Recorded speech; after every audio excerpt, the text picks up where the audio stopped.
one of those, the real heroes of Nigeria. Where America has its own. Talk of John Adams, George Washington, and you can go on Abraham Lincoln. There are people that people look up to and say, yes, these people laid an indelible mark on the country, the progress of the country. Nigeria has its own. We're at our own crossroad where you're about to define your name for generations to come.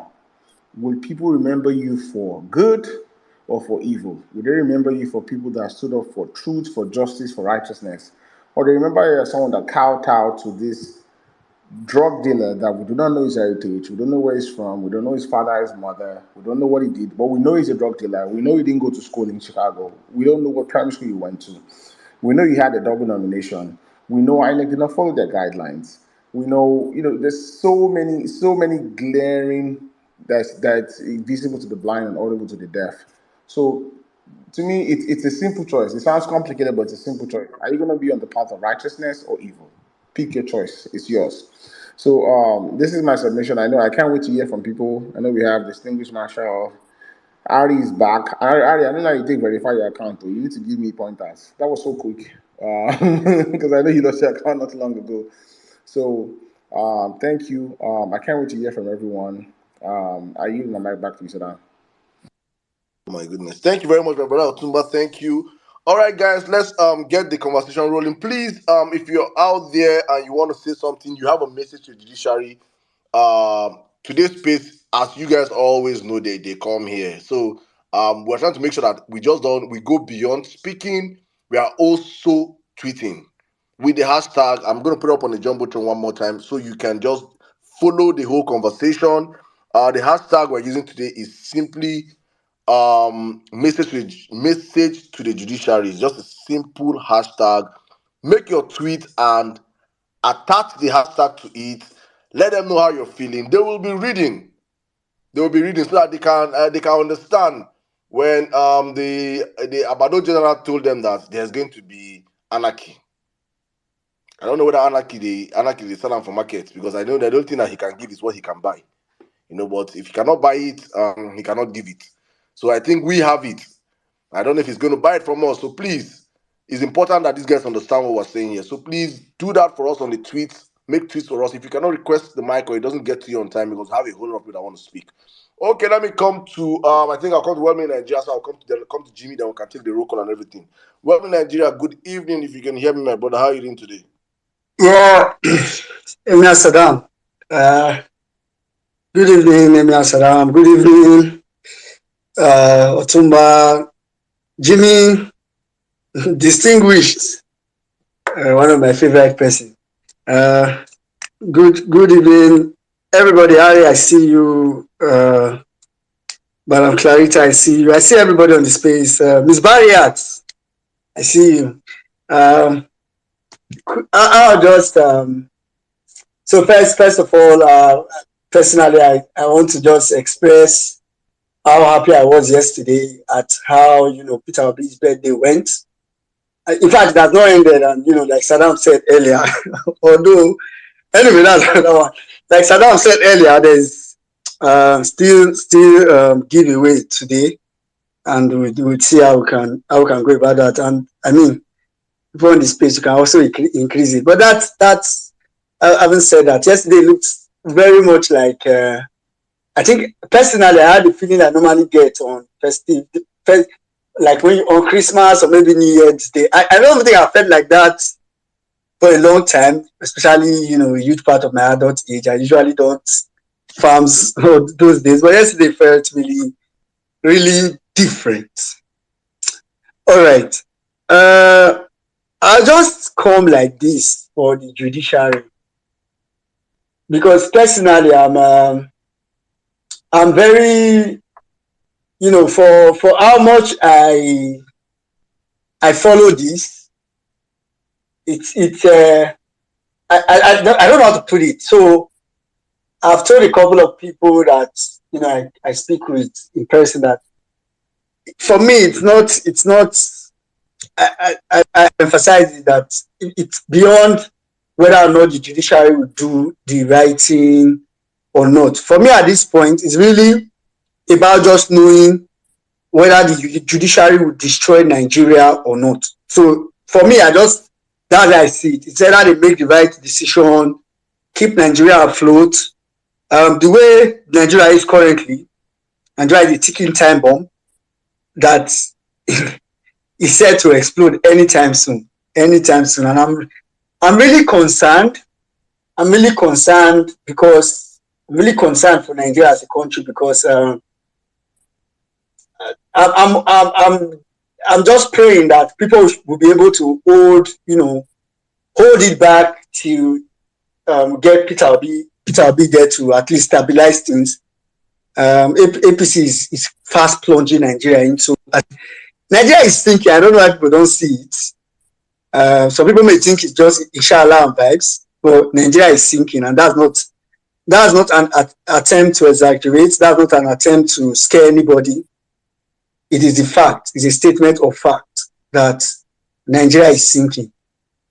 So I don't know.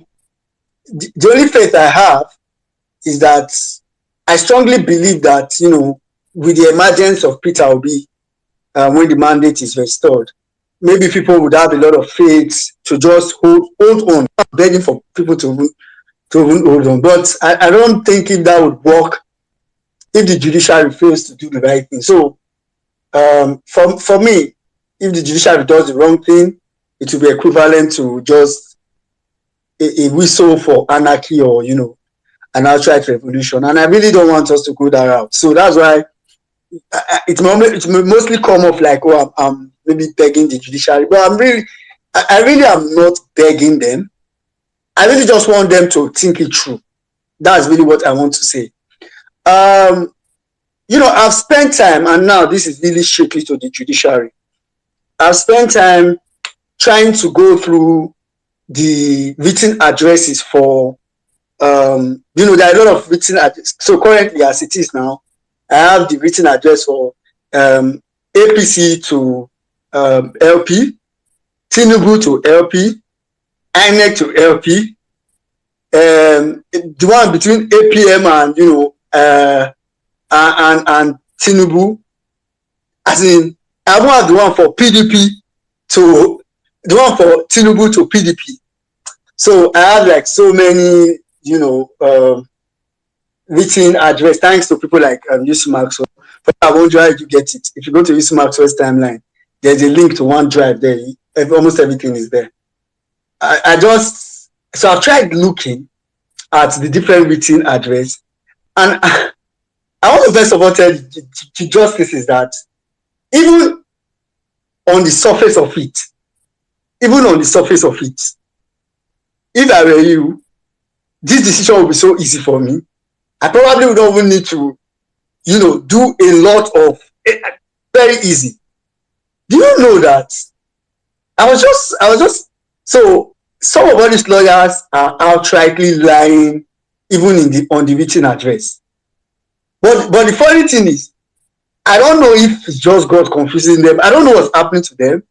But even in their lies, they kind of contradict each other. So I'm very glad in that stead because they were not able to propagate their lies across board. I'll just pick some few. Then I will just round up with a couple of things I want to point out, strictly a message to the judiciary. So, for instance, something very contradicting in the written address between the one of INEC and the one for Tinubu. Funny enough, INEC's written address is disturbing. I mean, it's not disturbing by how they wrote it. They were not, like a lot of people have said, a lot of people have read it, say, okay, it's not as contending as the one that Olani Pekun wrote, but I think it's more disturbing because INEC is supposed to be a public institution. So I'm largely disturbed because having read INEC's written address, of course, something we know before, but I think it's too much for an institution like INEC to be going that far to want to defend. I mean, it's okay if you just say, oh, you didn't know about the drug case, so you don't want to talk about it, right? This is what you talk about double nomination, and you talk about it and you leave. Or this is what you think about fake result, or you didn't know, right? And you just leave it. But it becomes very disturbing when you say that and then go further to attempt to defend Tinubu for drug case when you are really not. It's not really your job to find that drug case. So I mean, I can give that to you, but you go further to defend Tinubu so much that you even started defending him more than Olani Peko's lawyer, and I felt that was disturbing. But in between, both written addresses and, the funny thing was, INEC made moves to lie in their written address. INEC attempted to say that Shettima tendered his withdrawal letter on the 13th of July, which was a day before he was nominated as vice president. And that is funny, because the paper that INEC gave to the Peter Obi that they went to court with shows 15th of July. And that is disturbing, because the funny thing again is that Olani Beku on his own address already admitted that they tendered it 15th of July. Olani Beku just only argued that, well, Shettima wrote it earlier, it doesn't matter when they tender it. So I'm like, INEC, why are you lying? In fact, it was also disturbing because they also lied again. I mean, I was reading this, I was like, why are these people lying? Like, literally, a lot of lies. I couldn't point out. I mean, I wish I had a lot of time to, because there are large documents, so most of the time I have to skim through some places and focus on some other places. I wanted to be able to do a lot of comparison between how they were contradicting each other. Another one is what they said about one of our witnesses. So, funny enough, our witness that came from AWS, INEC in their written address said, and I wish, I don't know if it's somewhere I can quickly locate to quote. INEC in their written address tried to say that she had agreed that she was there as on the authority of AWS. That means AWS sent her there. Of which people that followed the hearing knows what was exactly said. But the good thing was, I didn't need to refute it, because if you go to Olani Peku's written address, not even Olani Peku, I think it was APC's written address, they said that she said she was not there. So I was just looking at that like, why are you people like, as in, why are you people contradicting each other, like literally pulling out lies and all that? Funny enough, all the transmitting, APC in their written address tried to attempt to say, okay, we are not even sure there was no transmission. In my mind, I was like, mad. Everybody don't know there was no transmit results. They were trying to make it look like it is alleged. They were like, but funny enough, INEC just goes very straight to the point and said, we had a glitch, we did not transmit, so there is nothing to do. So I wanted to point out some of this, and this is very few. To let the judiciary know that this case before you, it is very simple. Tomorrow we are going to start, most likely around tomorrow, we'll get LP's response, right? And we'll begin to see what was said in response to some of these things. Because my problem is that we've not even started seeing the response. People just within ourselves, within some of us that are not lawyers, are only just reading document, we are seeing a lot of things. But having said that, in the manner of just trying to round up, I just want to tell the judiciary that one of the best way to think about this case, like I say every time, is to think about the implication. Don't think about the technicality. Don't think about, whether a document is admissible, it's not admissible, or something, all those kind of things.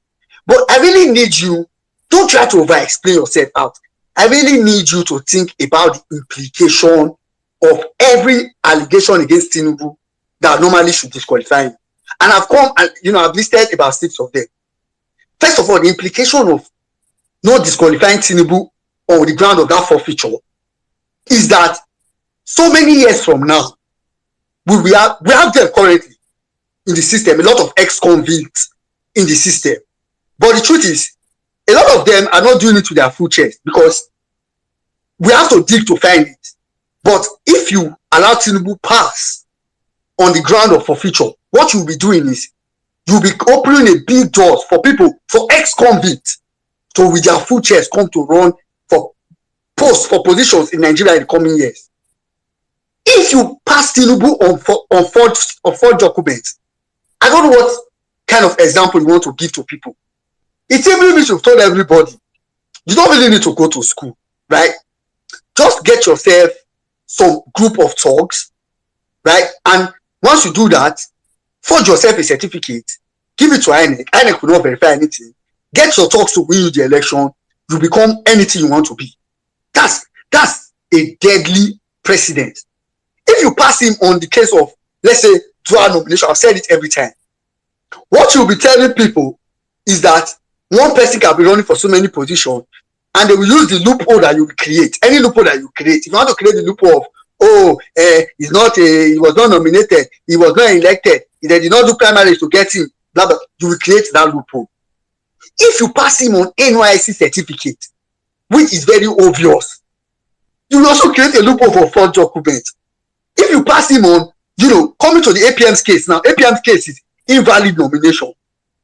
I said, I almost feel like that is now the most dangerous in my eyes, because that is very deadly. What that would mean is that if someone is running for governorship, he will nominate a placeholder as a deputy governor, and the next day he can go and remove the placeholder and say it's no longer. So you get the placeholder to withdraw, but he will not nominate another deputy.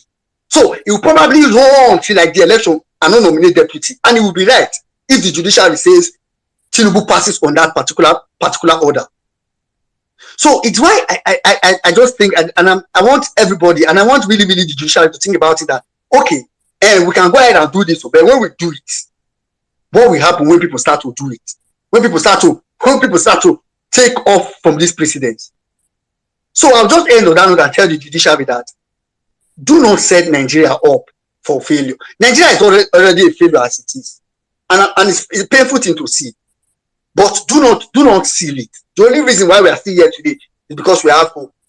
Do not seal it. If you seal it, the fire that will burn, it will burn everybody. It might even burn people that are innocent. But last, everybody go chop breakfast. So I just want the judiciary to know that, and know that we are still watching them. Everybody has the look judiciary like this. In fact, the numbers keep increasing every day. Let them just do the right thing. At that point, I'll yield the mic. Thank you very much, my brother. Thank you very much. I think they heard your message loud and clear. Before I started the space with the song I played, yeah, Mr. President from African China. That song is approximately, I think, 17 years old now. It came out in 2006. Yes, 2006. Everything he mentioned in that song, food no day, water no day, fuel no day, school, just outside the name am, that they say whether anyone dey don dey now, 17 years after. So a child that they gave birth to, when NCs come out here and say about how much we have to hate APC, and he uses the analogy of the 8-year-old child right now that came into power, that they gave birth to when this evil devilish man that just left power, when he came into power 8 years ago. A child 8 years that have been screaming and shouting up NEPA under Buhari want to experience another 8 years. Those people, their psyche we might never recover from this generation that we're about to destroy. So now look at people that 17 years ago, when they were coming out, they were listening to Food Day, till today, the song is still brand new. That if you play it to a 2-year-old child, the child will say, "Mommy, when did they release this song? We are still shouting up NEPA. There is no light. There is no water. There is no electricity. Nothing has changed. Only our politicians getting richer, bigger, and fatter. Honestly speaking, things have to change. And that is why we are screaming on this platform all the time. All right, guys, let us keep the conversation rolling. Let me bring in my brother, Jimmy.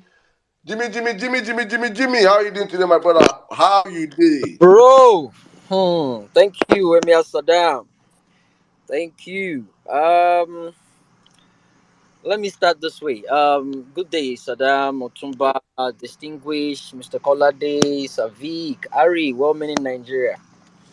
So, I'll start with the whole fake news thing. So this is my stand on it. I mean, I had a conversation with Saddam and well-meaning in Nigeria. The honest truth is, um, I've been hearing something similar. I've not jumped into conclusion yet. And that was the reason why I quoted the source. which is Sani. And Sani is someone, that comes out with, legitimate information. But I said something to well-meaning Nigeria yesterday and Saddam. I said, if it turns out that it's not true and he hasn't confirmed it, that means I'll block him. I'll just block him like a source that doesn't come out legit anymore. Because when you do things like that, people look up to you. People believe whatever comes from you is legit.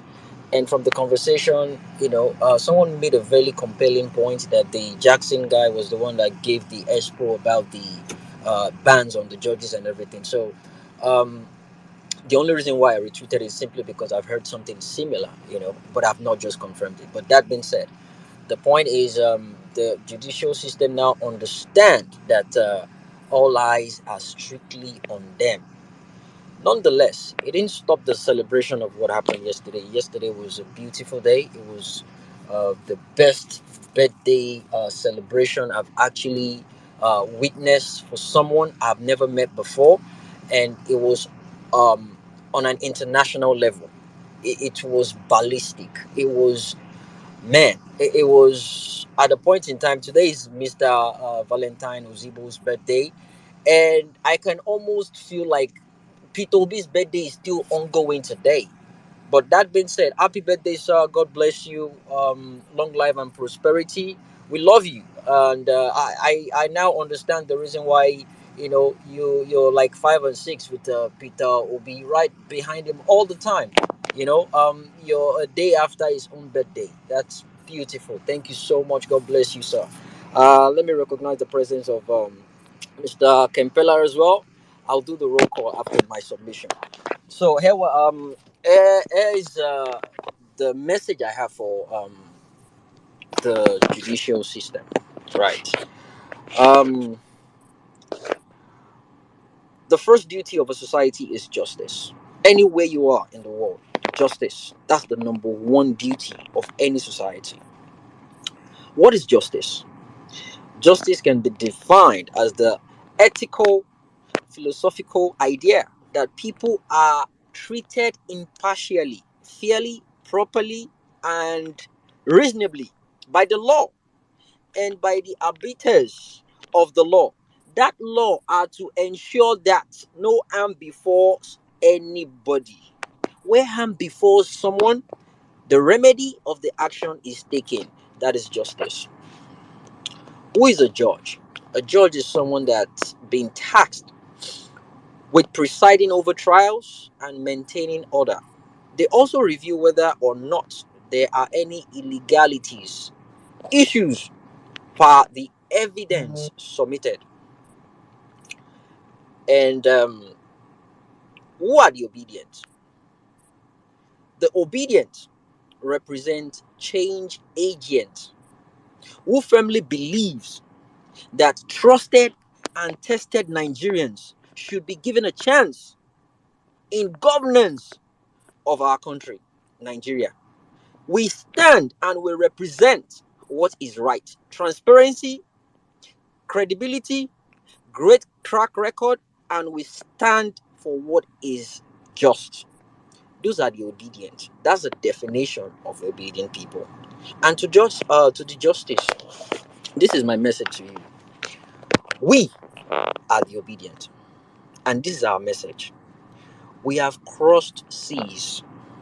We have climbed mountains. We have come to a place you can never imagine. We could get there in the first place, but there is no way we couldn't have gotten it without the pain and struggle we had in us.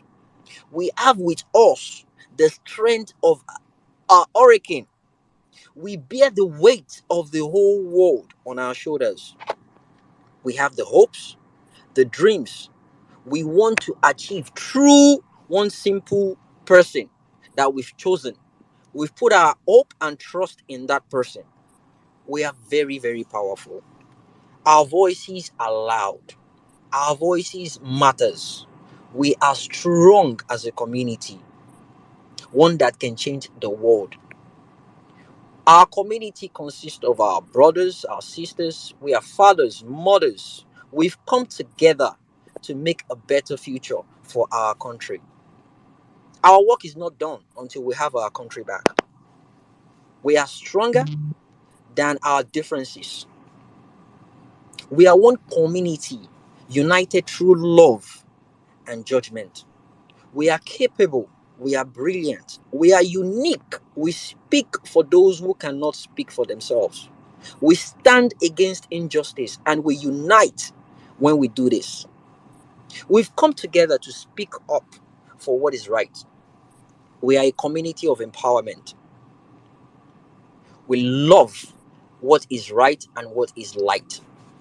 Injustice anywhere is a threat to justice everywhere. We are a force to reckon with.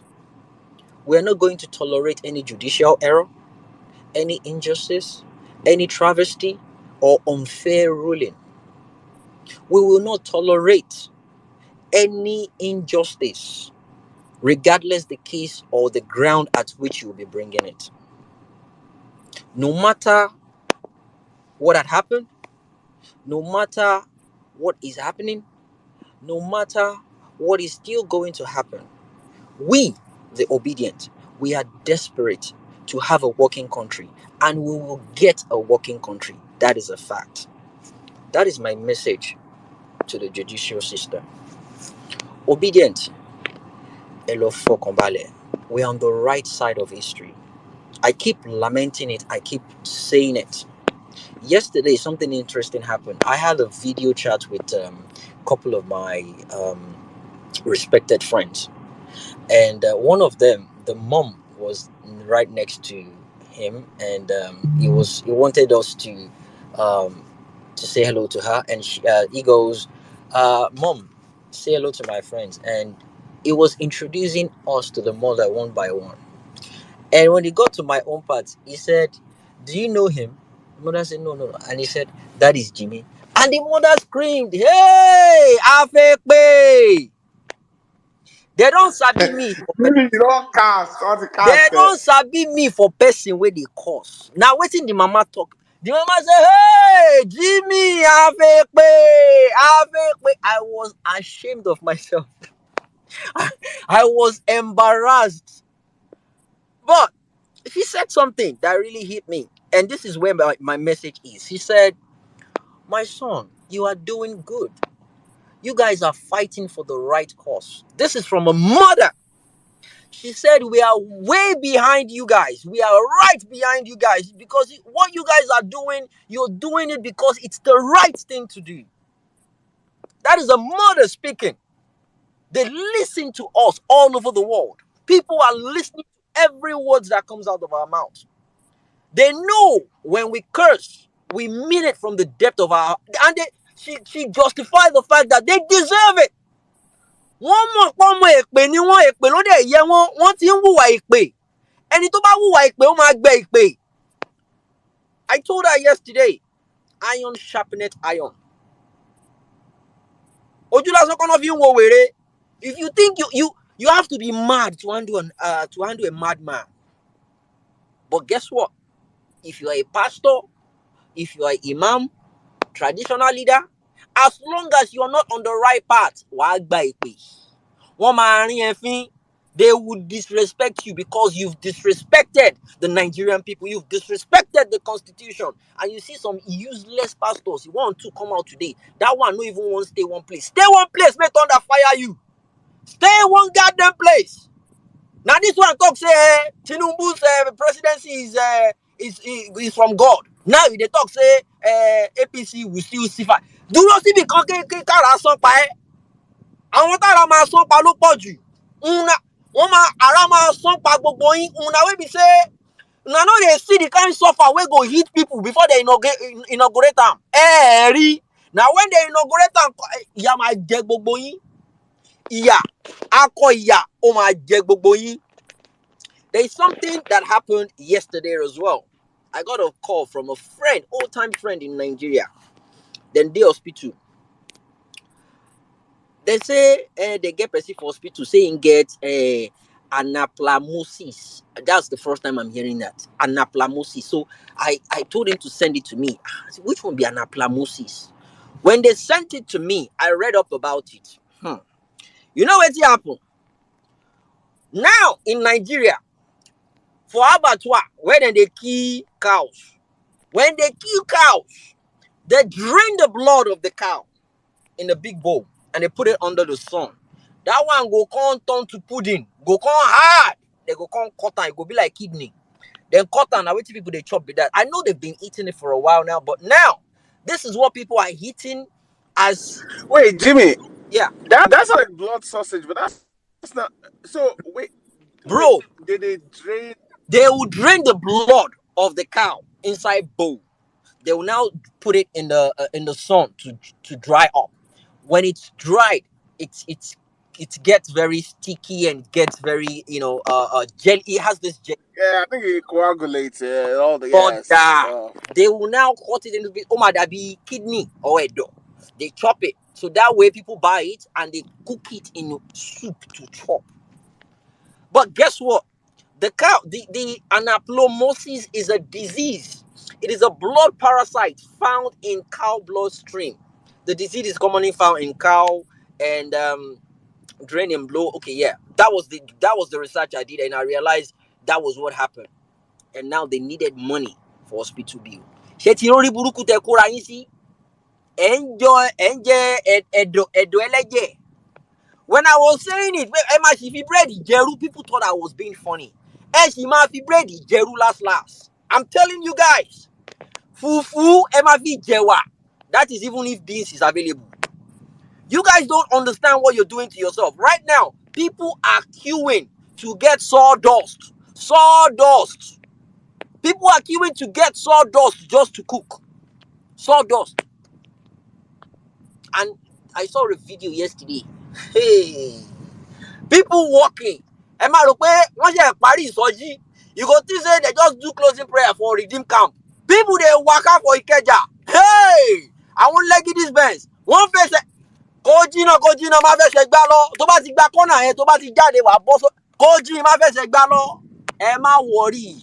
Kó jìn. Ẹ má fẹsẹ̀ rìn kú ní ẹ̀ tí mọ̀ nǹkankan. All of you that voted this working mannequin. This mogaji àwọn atọ̀lé person wey we no sabi àmọ́lé bàbá ẹ̀ àmọ́lé ìyá ẹ̀ àmọ̀ràn ẹ̀ àmọ́kó tó ti wá àmọ̀dílé ẹ̀ ó wá dé ẹ̀ ó lóun òun ló kàn ẹ̀ ó ti kàn báyìí ìṣẹ́wádìí gbogbo ẹ̀yin tẹ́ dìbò fún ẹ̀yin ló kàn tí ìyà máa jẹ ayé yín ẹ má jẹ ṣégè ìyà ẹ̀yin ló kàn láti jẹ àbá ẹ̀yin ló kàn láti ṣẹ̀sín. It is your turn to be fooled. It is your turn to be ridiculed. It is your turn to be laughed at. And that is what we are doing because it is our own time. It is our own turn to laugh. It is our own turn to talk. Ẹnu wa ti gbọ̀rọ̀ báyìí. Ẹni a wí fún ọba jẹ́ ó gbọ́. Ẹni a sọ̀rọ̀ fún ọba jẹ́ ó gbà. Wọ́n ní kọ́mọdé má dẹ̀tẹ̀. Ó lè dẹ̀tẹ̀ tó bá ti di dánú gbégbé. When they tell you not to do something, you do it, then you face the repercussion. You have no choice. You will face the repercussion. There is no two ways about it. You will have to face the repercussion. Obedient. Hello, Fokombale. We have a strong case. And we are patiently waiting on how this will turn out. We have a strong case. Just keep up the good fight. Stand your ground. Don't move back. Don't move back. If you're weak, stand your ground. The only way forward is moving forward. We are not moving back. We are moving forward. Stand your ground. My message, I've already passed it to the judges. Eti Morai, you know what to do. We're not going to tell you. A lot of informations are coming in right center from the back. From the power brokers of Nigeria. They are doing meeting. What inside katakata? What inside kiti bye? They are trying to come up with a decision. They're trying to come up with an option because they know the people are not having it anymore. They know the people are now tired. APC, ilema koko shi the protest. Ilema shi the protest. I beg whether that bouncer looking pastor, Saul or Paul. Where in there now? Waiting they talk now. Where in there now? Then they give palliative to in congregation. Where in there now? I want to buy. Obedience came together. They're sending money to people, helping themselves. Motherless baby Omlano, oh money. People were giving people money. People were giving people airtime. 1,000 naira. Showing love to themselves. Amen. Let us go and protest. You and who be us? Go and protest if you want to protest. Nobody is going with you. We've stood our ground and we're doing it the way it comes. And that's the strategy they don't understand. They don't know what is going on because they cannot predict what is going to happen next. We don't have any leader. So there's nobody they can blackmail. There's nobody they can they can buy over. Obedience. It will be a victory. A worldwide victory. You see what happened yesterday? Just birthday. What happened yesterday? Me now wait when they give the pronouncement first. Wait and see what will happen. Earthquake go happen worldwide. Earthquake, it go happen. Oh my, they showed you Boboa. Thank you for listening. Let me not waste more time. I'll do the roll call straight away so we can move on with the space and start taking speakers. Thank you. Jimmy, I just wanted to say something. Go ahead. I think was it you or someone that I think one thing I was trying to like, if that judge, if it was real that you were actually contemplating it, to me, and that's a cowardice thing to do. If you as a judge, this is my opinion. No, if you as a judge that you have that privilege, and you've heard the cases, why didn't you recuse yourself from the beginning? Why wait till when we're close to judgment is when you're not contemplating resigning? My brother, resigning is the cowardly way out. Stay there, speak your truths to power. Don't come and give us backdoor. Sit on that your judge's seat, and let your feelings be known. Don't come with the innuendo. I want to pull my. No, you're not pulling yourself any out. Be a man. You've been paid. This country has fed you for donkey years as a judge. So don't take the cowardly way out and try to resign. No. If you were to resign, then you should have recused yourself from the beginning. Like, you know what, I'm not going to be part of this case. Don't then listen to the case and then throw everybody into this nonsense. So any judges, you're thinking of resigning, you're actually worse. You're better off taking the bribe and giving the wrong judgment than trying to resign before you even give the judgment. No. Stay there. Let us know where you stand. Let your name be etched in history. Let's know whether it will be for good or for evil. So I resign the book, resignation of the book.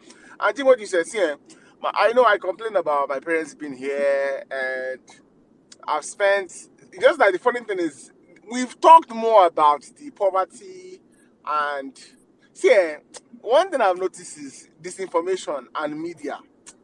The amount of disinformation that some people, like, they've been fed, and it's like, I remember during the campaign, WhatsApp messages, phone calls doesn't really do justice. Yesterday, I sat them down and I pulled up the Chicago case. Do you know these people all this while I've believed it was made up from Photoshop? And they start, even I've sent it to them, like, oh, whatever. And then I was showing them cases, and I was showing them, I went to Chicago, and then they were reading, I was like, they were like, hey, why did nobody talk about this now? I said, really, nobody talked about this. People talked about this. But the Nigerian media, like I said, watching TVC channels and Arise for the past 2-3 weeks now, has been nauseating and eye-opening for me. I didn't know how, like, seriously, like, I was like, and I say it every day because it just shocks me. I didn't know how bad it was, man. But we're getting there. So yesterday, all me and my parents, all they talked about was trying to figure out a way where, and this is also, I'm throwing a challenge to everybody. If you're someone back home that you have a group, you have people around, and you have the means, we have food banks here, whether it's your church, if you have the means, and you know people in your area, and you know people, that are obedient, or even people that you feel like they might have been foolish, and this is where the empathetic side for me comes. Because a lot of people did not vote. Some people did not vote for him, and some people didn't vote at all. And the one thing I'm discovering is some of those that supported him didn't even collect their PVCs to vote for him. So, but it's one thing I'm thinking of is, if you can form a food bank, if you have the means, if it's people in your area, because, man, this hunger is real and it's about to get worse. Like, just listened to phone calls yesterday for some people, and this is not just money to eat, to feed. I was talking to them yesterday about how Lagos is right on the Atlantic Ocean, and right now food is getting expensive. People can't even fish. And I was showing them videos of how I take me and my son, we go fishing. And I used to tell them, like, right now, yeah, and this is in Texas where I don't live on the Gulf. It's lakes, and, whether you get trout or you can go mud fishing, catch fishing, or it's trout or whatever. And I told them, like, right now, I can pay and get a fishing rod. But as bad, let's say, Wala happen, and I want to feed my family fish every day. I can fish here. I give them to fish. And I was explaining to them that they are living in the Atlantic Ocean where food is scarce, food is expensive. Protein sources are expensive. Your traditional meat is expensive. Fish is a cleaner form of protein. And Nigerians in Lagosians can't even fish to get fish to eat, to feed themselves. That's how bastardized this country has been. So, but my overall submission is just please, I know, I'm not saying you have mercy on them, but check on people, reach out to people. People are going through a lot, whether it's obedience, whether it's even non-obedient, these are Ecuadorians. People in your area, people in your church group, your mosque group, and because pride also kills Nigerians. So people will be hungry and they will just keep quiet, and hunger.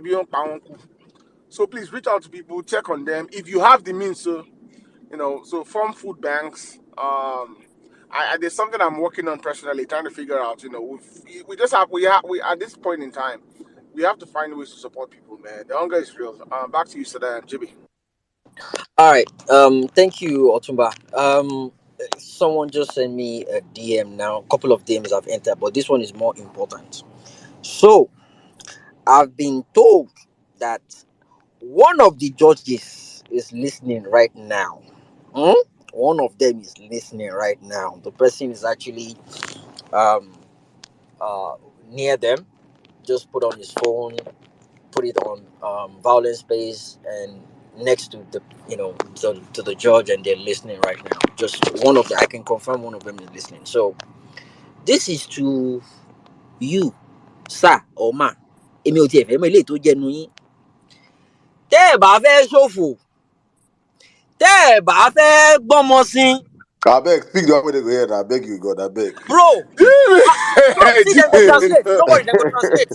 Okay. Sherry, òfò lómi ẹ̀fọ́ ṣe tí ẹ̀ bá fẹ́ ṣòfò tọmọtọmọ. If you don't want to bury your kids or your grandkids, lives are at stake right now.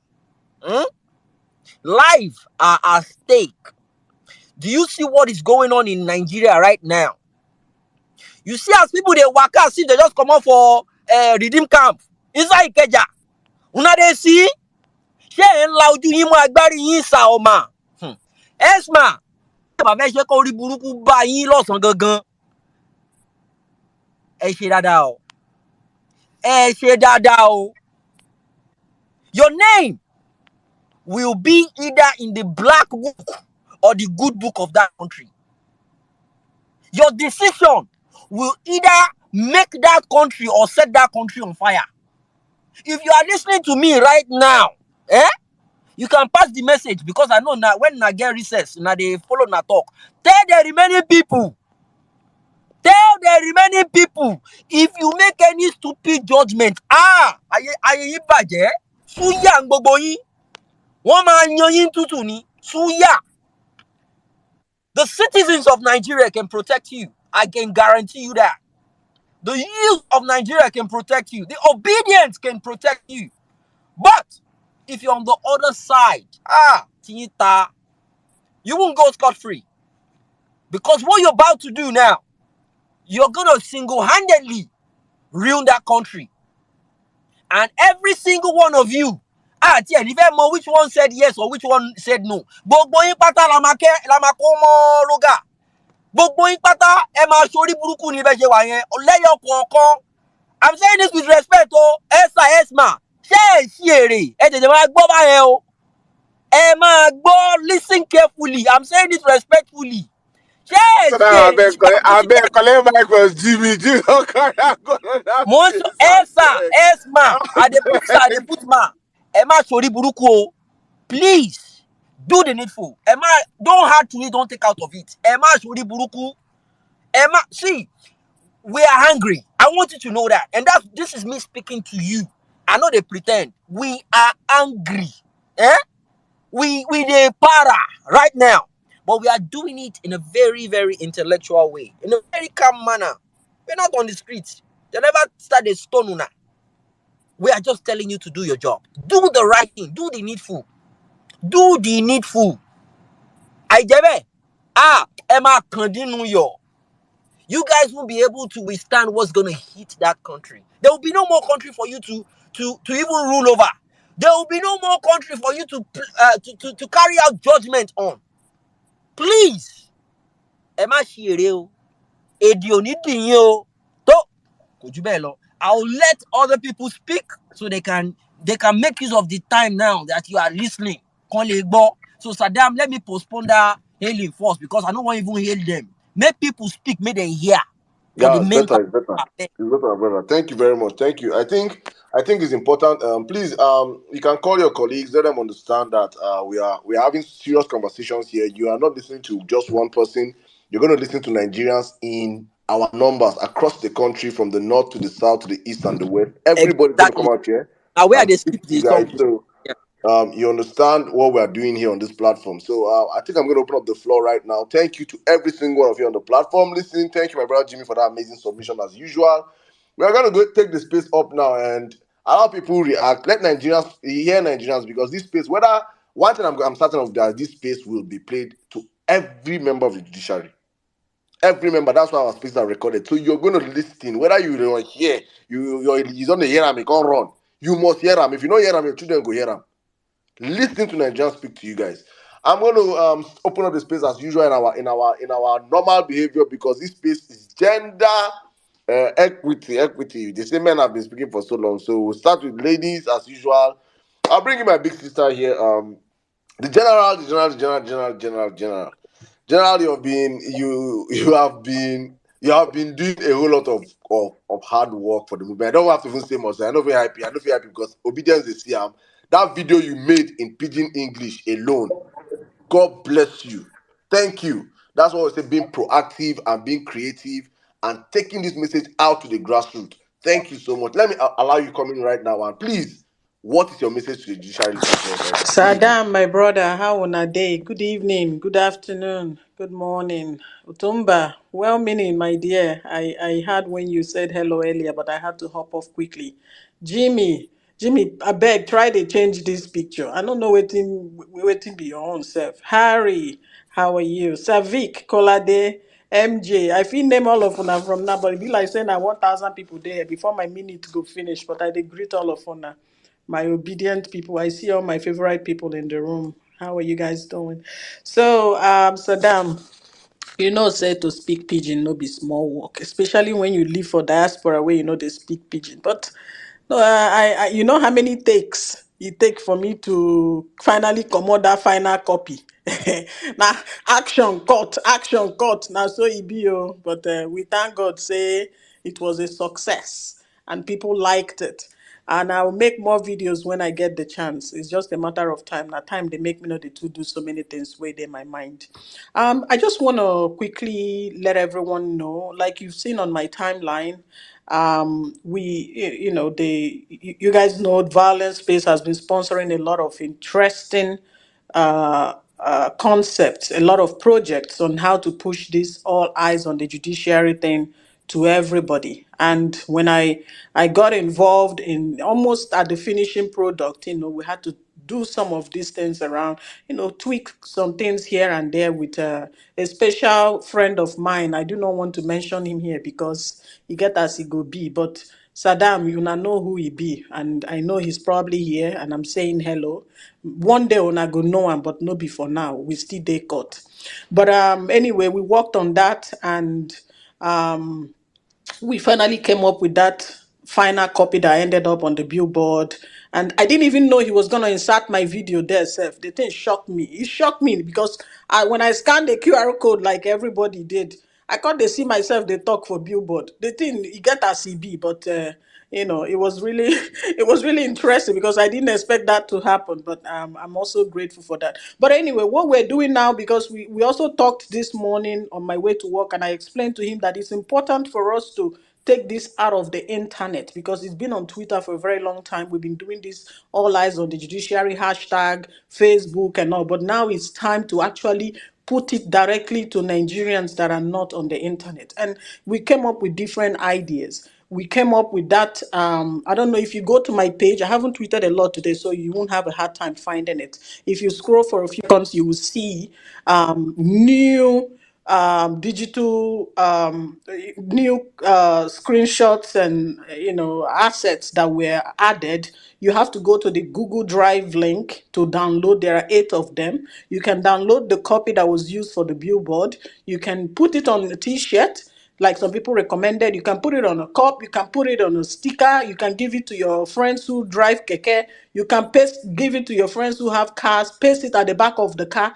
The only thing required to read this code is just bring out your smartphone, scan on it, and you get all the information about the judiciary. And that's what we need. We don't need anybody going through the hot sun or going around trying to tell people about the judiciary. Everybody can read, everybody can see. And of course, I am there speaking in pidgin to explain what is happening. So I think this is a very wonderful idea on how to push this message out.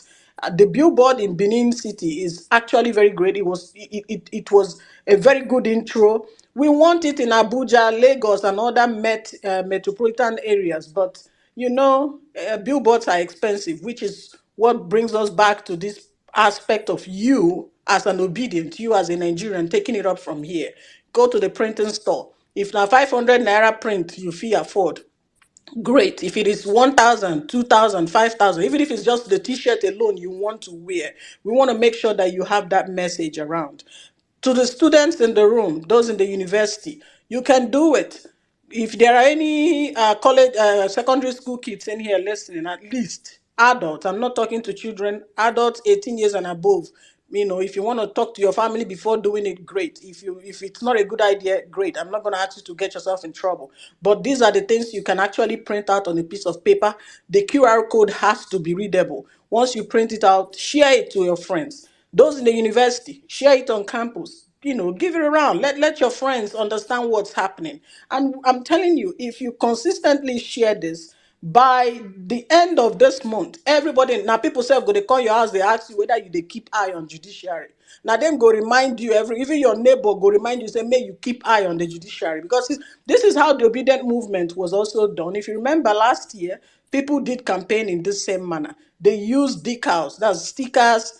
They put it on matchboxes. They put it on back of keke, flyers, door mag, everything. They put it there just to preach the word. So that's really our own point. Like I said, we're keeping an eye on the judiciary. We are not begging them. Like I said, this is not time to beg. I'm not interested in begging anybody. Not their job. Let them do their job. Nobody will beg you to do your job. If you do the wrong one, then you will hear from Nigerians. Just focus, do what you're paid for, make sure you grant justice, because the whole world knows, and I keep saying it. It is not that we don't know the law. It is not that we don't know what is written in the Constitution. All of us know what's in the right for there.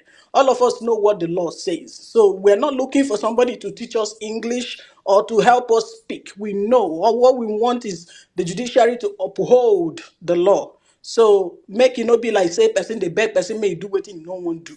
Just do the right thing so that you don't have to get in trouble. That's my own.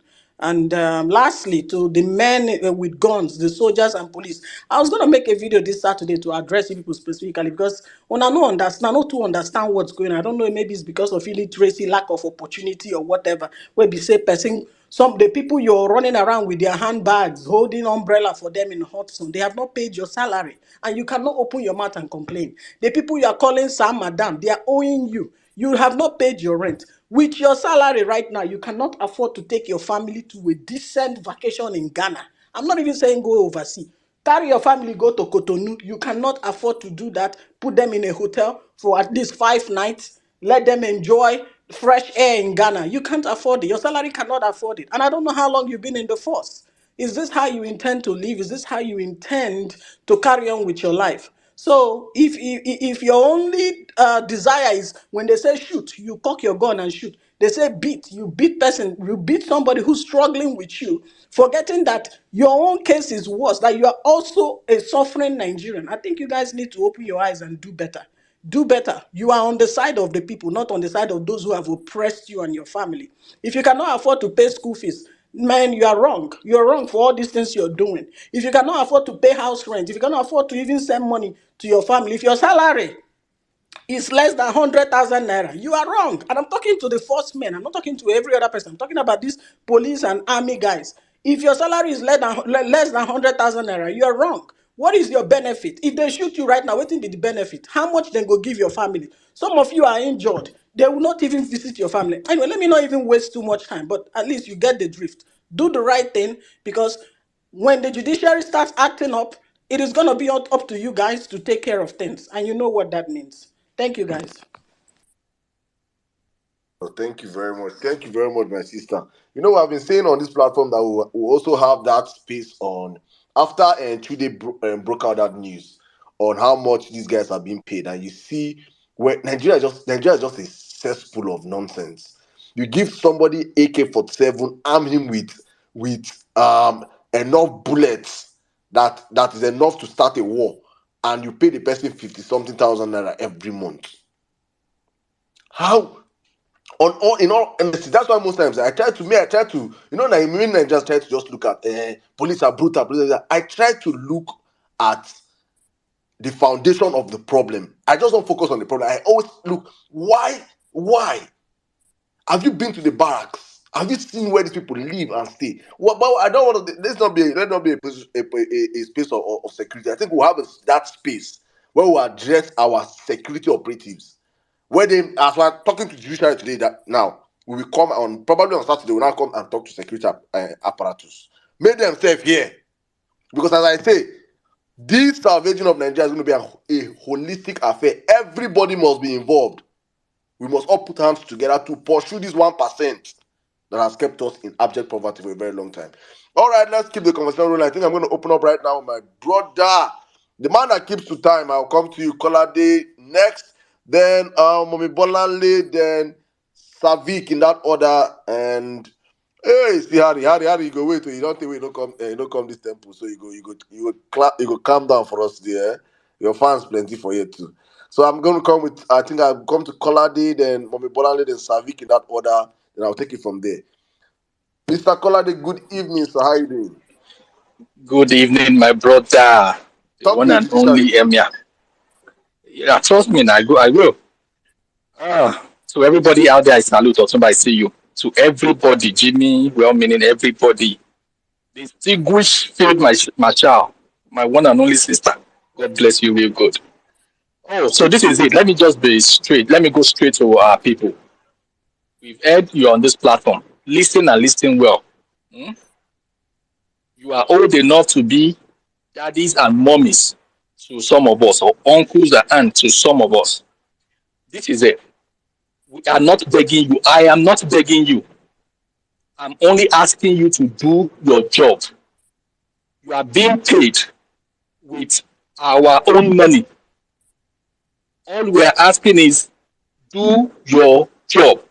You've made us read our constitution. Before now, the majority of us do not even know what we have there. But right now, we have read it thoroughly. We know exactly word for word what is written there. We know what exactly the law says. You've made us overnight lawyers. Hmm? So we are asking you now, do your job. Uphold the law. That is all we are asking. Anything short of upholding the law, we will do it ourselves. I want to remind you, I'm not threatening you, but I want you to know you have families. I want you to know you came from a local government. You do family village meetings. You have people. You should understand that. You may be up there today, but one day you will meet the people down there. That is all I have to say. Thank you. Thank you very much, Mr. Kolade. Thank you very much. All right, let's keep it going. Let's keep it going. Mommy Bolanle, Mommy, good evening. How are you doing today? You have the space, please. What are you saying to the judiciary this evening? Good evening, Mr. Dam Otuba, women in Nigerian. Distinguished our own, our very own distinguished person, Lichi. I hope you're doing good. Jimmy and everyone else on the space. You see, when I saw the top, I saw it earlier on, my phone was messing up. It kept on overheating.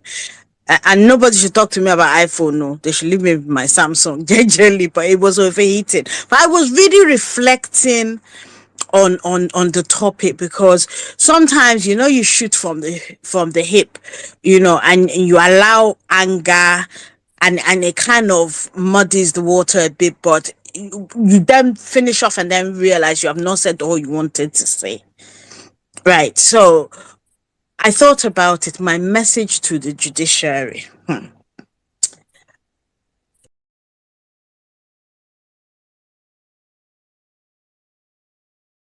One of the hallmarks of democracy, if they talk, oh, what are the dividends of democracy? What does it even mean? That's the first thing. They get to choose their own leaders. And for too long in Nigeria, it has not been the case, because we have political rascals, and we have legal enablers who use the court system to deny people that right to choose their own leaders. 2023 is different. You people, for too long, you have done that. You call it technicalities, but it is fraud. You will see that this is black, you will call it white. And you see it is white, and you tell us it's gray. No, that cannot work anymore. Begging, nobody's begging you, because your first duty is to uphold the Constitution of the Federal Republic of Nigeria, and not to kowtow to political rascals, corrupt individuals. Look, we know you are corrupt. We've seen your judgments. This time around, we have gone deeply, we have researched, we see the judgments you've made. And where before we could not speak from a place of knowledge, right? Now we can. Because suddenly the consciousness of every Nigerian citizen has awoken. And we will not stand for anything else but justice. People, for the first time in my lifetime, right? In my lifetime, people actually got involved in the electoral process. Not just campaigning. No, they got people out to register. People who are in their 40s and 50s. People who have never been interested in politics in any way, shape, or form, because they know the BS that you people do every election cycle. But for the first time, we got them interested. They came out, they registered. And they didn't just sit at home. They themselves went out and campaigned. And come election day, all sorts of BS happened. You know this. We don't need to tell you this. And like I said, for too long, you have been enablers of corruption, because you are corrupt. Every single one of you. If we are to weigh you on the scales of justice, you'll be found wanting. Because we see the judgments you've made. And whilst a lot of us don't have law degrees, but more, we have read the Nigerian Constitution. We have read the Electoral Act. We have read more than any of us have read before. And those are the important documents, right, that define Nigeria. Well, we are not begging you, like I said. If you like, go and fumble. And say they are pressurizing you. Don't do the right thing. Nigerians will respond. Because Nigerians are pissed off. And it isn't just with the political class. It is not just with the structures of criminality and corruption. Heck, it is with the judiciary as well, right? And we are determined, whether you do it willingly or unwillingly, that we will get our country back and set it on the path to greatness. So yes, like I said, we are not begging you. Mess up. Mess up. Fuck up. You will hear from us. Thank you. I yield the mic. Thank you very much, ma. Thank you. Thank you. Thank you. Okay. Judiciary, I don't hear Abi. Saddam, sorry, real quick. I just got a message now. I spoke to you about insider and people trying to resign and everything. It seems it's getting more serious, and I want to say it now that one of them is on here. Make una follow una self talk. A lawyer educated me on the fact that the last post I made about calling one of them the hero, they educated me on the implication of that. Right now, they are pressurizing two of una, may una resign. This is not the right time to resign. This is not the right time to resign.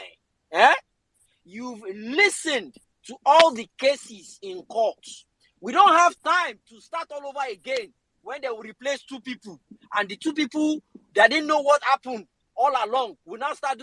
Don't fuck around with Nigerians. We are pissed off. This is not the right time to resign. Whatever it is going on right now, you can talk about it. Nigerians are behind you. Hey, Soros, okay, speak out. Speak out. The pressure is mounting on two of you now. I don't know your names, but you know yourselves. Do not resign. Do not resign. That is a wrong message. Emma, resign. You could have done it at the beginning, but not now. It is way too risky to do it now. Do not resign. No matter whatever it is, we are behind you. Do the right thing. I beg. Do the right thing. Thank you. Back to you, Saddam. All right, thank you very much, my brother. Thank you. I think Savik was meant to go next. Savik, you have the space now. Good evening. Good evening, Saddam, and good evening, everyone on the space. Actually, I wanted to reiterate what Jimmy just said right now. When we saw that story broke yesterday, although a lot of us know that that story is fake, but we need to understand that there is no smoke without fire. Probably the person that put up that story may have thought that the people being pressurized right now has given in to resigning. But the truth is, there is a whole lot of pressure on those justices for some of them to resign. And what they want to do is that they've seen that there is no way out for them in the case. They want them to resign so that it will take time to replace them, and then the case will go into statute bar. So they can't even proceed again, even to the Supreme Court. So it's another way they want to follow this thing on technicality. And so what Jimmy just said now is something we need to amplify. So for some of us that are saying, oh, let's not take yesterday's story, we should take it with a pinch of salt. Something is really going on. And I'm even glad that that story came out yesterday. I'm glad, whether it's fake or not, I'm glad that it came out yesterday so that Nigerians should know what is going on behind. Because if these justices, even one of them, happen to resign, they cannot replace them and then get over with the case in the next couple of days, because after 180 days, the case is started bad. And so that's why that story that came out yesterday is very critical that it came out, whether it's true or not, so that Nigerians should understand and amplify and tell the judges that they are mounting the pressures on, do not resign. In fact, if you resign, we will take it that you've been bribed so that you can go out of, and so that they can achieve their technicality using the statute barring of the case. If you resign, Nigerians will take it that you have been compromised. You have been compromised, because that's another way they want to use the technicality. They want to force 2 judges out, or one of them out, so that they can use the statute barring of the case as a part of technicality. So if you are hearing us right now, no matter the pressure you're going on, in fact, it might not even be pressure. I was just thinking about this thing as Jimmy was just saying it right now, spontaneously. It might not even be pressure. It might just be that they are using it as a cover-up to get these guys to resign, so that they will say, oh, someone pressures them. Meanwhile, they've collected the bribe, they've compromised, and then they say they are handing off. And then the case becomes settled bad. And so if you are hearing us, all these judges, do not resign.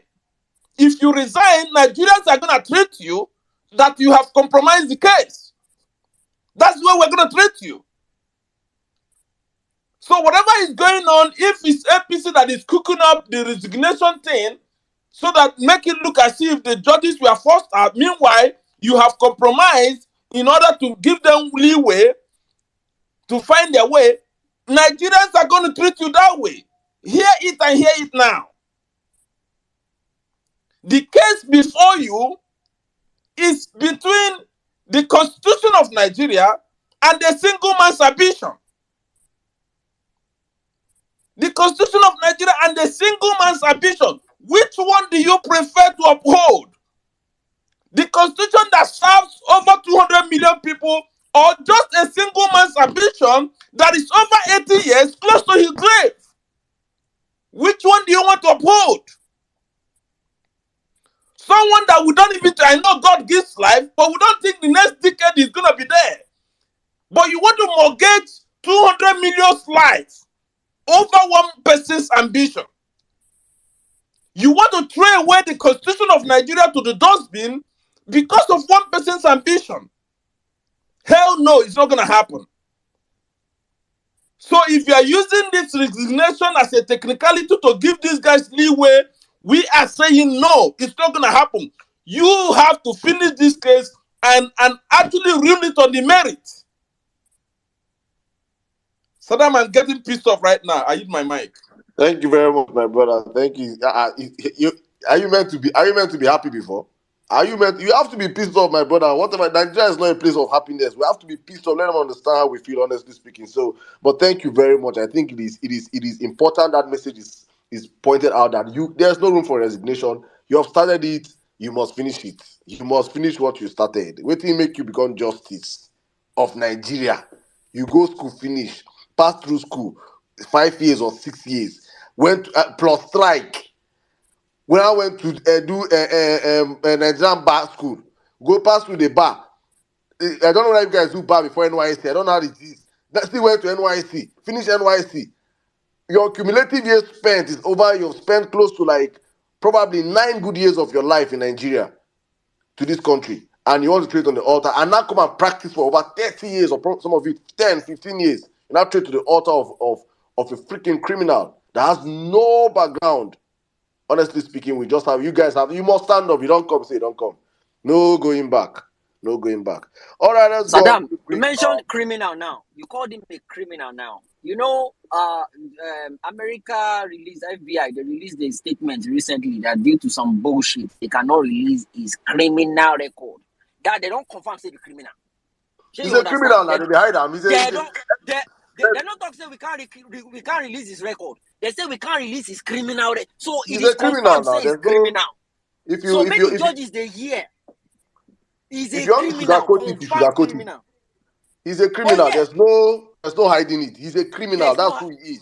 There is no hiding it. 6 hours ago, Chatham House, they made a tweet that UK and US, due to their interest in Nigeria, they don't want to release documents.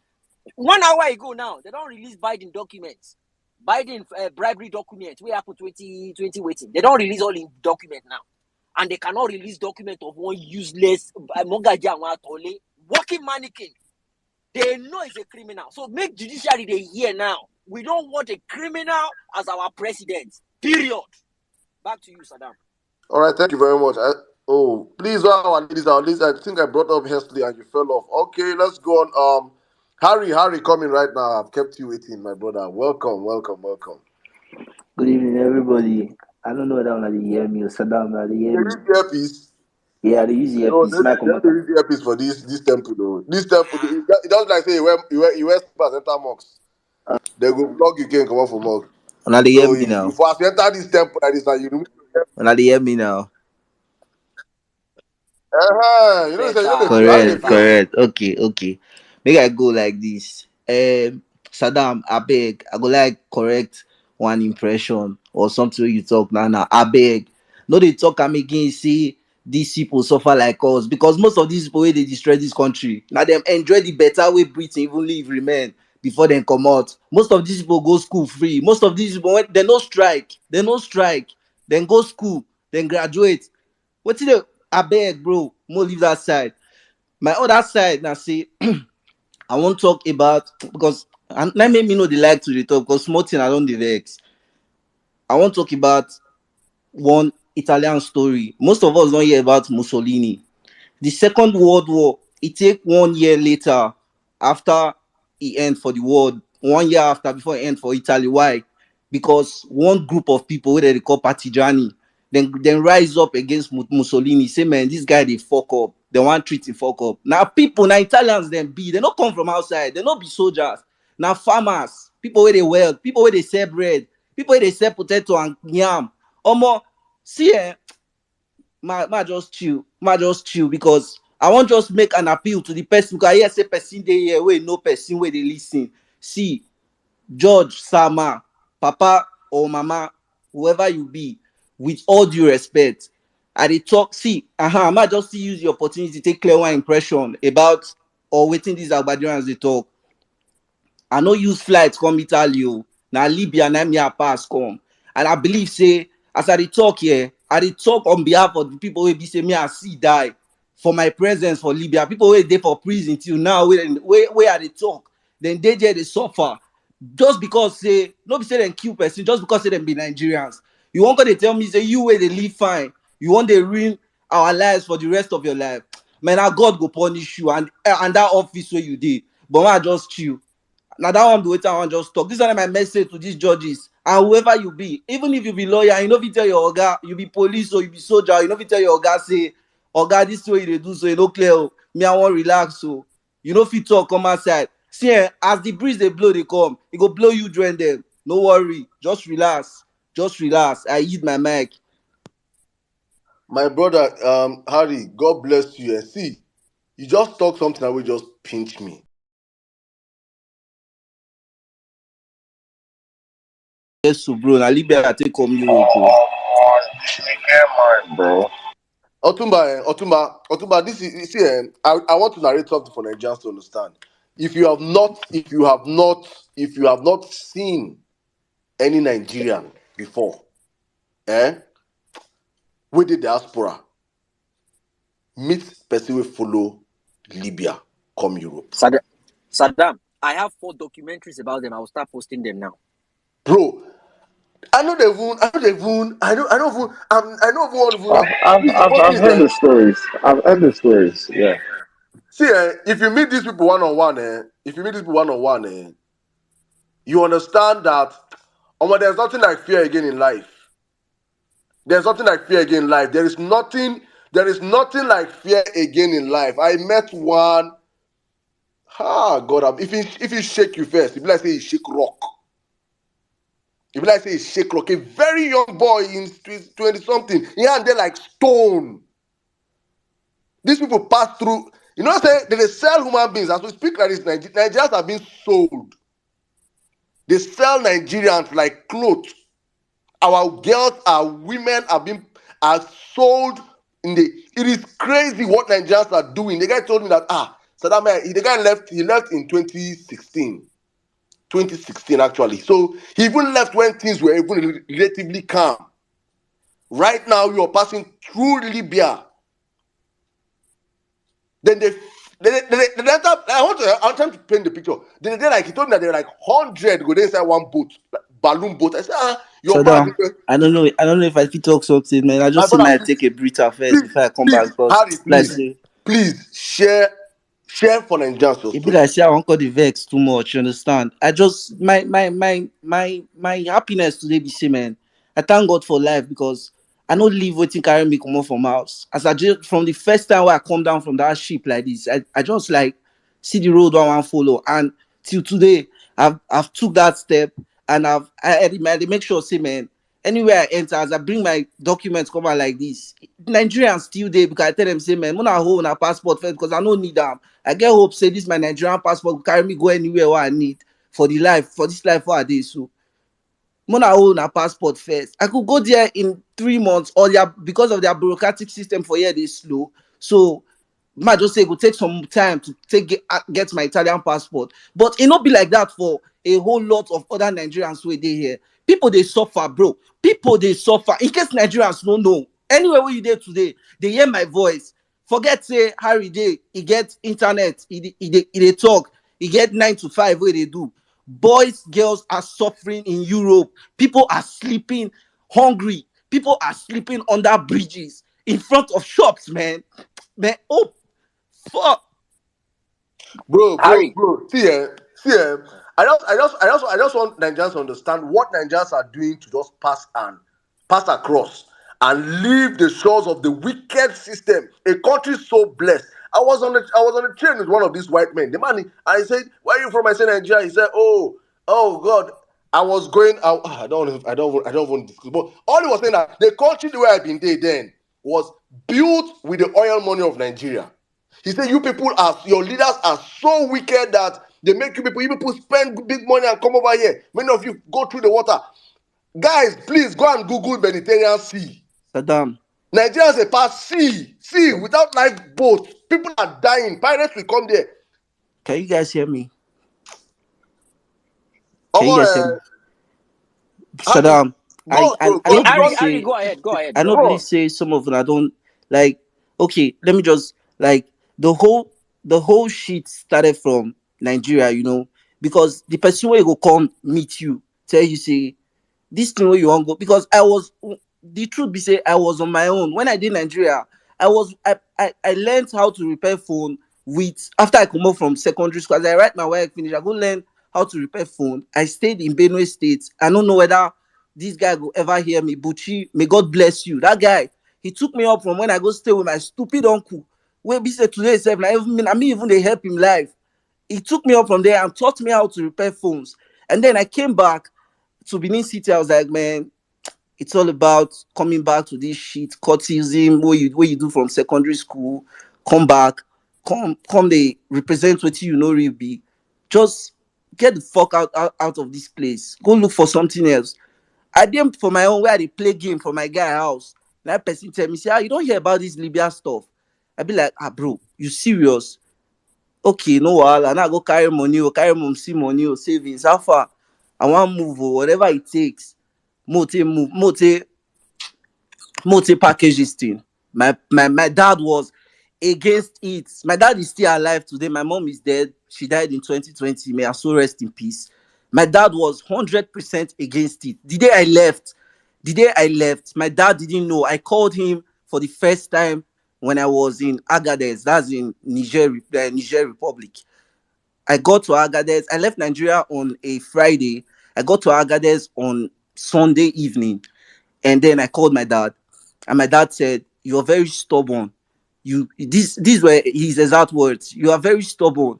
But I have always known that you get your way out of this place." Because my dad he lived in Cameroon for some time and then came back to Nigeria when my mom told him she was pregnant of me. So just to cut the long story short, when I got to Agadez, I was first arrested and brought to one Agadez police station. The place, Nigerians were working there. And the people that collect your money are Nigerians. I'm sorry. No, be this one not be about to paint motherland bad or good. The people that are doing us or are harming us like 50% of the time are our fellow brothers and Fellow sisters. Nigerians. Yes, God bless you. 50% of the time, wherever you are, 50% of the time, be sure. But and just keep it in your heart that there are another 50% Nigerians that are willing to do good to you. So when I left, I came to Agadez, and we stayed there for about 2 days. It was on a Tuesday. Yes, I remember on the Tuesday, they told us, okay, oh, the four healers came, like four pickup trucks. They came and they said, let's go. This night we'll move. So now so we say enter this pickup truck. But Mona, listen very carefully. I'll try to describe the scenario. How they say they enter these pickup trucks. You go sit down for the side of these pickup trucks because the females go there inside, while the males go sit down around the pickup trucks, holding sticks that are like 2 inches, three Harry, inches, bro. Harry, Harry, make I stop you. That what you're about to describe, I've heard it. It's horrifying. They will fall down in the desert, and Jimmy, that's I it beg, because make they you give pass us the this story. driver. I beg. Bro, if we go on this path, this thing Jimmy, everywhere go. But we need a space for this thing. Honestly allow speaking, him. but Let him narrate the story. We'll go still come ahead, back. Harry. Let him go. Go ahead. No problem. I would like to cut the story short. So after all of that day we got that Tuesday night we got arrested in the night. They brought us back to Agadez. So I spent like a week or two in Agadez. And no, I spent a week in Agadez. Then I found some other Nigerians that we left. We went together. Nadia for meet and I met the son of Anini. I don't know. I don't want to give his identity, but I just want to say I met Anini's son on this trip, and we came to Italy together. And he's a great guy. Forget the person with Papa B. The guy is a very very intelligent. Now I certify he's an intelligent person.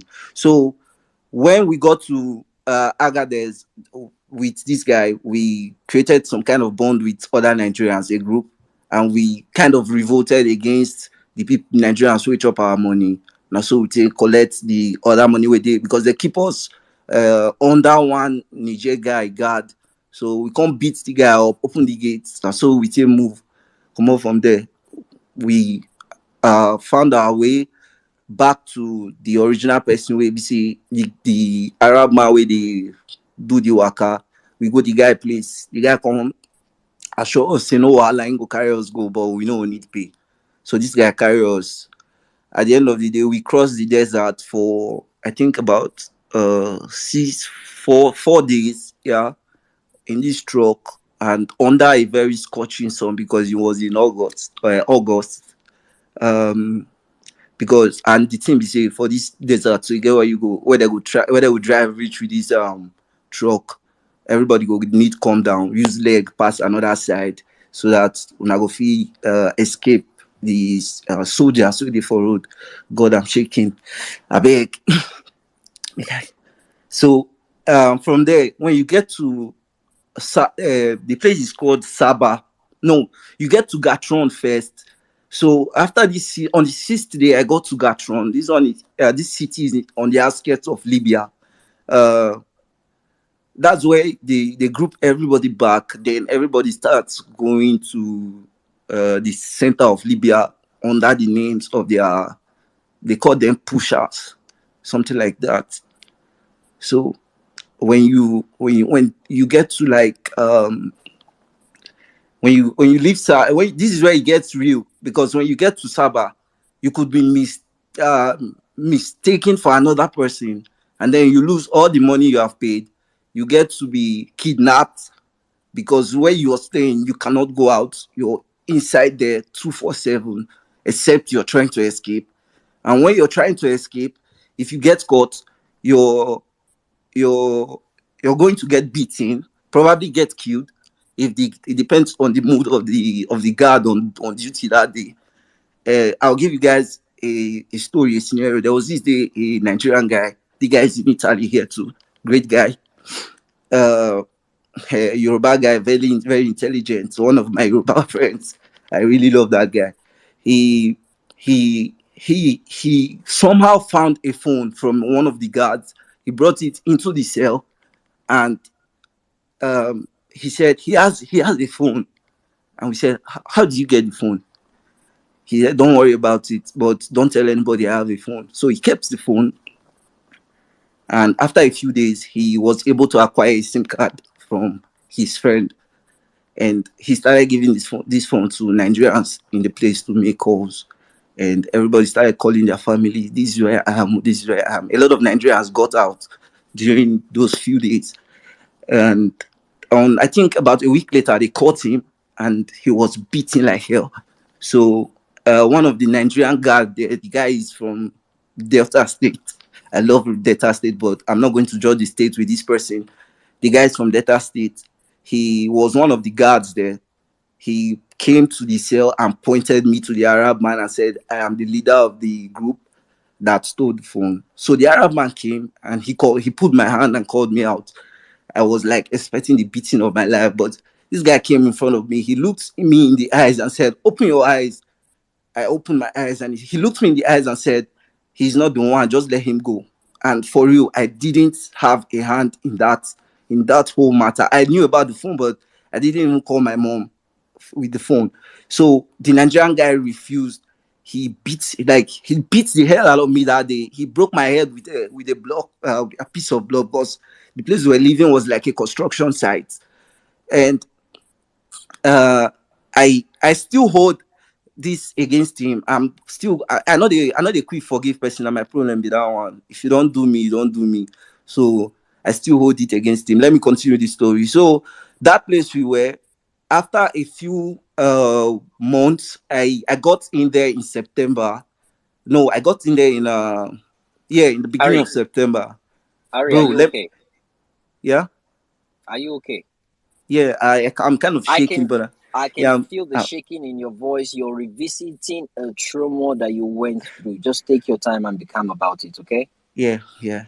All I right. think I've done this like 2 or 3 times. I think this is the third or the second or the third time I'm trying to like revisit the story step by step, and I can hold on. I'm trying. I'm trying. I can do this. I just want you guys to know. I don't want to waste your time. I'm sorry if I'm wasting anybody's time, but I No, you're just not want. wasting. George is listening to you right now. Make Uh, them know um, waiting. Then they do. I'm Why sorry. people they come out? Why people want their country back? Go ahead, my brother. Exactly, because why I chose to come here and revisit this story today is because about a few days ago, if a friend of mine, a very good friend of mine, this guy is a very intelligent young man. He's in his 20s, 25. He's very good in playing football. He drums, he sings, he raps. He knows how to do a lot of things. This guy he wrote me up and said, "Please give me the contact. I want to go to Libya." And I saw his message, and I shed tears. I was like, "No, bro, you can't. You're not going to do this, man. It's crazy. It's crazy out there. People don't know about this. There's like a whole prostitution ring going on with Nigerians being picked, not even sold, being picked like clothes and returned the next day, like saying I rent them be like mad, man, like mad. You guys should do something. Don't. Bro. See, I think at this point in time, Harry, you just calm, just calm down. And I think what Jimmy said earlier on, we have that space. I just wanted, I when I had that experience, someone that reached out to me and he said, hi bro, I take come here, and I tell him, say, he said, when you enter flight, when he shared his story with me, till now as we're speaking, I am literally shaking. And someone is in my DM right now, a very good friend of mine that is up here as a speaker also. He lost his brother to the wilderness, his younger brother to the wilderness in Libya. Somebody also is in my DM telling that, can I speak on the Libya thing now too, please, boss? Nigerians have this experience. It is not hearsay. Salam, Many people, salam, it is. salam. I think we can go on with that with this story. I think sometimes this it is taking a different turn, but I think it's important for people to understand why so many people are passionate. I think people need to understand why this thing is do or die for us. So people need to Otumba, understand that our Otumba. life, we invested our life because we know stories like this, and we're from a country that should not be going through this. We're from a country that should not be going through this. And if those judges want to play funny, but we said this country will burn. We're not missing what we burn because Nigerians are tired.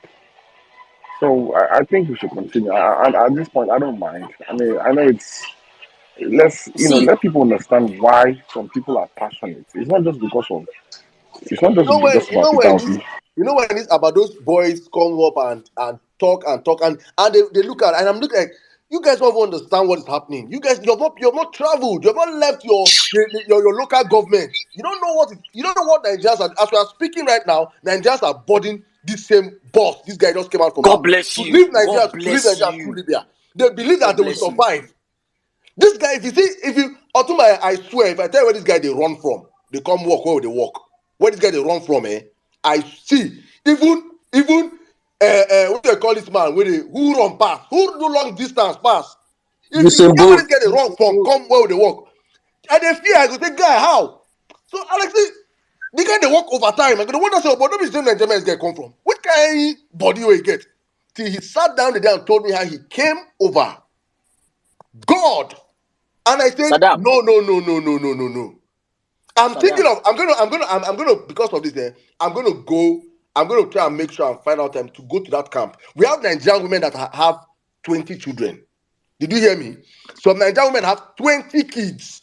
They born as they give birth today, as they are finished, as after 9 months, when they finish, after they all give birth, and they nurse the child for 2 months, she gets pregnant again and give birth in the next year. 20 children in Nigerian women. And when they get, I'm saying it, you can see how it is. God, see, a Nigerian government, when many of us come out here and we say things, we must, if Nigeria does not work in this season, that country will end. Make Bro, it not end. die, man. Because man, Make Saddam. it end. some people are Saddam. already like me now, man. As you see me, so I know, and I could board the next flight and come to Nigeria tomorrow because the life I'm living is not even mine for real. Because the Ari, amount of people I Ari, Jimmy, see, come in when you want to that come in, please. Ari, I want you to confirm this. The reason why I stopped you when you were saying that story, I don't want no, it to bro, be like no, I'm Jimmy, saying what. let me just finish this, please. Let me Go just ahead, finish go this ahead. in case some people don't understand why the passion that is behind all of this. You guys, like, I'm talking to these elite people. You guys are killing a whole lot of talents. You guys, you wake up every day, you celebrate Toby Amusan, you celebrate basketballers, you celebrate footballers, one every day, one every day. Just imagine if the country was working right, how many people we will be celebrating. Just imagine if everything was like 50%, just 50% okay. What the fuck, man? Is nobody thinking right? Now just Like, are Ari, greed, you my guys brother. okay? Now just What's greed. going on? Now just greed. Now just Ari. greed. The reason why I even stopped him at that point in time, I want to complete that line for him to now confirm if it's true or not. When they attach themselves to that elox in the desert, the elox will keep speeding. They will not stop. It will be bouncing at its speeding. Anybody that drops out of that elox, Otilo, the person is dead. Confirm. It's They will be confirmed. finding people's skull on the ground. This woman left Nigeria and went to Libya through that route. She got there. They told her she was going to walk. They gave her passport to one of the Lebanese people there. They held on to her passport. She was a slave. And they told her, you'll be taking care of my child. That was what they told her. Taking care of my child. She'll clean the house. Up, first floor, second floor, third floor. Every single day. Sweep, mop. And she eats only once a day. And the child, guess who's the child? A dog. Jesus Christ. Jimmy, A dog. Jimmy, And if Jimmy, that dog wants to have sex, the dog have sex with that woman. If that Jimmy, dog wants to have sex with that woman, a Nigerian woman. The Jimmy, daughter left Nigeria to go and look for the mother. The same thing the mother went through. The daughter went through that. And guess what? They reunited. But when they reunited, the daughter was pregnant, and the mother had already 3 kids there for different Arabs that was Arabs. sleeping with them. See, let me tell you Arabs. about the camp. The And they camp. collect their passport. Oh, they collect their passport. They no feel wrong. So Saddam, tell them say Saddam, can I talk about the camp because I think it's a you are on little bit sale, on the lighter note. This part. man. Can I Before talk you So about before the you make go them to dey the camp? hear, camp, Because eh, make them know wetin they cause. Go ahead, Ari, go ahead. before you go to the camp, I just want to read somebody's comment. Somebody say, "Hey God, I have already scheduled my movement in September to Jesus. Libya. Now I am scared. Things are tough with all the skills I possessed. Nigerians every day feel like they should leave the country by any means because Yes, why would they they not? believe that they will Why survive not? passing through desert. You go past desert, you go now pass Mediterranean Sea. Even Israelite self, now Israelite journey be this one now. Now Israelite journey be this. You pass desert, you Bro, now pass bro, Mediterranean Sea. a past Israelite journey. You know the jerk where they behind. You know the jerk where they behind. This is where I go back to the statement I said before. I hope Nigerians, we need to change the government, but Nigerians really need to change. We will be Nigerians, we really need to change. Because I no see reason where be say you will don't go Libya before. You no fit cross, you no get mind to take cross the sea. You will come back to Nigeria. Come they tell people say the journey take 2 weeks, the journey take 3 weeks. Just because say one out of 100 people use 3 weeks, they use luck, take reach Europe. Like you go back home, you lie to people, collect their money, you bring them to Libya, you sell them into slavery because Nigerians also do this. They sell fellow Nigerians into slavery, collect money, and go back to Nigerians there to Nigeria to recruit new people. To like it's a whole fucking business. People are getting rich off of other people's blood, death, and sweat. People are wasting in prisons. They don't even remember their home. They don't even remember where they are from. If you see them, they'll tell you, I've been in this like it's a poultry room for 7 years where like 14 people are in. No, they can't go forward and they can't go backward. They're just stuck because, and these people are people that when you speak with them, they tell you, Omo, I sold my furniture shop, I sold my electronic shop, I sold my school to come here.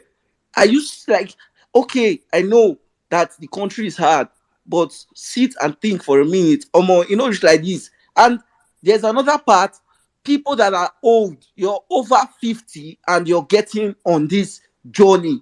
Who wetin dey twerk you? Stop, abeg. Na beg I dey beg una. Even young people, the more na stop, because once you get here, you're young, they will, like, not even in Europe, because in Europe, yeah, if you keep straight, you can make it out alive. But in Libya, there is no way out. Now only luck that they keep person there. Only luck, just luck. Now they have a belief say God they exist the more. Now they have a belief say God they exist the more, because your help can just come out of nothing. Let me give you guys how I got out of prison, just because this is on a lighter note. There was this day after they know when I did prison, they only carry me go walk before. They just pick me up from streets where they work out, carry me go prison one day. So I did that place for like 2 months.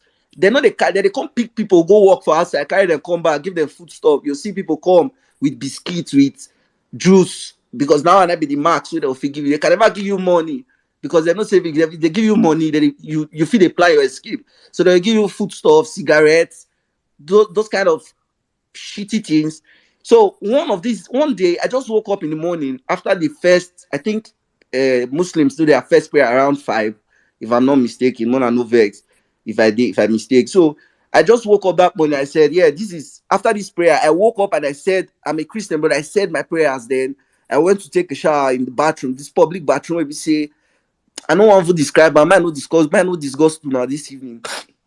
I went to take a shower. I changed my clothes. So I went to sit in front of the door. I said, today I must come out of this place. Even if I walk, I want to go walk. I must come out. So as the guard opened the door, I was the first person that he picked. He picked only two of us and said we should go and offload things. So we went to offload things. We came back. This another group came and selected 5 people. This time I was the last person that they picked. So this was where my story started.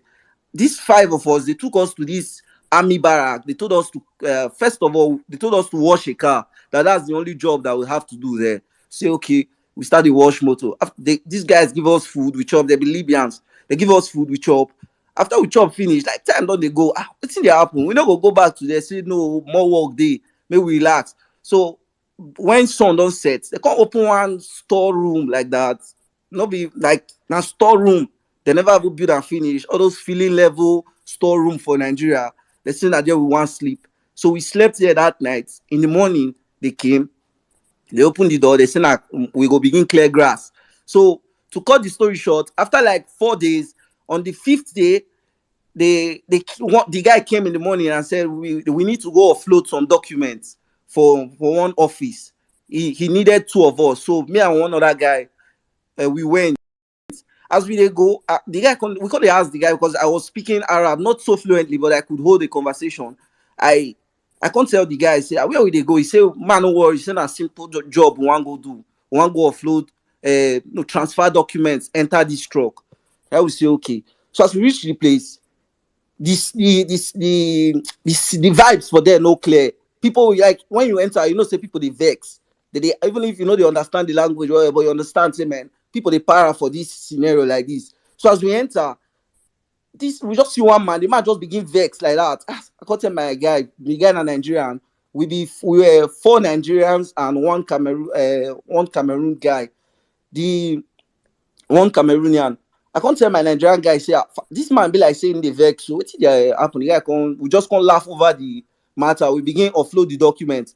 They transfer and they go the truck. After like three trips, the man who meet initially come begin tell the other guy, say for Arab, I need more, I need more. I can't tell my guy, say this man is saying he need more. What do he need? So the guy will carry us come, go say more way to say one go carry the other three guys come because they need more hands. Then we say okay. So we were there. He went to bring these three other guys. They came, we were now five. We started walking as fast as we could. After about an hour, now so we begin hear gunshots for this around the building. So we had to leave the documents so they carry. We run, enter the truck. As we climb the truck no start. The Arab driver wey carry us come, the guy don he run leave the truck there. So the one Nigerian guy, the guy na Calabar guy, the guy is a mechanic. He came down. He in the heat of everything, he was able to fix the battery and everything. He started the car, and the car was moving. So another Arab guy came and said, let me drive the car. So he started driving and took us out of the area.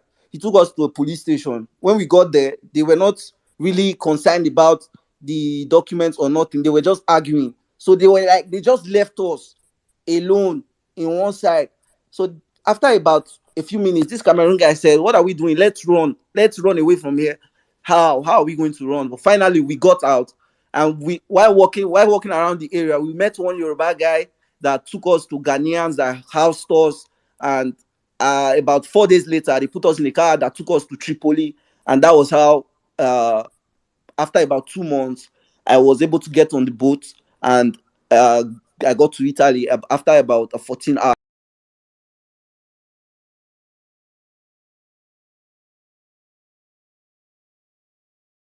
Some people they spend days, some people they spend months, some people they even spend weeks. They go there without food or water. Make una no reason and say as it be for Peter and say it be for Paul. They walk like that. They walk like that. I beg, I beg, I beg, I Please, beg. Harry, please. I just want to make this call out there because people are already here saying that they wanted to. Please, instead of you to go to that desert and die, stay back in Nigeria and fight for your country and die. Please. Exactly, Put down. exactly. That is what we are raising an army of young Nigerians that are going to stand up against these one percenters that have made our young people, talented people, to hit the desert and follow water and go and die with their dreams. Nigeria will work in our lifetime. Please. Just get ready, get prepared for that battle, that anarchy that Tinubu promised us. We will give it to them back to back. Prepare your mind. If it is safer for you to make it in Nigeria. In a working Nigeria, you will make it and excel, and you will live than be a slave to an Arab man that will sell you or kill you or use your body system for whatever he wants to do. And at the end of the day, if you survive that, you go to the Mediterranean Sea. The pirates might come on that sea and kidnap you, shoot up people's balloon. Your balloon might burst and you will die. Stay back in Nigeria and face these criminals once and for all in this season. Harry, please, we will have that space. You will come back and give us the story. I want Nigerians to react because a whole lot of people have the same experience with you. So that people don't understand it's not a one-off experience. Other people can also come in here right now and speak. If you want to talk to I think the judiciary should understand the motive already. You have set the tone for them to understand why Nigerians we will not kill ourselves anymore. You guys will die instead of us to die. You guys will now start dying than we will be 99%. We have been dying for you guys for so long. It is time for the 1% to die small. It is that time. Thank you, my brother. Let's circle the mic right now. To other people to speak. Saddam, you see, I think we should reschedule a special space for this particular topic, and this is the reason why I said so. The first person you mentioned that reached out to you, I'm not sure if it's the same person. The first person that reached out to you that said they scheduled their appointment to go to Libya and everything. Someone reached out to me. Someone in Brazil reached out to me, and the person said he can give that person an invitation letter because they have papers and everything. He can give that person an invitation letter that will bring them to Brazil, but they will have an agreement that when they get to Brazil, they won't do drugs. Now, if we create another space for this, people will come up and speak. A lot of people will listen to that. We don't know who might be willing to help them.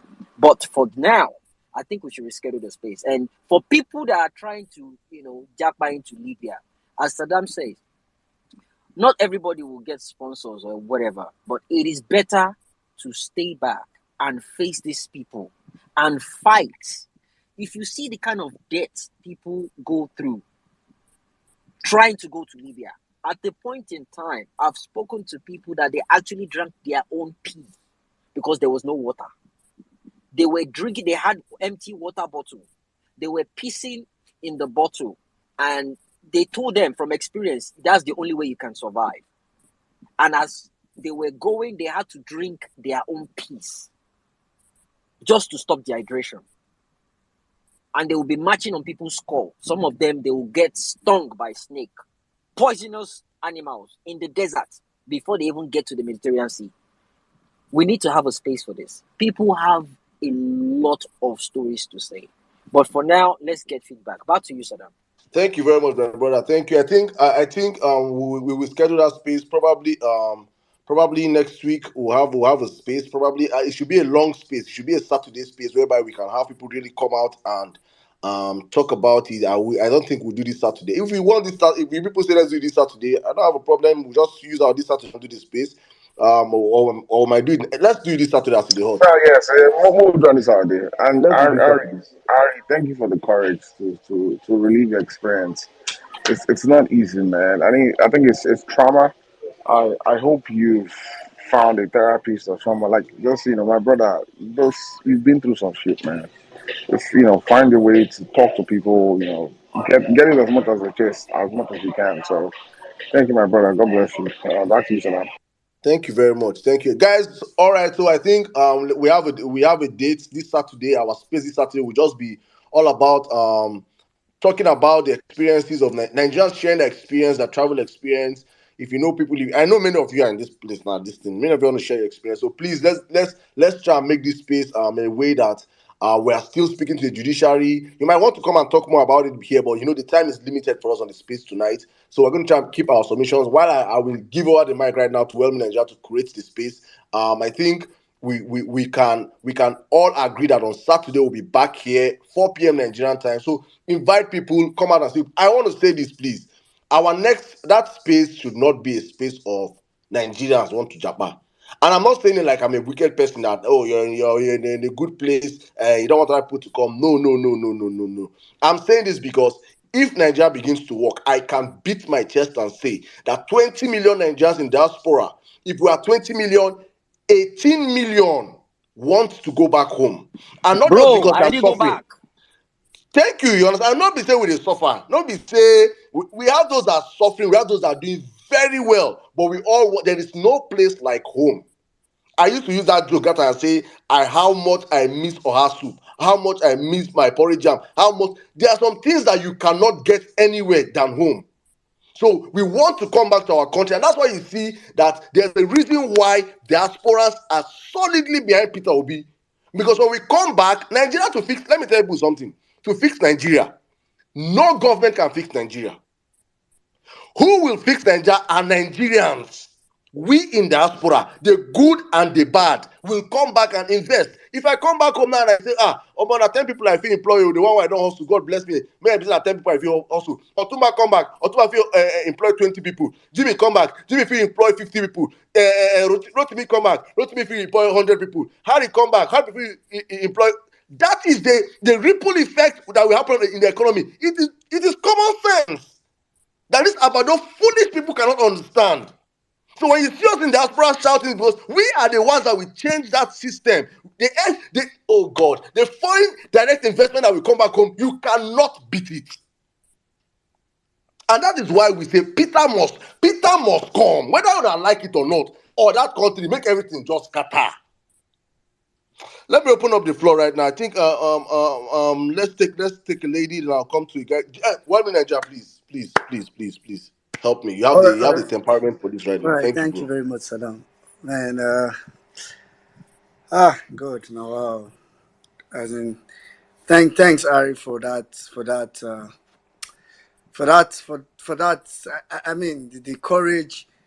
Ari said all that, and because he said it within a short time, you may be tempted to just imagine it the way he's saying it and just leave it there. But but I'm sure if you are someone that have a good sense of imagination, you know that the experience is different. It's not. It's when you are saying something that you experience, you tend to just breeze it. People just think, oh yeah. But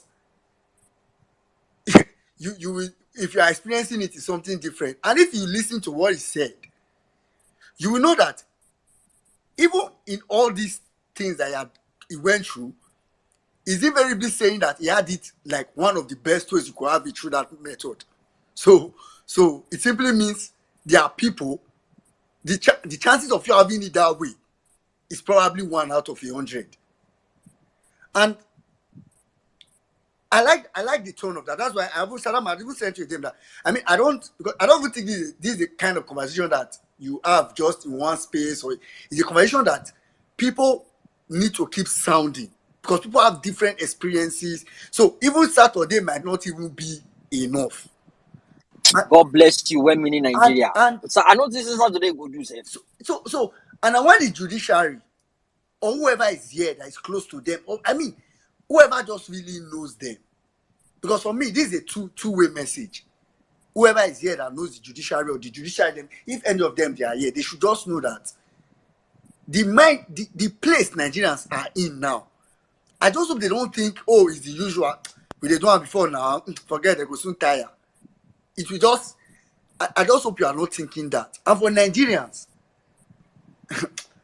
I tell people that this time, even we are hearing of African countries already rejecting Nigeria. If your own African country that is nothing can already reject you, Zimbabwe.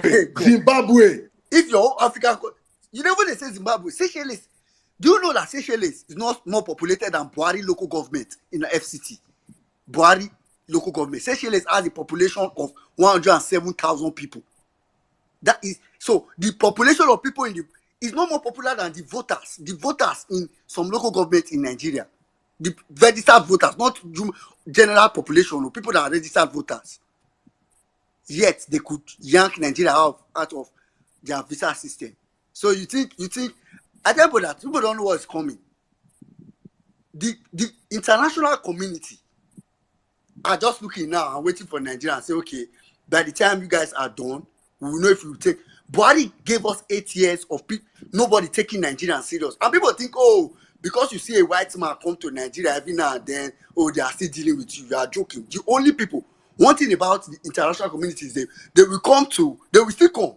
They will come and take what they need, but they will never give you nothing. So what will eventually happen if the judiciary does the wrong thing is that we will be risking, and that's if it is stayed at that particular period, we will be risking another set of months or probably years where the international community will say, these people, they're never serious. They are not. We have had 8 years of that where they don't, as in, they just say, all these people, they are not serious. Get a good president, then you will know. I've told people that, like Saddam said just now, when Peter Obi become president, he doesn't need to do much. The moment he's announced, first of all, everybody first of all just say, okay, at least now they have somebody that have sense. That's the first thing that will happen. Anyway, this is a convention that will be happening See, for a long time. well-meaning Nigeria. See that 14 hours where Ari mentioned. You see, I've heard a lot about these stories. In Nabotin, say me self don't experience them. Inside that boat, there's still a plan coup. Then they push you by the country where you come from. They push themselves inside water. Information minister Jimmy, the boss. Then they push themselves inside water as then they inside that boat where the boat they go lose. Okay, maybe there's turbulence inside water. Waves they come up and down. Then they won't reduce people where they inside, so the thing will not capsize. Then they push themselves, say, okay, this one are from Nigeria, they are useless. They will not do something. Then they push themselves, and they go to see as shark they attack people where they don't fall inside water, and people cannot even swim. So people will drown. They will drive past. They will see floating bodies of people. They will see half body. You say swim. Who wants swim for ocean? Bro, man, you swim for ocean. You say swim. Even Michael Phillips said they swim. Who wants swim? Bro, you want swim for ocean? I beg, let's leave this space to Saturday. I beg. Anyway, back to you 1 minute. Yeah. Let's just quickly go to we'll take a couple of speakers. Let's first go to Mommy Mandona. Mommy Mandona, please go ahead. After which we'll come to Lua Rotimi. Then we'll take it from them. Mommy Mandona, go ahead. Yeah. The chief priest, Emir Saddam, Otumba, we meaning Jimmy, my in-law, Cindy. Emir, share the judges, they are still here. Jimmy, are they still here? Yeah, yeah. Because now them I want to vent my anger. Share they say they know they hear word. They say they don't collect bribe. I want to tell them I studied biochemistry in school. I don't they think about hydrocarbon, all those combusting something now for my head. Look, we don't get matches, we don't get gunpowder. We don't get petrol. Even at this high cost, we don't store them. We don't get firewood. We are waiting for you people to give us matches that we are going to use to burn this country. I know that some of you are quota system. Some of you entered there. I went to university. Some of you did not go. But we have told you people that we are going to forgive you. Collect the money, collect the money. Give us judgment. Since I don't read, say, obituary, there is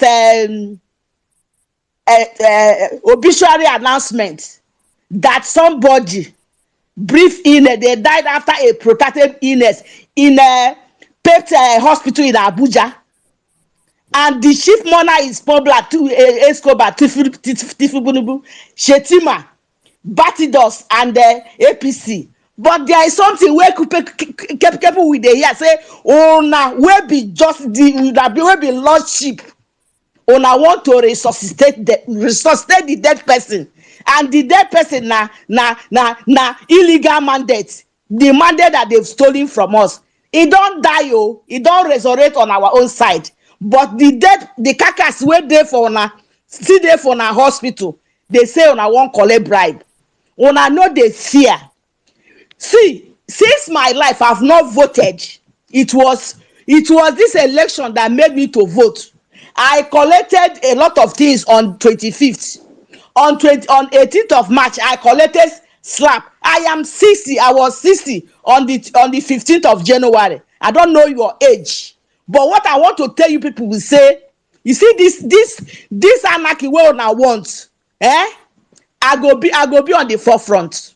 I will be on the forefront, and this Armageddon, it go start from you people. We go first of all deal with your children in your eyes. After we have finished them, we go deal with you people.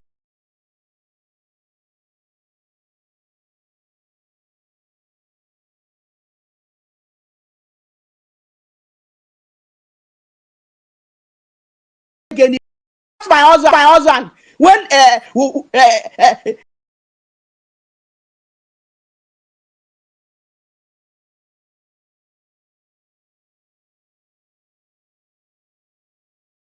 last suit was giving him 6 months,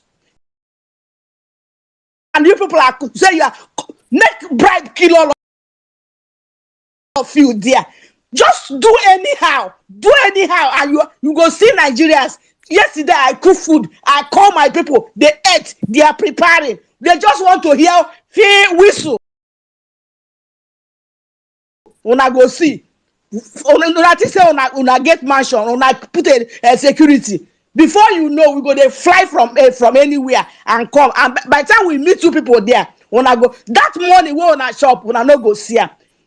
Anyway, make una do anyhow. We are waiting for you people. Do anyhow. My anger, my me self na me go start. I go be na me go.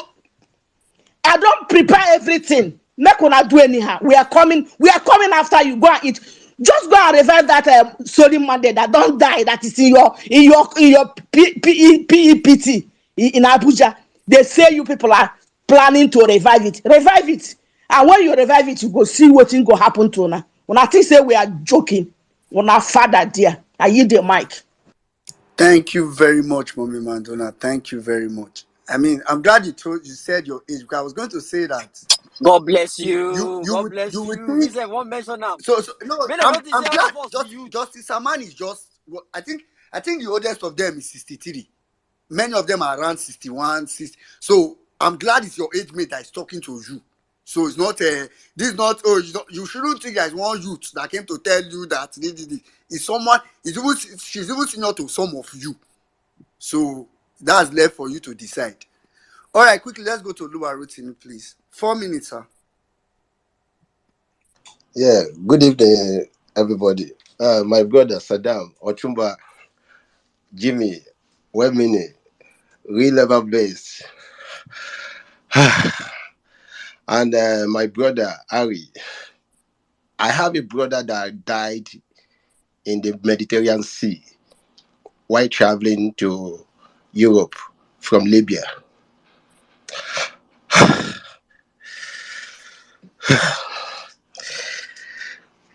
I mean, it is an emotional situation, and I don't want to talk about it much. It's only few people that will understand what you are trying to explain when you are explaining.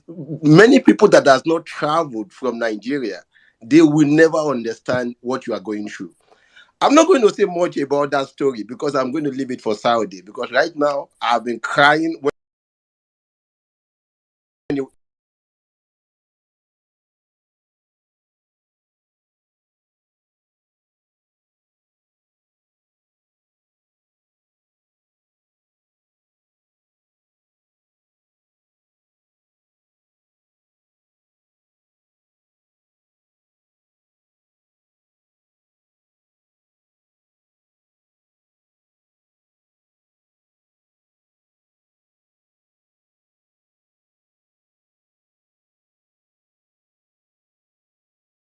I'm talking about something that happened in 2001.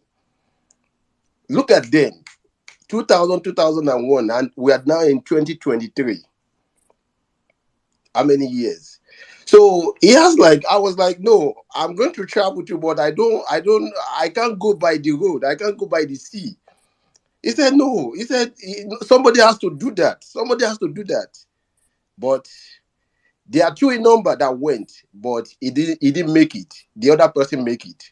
He died in the wilderness.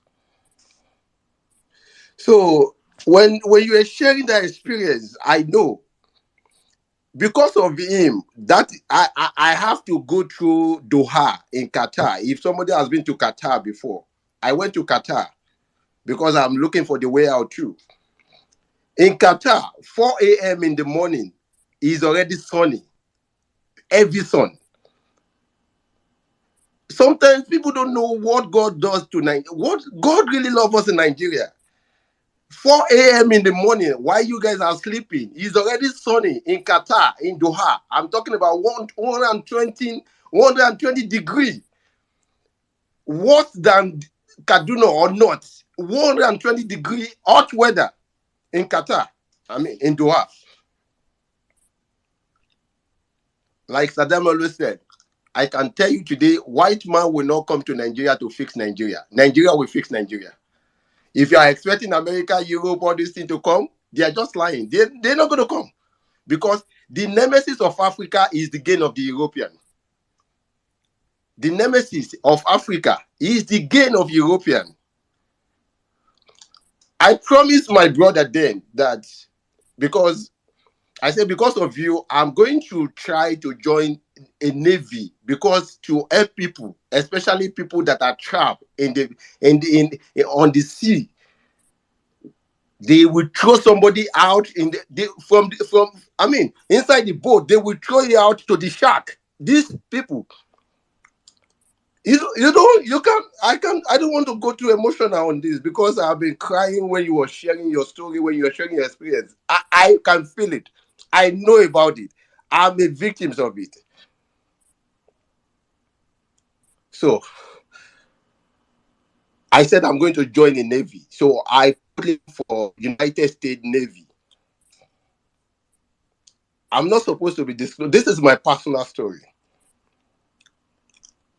So because I was applying to a school, some students, I have to the same time the school accepted me. When they accepted me, I have to drop out from the United States Navy as a reserve, and just focus on my school. So I can still come back to Navy. I'm doing that because of my brother. So Thank you for your service, man. Thank you for your service, brother. Nigerian judiciary, please, for the sake of God, if you don't know what to do, please, for God's sake, for the sake of Nigerians that are planning to come to Nigeria, please do the right thing. I don't want to say much to be saying this or that. Please, for the sake of God, do the right thing. Nigeria is suffering. Yesterday, I have to shed tears. I spent close to ₦1 million in doing giveaways. I'm not making this up. I have a receipt. I'm not making it up. Don't say, oh, this guy is making it up. I'm not making anything up. When you see people coming to you, begging you, serious, how do you guys sleep at night when you have billions of naira in your account and some people are there, they cannot sleep, they cannot eat, they cannot even go to school? How do you sleep? How do you sleep at night? You have billions of naira in your account and you see people sleeping on the water. Go to Badagry, see people go to some schools. They don't even have nothing to feed on. And one man is now telling you that it is me or nobody. I have a good news for you. There is no better love than to die for one country. If you are ready to burn down that country, everybody is ready. My family is ready. So at least somebody has to build that country. Somebody has to break it down. Somebody has to pull it down. Somebody has to put it up. So at this point, it is now or never. And to all these Nigerians in Nigerians, I'm living in abroad. I'm comfortable. Emir Saddam is fine. Jimmy is fine. Otumba is fine. Some of us are in abroad. We can decide to be quiet and say, you know what? We don't care. But there is nothing like home. If somebody remember the story, I'm sorry for wasting. I'm not supposed to be emotional right now. Somebody remember this story. During the time of Oando Konoko Phillips. When Oando is trying to buy Konoko Phillips, I invested almost 35 million naira of my money during that time. But Nigerians are supposed to be and take all my money. Because there is no justice. There is nothing. There is nothing. This is my personal life that I'm sharing right now on this space. I still believe in Nigeria. I have to reinvest it with real estate too. I was duped close to millions of naira. I supposed to decided that, you know what, I don't care about Nigeria anymore, but I still believe in that country. I still love that country. That in abroad you have money, but you cannot eat what you like because you can't see it. I have money to eat whatever I want, but I cannot see it. I can only see it in God bless Nigeria. you. God bless you, my brother. God bless you. I want to come to Nigeria. I want to live. I want to leave United States on Wednesday and and come back on Sunday to enjoy my life in Nigeria. But I cannot do that because the country is in shit hole. So we coming on space to tell you, please do this, do that, for the sake of God, for the sake of. You think we are suffering? We are not. We just want a country that work for everybody. I'm crying yesterday why sending people money because how much is that money that they cannot survive for 2 days on that money? They cannot survive. 10,000 naira, 20,000 is that money? 50,000 is that money? The wages are expensive. That is nothing. That is nothing. Please, military are ready to even kill you. Those people that are protecting you will be the one to kill you. I'm giving you the right information now. The military that are protecting you will be the one to kill you. I promise, because they are tired. They are tired. They are tired of this bullshit. They are tired of this nonsense. They are tired of this monster. If you like, do the right thing.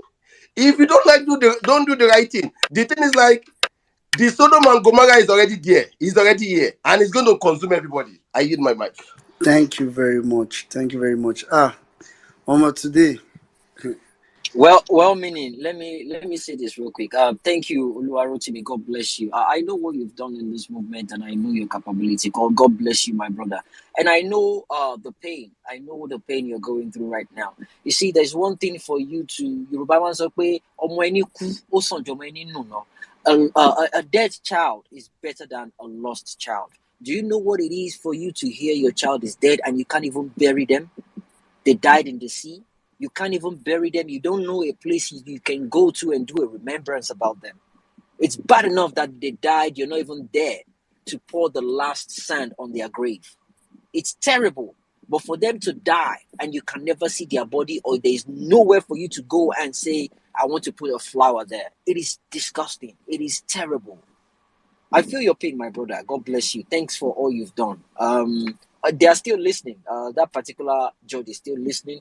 And I want us to make use of the opportunity, as many people as possible. Share your experience. I'll see and figure out if I can still get another one to be on space on Saturday again. I'll see how it goes. It's not certain. It's not as if I book a date with them. It's just that my contact happens to be around them, and they just use their phone like they are listening to music, and they let them listen to what is going on. So that's just all I have to say for now. Well meaning, back to you. Thank you, guys. All right. Thank you very much, Jimmy. Thank you very much. Uh, my guy is here, Mr. Ibrahim. Mr. Ibrahim, please quickly go ahead. I know if you raise your hand, I'm sure it's because you want to speak. Because normally you just come and chill. Yeah, thank you very much. Thank you, everyone. I'm just so eager. I don't want to. Sometimes I just want to stay and just listen because I told you that this is the best place any obedient would like to be in at every weekend or every um, weekdays, just for you to have more knowledge of what is happening. I told you one of the fear they have about obedient movement is the kind of knowledge and also kind of information available to the members of the group. And they are challenging the status quo, not from the tribal or religious background. They are just challenging the based on what they understand, what will work for the country. So this is what makes everybody to come here and listen. And when everybody is talking about, I'm so much believe. If you look at all the history, all the countries that spring up and become superpowers in just like in a blink of an eye, is from their diaspora. Their problem today is that England and US don't know how they will continue without Nigerians in their country. And most of Europe, that's just the dilemma they're in. They want to let us go, but they are afraid. Look at now, 20,000 medical doctors in US alone. 20,000. So tell me, and these people are the ones giving their life. Specialists in all the sectors that you can think of. Cardiologists, the best cardiologists in the world is in Nigeria. The best also in the world is in Nigeria. Look at their Silicon Valley. All the best after India, they are Nigerians. Indians are going back. They are building their own country. Chinese has gone back since they built their country. Malaysians are back. Today, if you go to Egypt, I was in Egypt last year. Go and see, Egyptians are going back to build their country. Now we have 20 million Nigerians or people Nigeria outside Nigeria. We have the most educated immigrant in the world. Forget about this one, people, everybody. Even the ones that by the nature of our foolishness of our leaders, they go to travel through the Libya and died. You understand? They knew they are not just people going to Europe. They are not just people going to Japan. They are Japaning with knowledge, educated people, speciality in some of these aspects. But look at how we are wasting them. They will die on the road just because they want water on the road. There is no water and they died. These same people are the one bringing AIDS to us. You stole us dry. You carry AIDS go. I was in the train station with one of the GGM in NMPC. He was telling somebody close to me, which is a relative, you are distant, and he was telling him that he was going to Abuja. He wants to go and take one of his children to UK so that he will show them their houses. He had 15 houses in London, 15, as a government official. 15 houses in London, paying tax there, paying everything. He cannot build school here. He cannot build sachet water company here in Nigeria. He cannot do anything. I always ask myself, and I always ask people, I said, generating electricity is one of the commonest things in the world. Some countries have 100 years, 200 years with electricity. See Nigeria, we have 323 dams. 323, listen to me clearly, 323 dams in Nigeria. We don't have lights. Out of this land, we don't have food.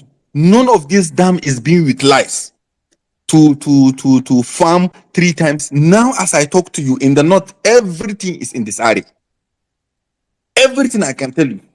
That's why they don't want it. They are calling whether you don't know whatever. But nobody is happy with this APC government, including the judiciary and their families. They have families now. All the judiciary, because they get a good education when they are young, all of them, they are people from a zero background. Go and check all their histories.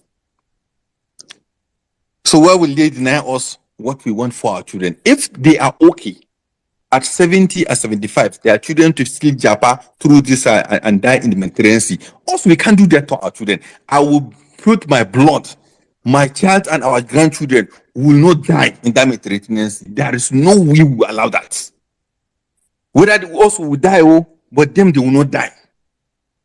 That's what I want everybody to understand. This is the fight that in front of us. All these people, you have seen them. Look at all the decks. Count and see. If not for the good Nigerian that they have seen during the 60s and during the 70s, they will not be on that seat. And that's what they are denying us. When we are out, they say, no, there is a process for you to remove government. You can't remove government. You have to go to the ballot paper. I say, we go now. He said, we don't know anything. We don't know. We don't have experience. As I talk to you today, obedient movement is the most obedient movement ever seen in the world. People that they can rob and they still go through this process and still continue to educate themselves on what they need to do, how they need to do it. They threaten us. Look at every comment you see. If I make my post, any other person that is Abado, if he is only threat and abuse, he will not counter what you said. No knowledge, anything. He said, you are very dull. I think I am very dull. Tell me how dull I am now. I put up facts to you in front of you. If you want to debunk it, bring facts. But look at them now. Everybody's scattered. I told you, obedience here, they are only fair today. Is that they would like to, for example, they keep on coming back and tell them, remove subsidy. IMF, they will give me the easy, you must remove subsidy. This man, because I don't know what he took that day during that inauguration, definitely it's not on his mind.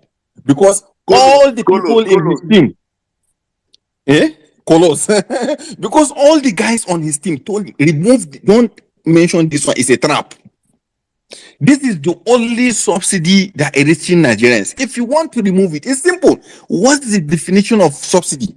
The money Nigerians pay for not refining Nigeria crude oil in Nigeria. That's so definition. Nobody in IMF or World Bank will change the definition. It's just the money we are paying for not refining oil in Nigeria. So what is the main thing we're supposed to do is to refine in Nigeria. Nothing big, nothing down. We have four refineries. None is working. We don't have light. We don't have security. Now, as I talk to you today, we don't have food. And the food is the highest security issue that we can get in this country. We can live without light, we can live without oil, but we can't live without food. And they want revolution because they don't want to walk away. They want us to fight. So that if we fight for like 20 years, like they do Sudan, like they do Syria, and they do Yemen, so that we fight for 20 years, so that our brothers will not come back. I bet you, as of today is what? Today is 28th. Let me see, if they say they announce Peter Obi as a president after the 25th, by today, I'm telling you, more than 5 million professionals are already back in Nigeria. More than 5 million professionals are already back in Nigeria in all the sectors. So now, if you pump them to aviation, now we have even Nigeria that have Gatwick. He's the owner of the whole airport. What can you? What else are you going to tell him? We have Nigerians in Rolls Royce, the companies that are even building engines for aeroplanes. We have them in NASA. But look at where we are today. Every year you carry Nigerians to study, masters or PhD degree Nigerians becoming first. The dullest Nigeria that is having passed in Nigeria, when you carry and go that environment, because the environment is cool. You have a professor attached to you, you have a good classroom, you have good weather, nobody is harassing you. Come and see Nigeria. Go to Nigerian hostel and just look at that person that you see in Nigeria studying, he's not supposed to be in get pass. How in get mind? Go to their toilet, just check their toilet. How he even pass university, nobody knows. But it's still in Nigeria, we have people having first class in physics, first class in chemistry, first class in mathematics. Go and see the condition. If you bring any Oyembo, if you come third class in Nigeria, I bet you I will pay you for that. Bring him. Only son alone will kill that person myself. In brain no will carry one word. Ibrahim, you said son. Just would they be? Have they been to any public Nigerian university to see how people sit in class? I used to say it. I remember when I went. 2,000 people in one class. I went to Lautech. I was a private. I don't know who sent me go Lautech. Me that I went to private school all my life. I decided I was feeling like oh, I was a smart boy because I passed JAM. I had a very good score. I passed post QME. My father said they just said I should go to Bowen or Babcock. I said no, I want to go to Lautech. I went my first under level class. 1,000 is 1,200. Anybody that went to Lautech knows 1,200 seater all in Lautech. My brother, we had school starts at 9 a.m. 7 a.m. People are already in the hall. I walked into the class. I walked. Like a private school kid now. Class starts at 9. I was walking at like 8:45, 8:50. I was looking. I was like, are they doing party here? Like, here is it party they are doing here? Like, why are people standing? My brother, I could not see inside the hall. Continue, bro. So yeah, leave that one. Go to a hospital. Go to the school and go to the hospital. If they tell you, say that judiciary, that head of judiciary, if you show the hospital where they born and for a baton, You see the hospital today. If they carry you there without sickness, well, so you come out, you have AIDS, you have BP, you have diabetes, you have everything. Even the one where you know inherit from government, where from your family, you carry them from that hospital. That's the kind of stuff we have in Nigeria. If you have sick, you go there, go become full sick and come back home. Now dead, everybody just they die. Forget about all these poisons that we are bringing. Me, I see in Nigeria, I see tire, motor tire. I see tire. They brought the tire in Nigeria. Very unfortunate for them. The cargo come earlier. When custom intercept, the manufacturer manufacturing the tire have updated the date to front. Not that backdated, they put them for front. So that's mean they manufacture the this in January. Then they come put the expiry date for September this year. So when the custom even check it, the manufacturing they do not even reach. That's how they do some other even things that we drink, some things that we have. Now, as I talk to you, you can import beans to Europe. They said Nigerian beans is being treated with poison, so they can't eat. They can't. You can't send it out. Come to Nigeria, Sadem. Every morning, Nigeria, 100 million Nigeria eat rice and beans. We're supposed to all die. Now only God just they help us say at least we get mind say we won't change these people. I swear to God. We're supposed to all die. Nothing is working. And then if you look at from our first mention to today, what we are just asking, give us the Nigeria that we want. Nigeria will work for you and work for us. We're not the one that is just you are just stealing money. It's not even working. See Kaduna Abuja road here. I went last week. As I come back, I see we come back with one governor in the same convoy. If you pass after that Jerry, it's like 100 kilometers to Kaduna. Even if you eat fufu, that fufu now 1 hour 30 minutes journey, but that fufu will melt inside your stomach. I'm telling you. I said, why are we suffering ourselves? Why? We can't get light. We can't get in your house now. You have to get your security, then put electric wire, then get dogs. Or to scare yourself to sleep. So they knew that if they keep on putting pressure on us, we are going to burn down this country, and this is their happiest moment. Let me tell you, Saddam, if you remember, if you forget, they said Nigeria will cease to exist in 2014 or so. They give us another date, I think in 20 something. They keep on shifting the date where Nigeria will disintegrate. They can't carry hate. You understand? We have look at the tweet of DSS. Look at tweets from an agency of government. You tweet that this person is because he's an IPOB lawyer, charge and bail lawyer. What does this how low? This is DSSO. See how low. And they have their members, they are here listening to us. And there is Igbo people in that DSS. They are not Hausa. You go that low on your own Twitter handle. No. No, we have to have another Nigeria, Mr. Me, I will just come here just add that to people to understand that our hope here was that in Nigeria is to make sure that we collect that mandate fast so that our brothers abroad will feel comfortable to come and assist us. It's Nigerians that would build Nigeria. This is please, everybody should just write this so that people will know. It's not rocket science. It's not angels. It's nobody will come to rescue us. And this thing will start from that presidency that we want to collect. And once we collect the presidency, then we start to move. We stabilize our system. We have people that have empathy. See the kind of hate between APC and Nigerians. See hate. How even Nigerians close their eyes to even vote. If you vote APC, I think say you get problem for your head. I swear to God. It's not bad.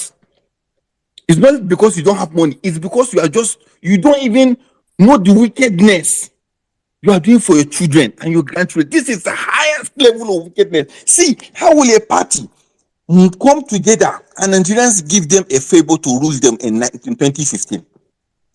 How on earth that kind of system will fail you before 2019. Koro in your eyes, you bring them 2019. They fail again. Not that even they fail in just like multiply, and they even call it next level. And we are here every night, every disinformation people we tell you, don't bring these APs, don't even bring them close. They are plague. Leave them alone, no, go and vote for a person that will help you. Leave tribalism, leave religion, no. They will keep on bringing this in. Allow them with their toxic ticket. These people, like we are talking to nobody. Like we are talking to nobody. Now, all of them, their eyes don't clear. Yeah. Some are even shy to meet us. Some are saying, don't we warn you now? You bring somebody who is on colors. Then what do you expect? You need policy. If the person will say, go give you $10 per month. $10 as a palliative. $10. Today dollar is 840. Somebody give you $10. And he's looking for the poor of the poor and give the poor $10. Even the rich now no get $10. Oh, I swear to God, Canada is 20,000 naira or the whole month, 6 months.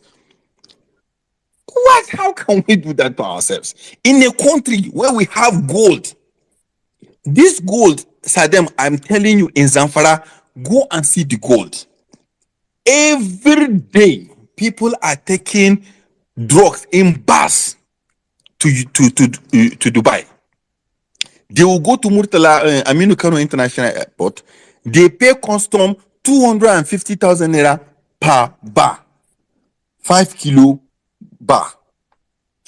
Once they give them that money, you go to your seat and sit down. The custom officer, after all of you have checked in, he will bring your bag to you, and you carry your bag to Dubai. In Dubai, they have a place where they call Nigerian Gold Souk. That's Nigerian Gold Market. That one gold is coming. That's me. It's coming every day. I went to one place to change money. I saw somebody. He brought his bus in front of me. They do this thing. If you see the dollars where they count for that person, in front of me. That gold now. Zamfara is one of the poorest this thing in Nigeria. What you don't even know, Sadem, is that if you go to that Zamfara, the beacons for the gold mine are dated 1921, 1925, 1920, 1930. That means the Oyibo that left Nigeria all those days is aware of those gold in that particular place. And we have a government now that they are not even thinking of anything. One, the crude oil, they don't even know what to do with it. Agri, they unleash Boko Haram and the bandit on us. So how do you, today as I talk to you, today, 30,000 naira per bag of fertilizer. 30,000. Even the Buhari, the other Mugu, he was trying to sell it at 5,500. He even put it on the bag, 5,500 during Buhari's time. And during that time, they are selling it at 9,000. 9,000. Now, that same MPK is being sold in northern market at 30,000. Today, maize.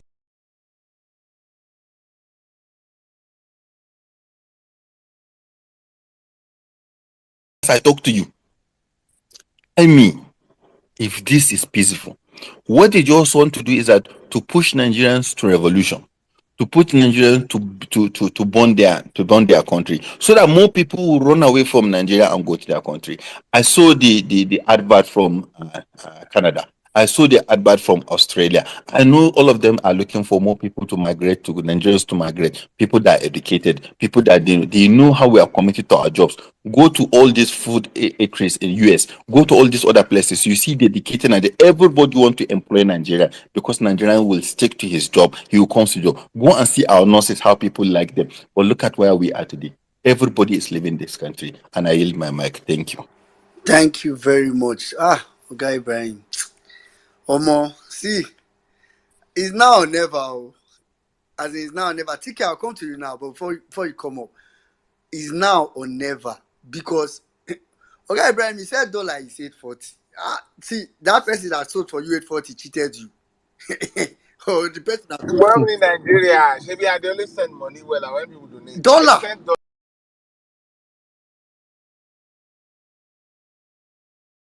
now, and I'm looking, I'm like, why? See, And it's about to get worse. Omo, I opened. I don't think I've seen euro cross 900. I think that was what drew my attention today.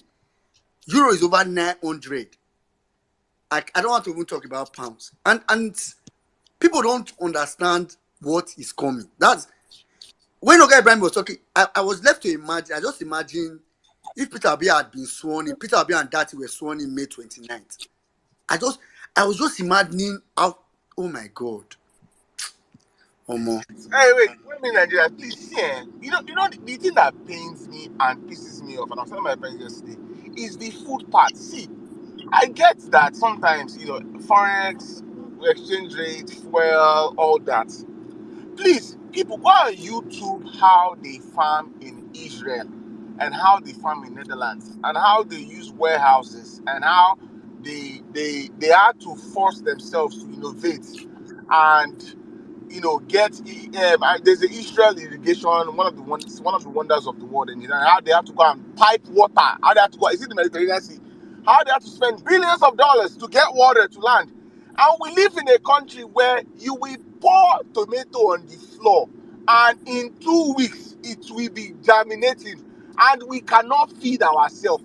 If you cannot feed yourself as a man, you don't deserve to live. Now imagine a country that you cannot feed you cannot, a country that has land that you will pour seed on. See, we in the US here, to plant, we know how the grass in the back of my house, I had to spend money on seeds. Just grass, so not, I'm not just because I moved into a new house, so the soils they gave me were bad.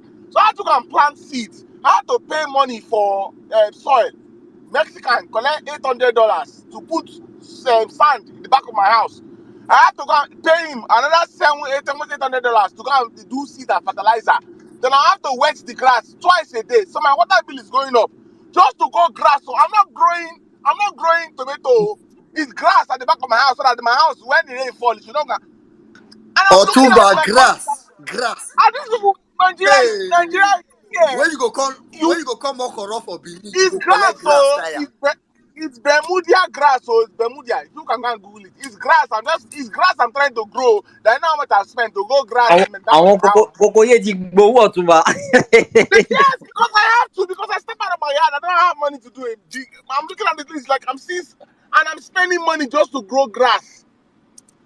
When we're in a country where I remember, so let me just say Jos. When I lived in Lagos, when you have all those refuse dumps, you wash tomato, you pour it on the floor. My brother, it will germinate without you using one single fertilizer.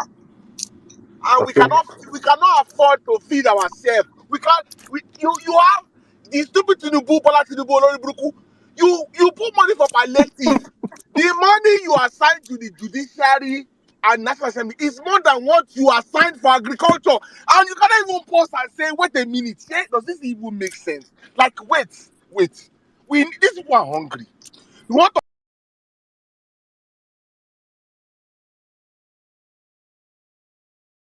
35 billion to judiciary, and none of you even paused and said, wait, idiot, this is not, it doesn't, to a common logical, forget that. I know you are greedy, I know you eat the money, but just say that, it doesn't make sense. Why will 19 billion go to agriculture and 35 billion to judiciary, 70 billion to national assembly? You want to spend more money on national assembly than agriculture that will feed the people in your country.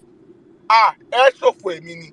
Hey, God. But in the morning, if the morning says we work for you people, the afternoon we disagree. It doesn't. This is madness. I can't say, are they doing us? And you know why I refuse to believe there's no African cause. I reject that belief. I always argue because you know why? Because I see Africans in the diaspora. In tech, everybody knows this. See, if one black person gets hired in tech today, I will bet you is a Nigerian. I remember when I used to work for Capital One, they said I was getting a new employee. I was like, oh yeah, we got a new employee. It's XYZ. Is black, whatever. I said, I was like, I was joking with my boss. I said, I bet he's a Nigerian. We start Zoom call for Monday morning. His name now Ayo. I thought he was like, what? I was like, yes. I said, in tech, if it's don't meet white people, Indians, you will meet, if you meet a black person, it's a Nigerian.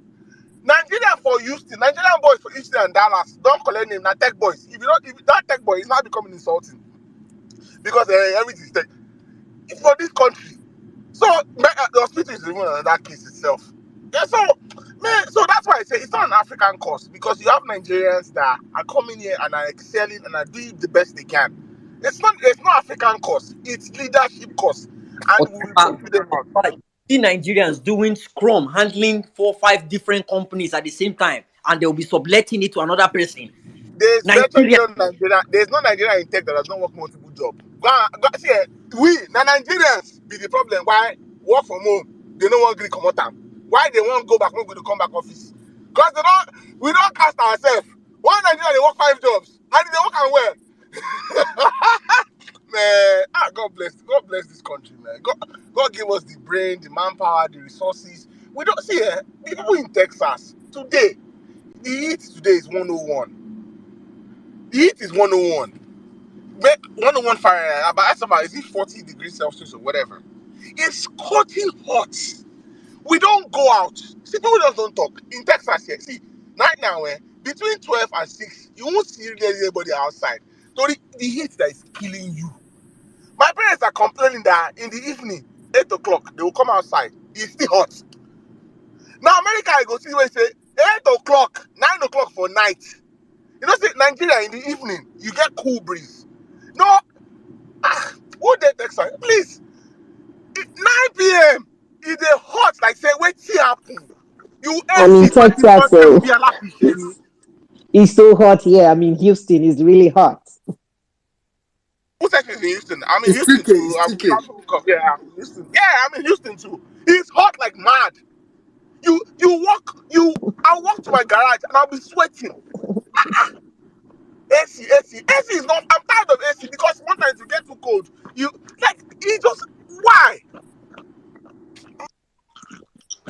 Omo. Anyway, TK, please go ahead. We'll go to TK, Senwen, Cindy Gold, Chifoake, and Dauda. Real quick before TK goes, Saddam, I have people in my DM. They're saying if we're doing that on Saturday, we should let people know. If you're coming, you have to be emotionally strong because people are going to be sharing their stories and it's horrible. So you have to be mentally stable. You have to be emotionally strong. Otherwise, they don't even bother to join because people are coming to speak their mind, to let people know the reason why we are demanding for good fucking governance. We need it and it is now or never. Thank you. TK, go ahead now. Thank you so much. Hello, everyone. Um, Harry, hi. Your story, it's very pathetic.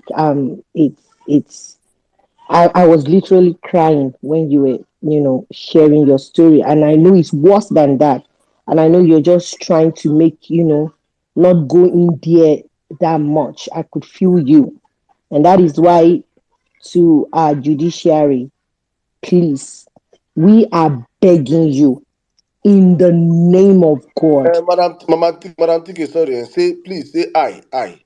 Okay, I am begging you in the name of God, please, please, please, for the sake of your great grandchildren, please do the rightful thing. For once in the history of Nigeria, please let the truth prevail. Peter Obi won that election, and you know it. And you know it, and you've seen it. Please, I am begging you now. Tí bá ṣe needful, I swear to God, at your money, your first generation, second generation, fourth generation, fifth generation, sixth generation, seventh generation, gbogbo wọn pátápátá wọn ò ní jèrè nǹkan kan láyé.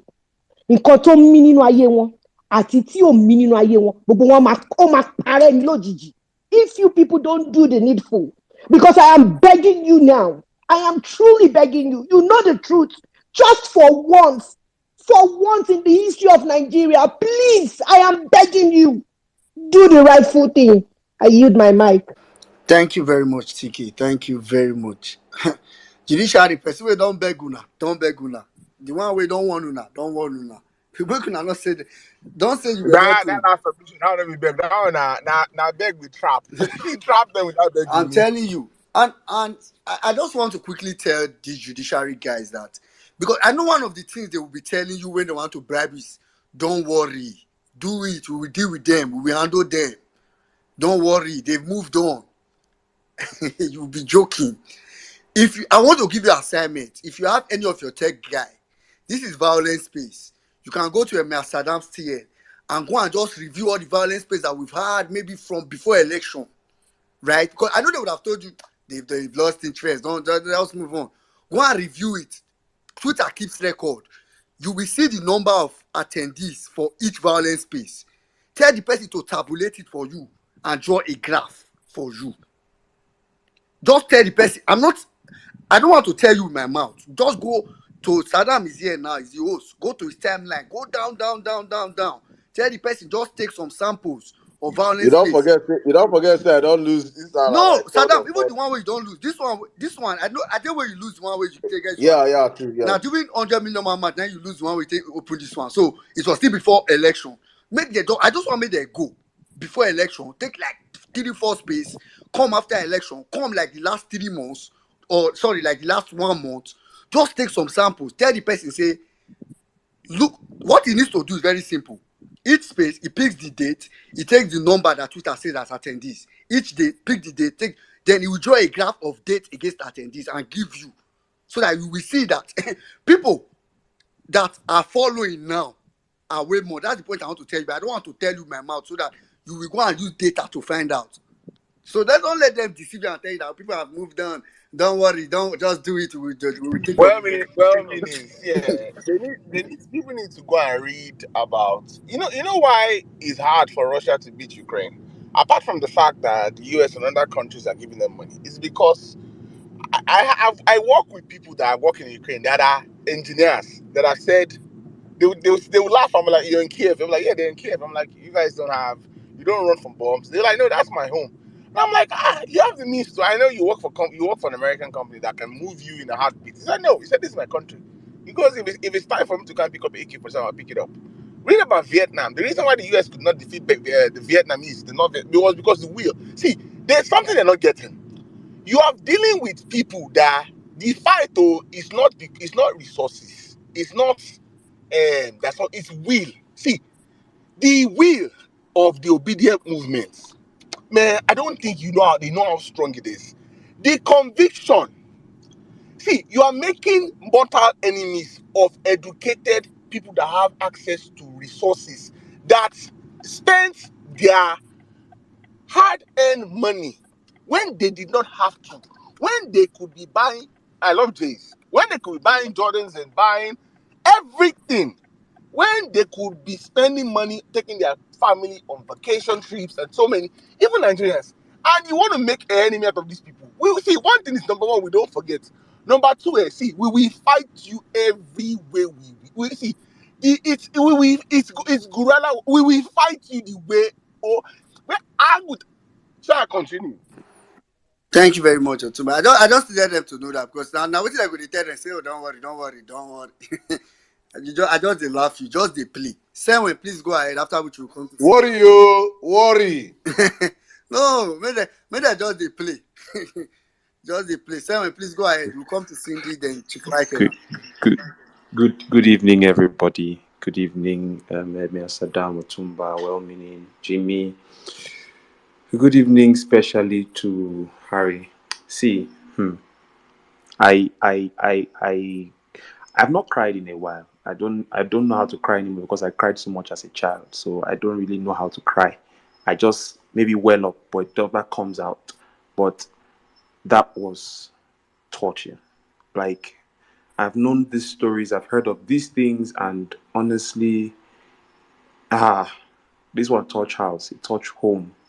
It's sad. So now I'll say this. Judiciary. In fact, the entire 1% that likes to stress Nigerians. Know one thing.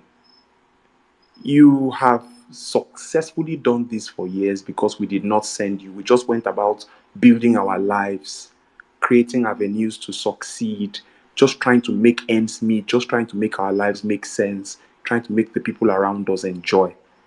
But now you've piqued our attention, you've piqued our interest. I will tell you for sure, these folks live in fear. I know them. I'm a psychologist by training, but I'm a photographer by work.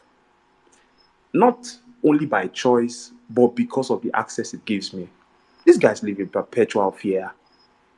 They live in prisons in these high rises that they build for themselves, putting multitudes of policemen in the front of their houses, thinking that they are protected, forgetting that at the end of it all, everybody they chop this madness where they happen for this country. Shora, do what you need to do. Do the needful. Let Nigerians breathe. You have put your hands in our nostrils and you expect that we should just keep dying and going. Just like Madam Madonna said, Nigeria has happened to me several times. I just say, see, I'm resolute. And that resolution that I have is now against a particular group of people. Imagine what will happen to you guys. uh, this country takes the best of us, kills the best of us, and gives life to the worst of us. But enough is enough. Me, I don't tire for years now. The anger is built up. See yesterday's celebration for our principal. Imagine the number of lives that were touched. That's how a country works. But some group of people have extended themselves in such a way that they are like a covering to ensure that we don't all succeed, ensuring that we all suffer unnecessarily. Things that should not worry us are worrying us. My father, for instance, gave his life entirely for this country. His entire life. This is someone that had FAO jobs back in the 70s. He said, now I want to make my country great. The country eventually killed this man. A good man to the core. The country eventually killed him. It didn't take up to a week. He was gone, spending millions. In a week, he was gone. See, Nigeria have taken enough from me. When this shit hits the fan, he will receive it. Judiciary, don't do what you have to do. Don't do it. Play with us. Keep playing. You think you are far, you will run away. We extend all the way to other parts of the world. You will see hell. Thank you, well meaning. I see your hands. Thank you I very much, yield. Simon. Thank you very much. All right, quickly, let's just go to Cindy Gold, then Chief Oike now, before Pastor Jacob.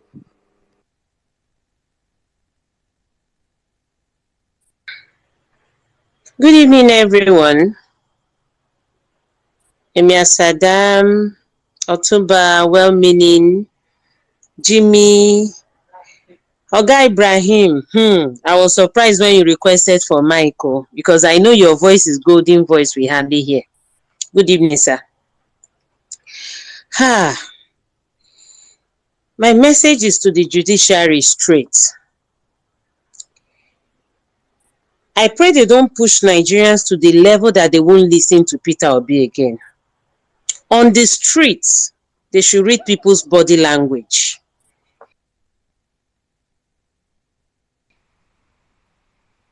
For judiciary. And I can tell you, people are gradually losing their patience. I witnessed something in front of a military barracks 2 days ago. I won't mention the barracks in case somebody, a prominent man's wife, I think is either a politician or Oba wife. They were to the woman and the woman used Yoruba and abused the officers in duty. The officer coming behind that wasn't on uniform, a female. She wanted to slap the woman. She now said no, that her hand is too sacred for the woman. And she told her, I'm happy. Do you know how many of us that die like that? And she told her name and walked away. Because I have some things I'm doing with my boss with the military. And I can tell you, almost all the military I've interacted with, they are all rooting for Obi. They are all the ones I've spoken to. Now, I read something.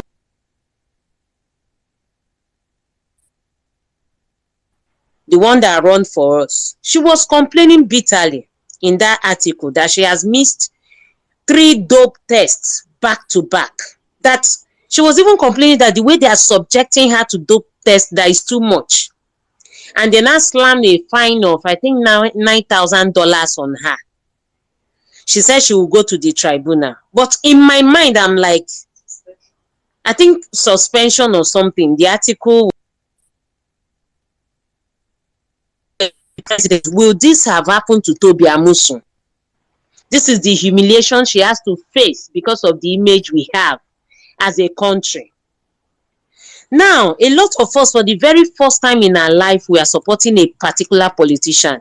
Most of us just, me personally, I vote and go home. I don't care if you win, fine. You don't win, fine. But we were very resolute, we were passionate. Judiciary, if you are listening, do the needful, because if you people want to set Nigeria in flames, I can tell you Nigerians are ready to help you lit the flame. They are ready to light it for you. They are very ready. People are angry, and the anger is brewing gradually. In fact, it has gotten to the climax. They are just waiting for judiciary to either do the right thing or the wrong thing. That will determine the action of the people. In my state, all of us, Cindy, we Cindy, spent we our keep losing money. you between. But can you just try to round up in 30 seconds?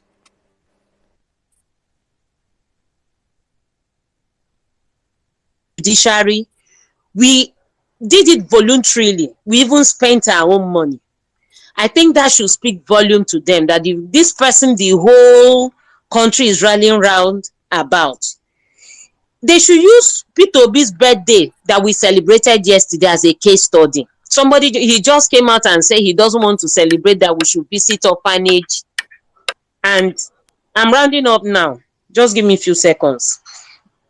And you could see the whole nation, the whole Nigeria people doing the charity work.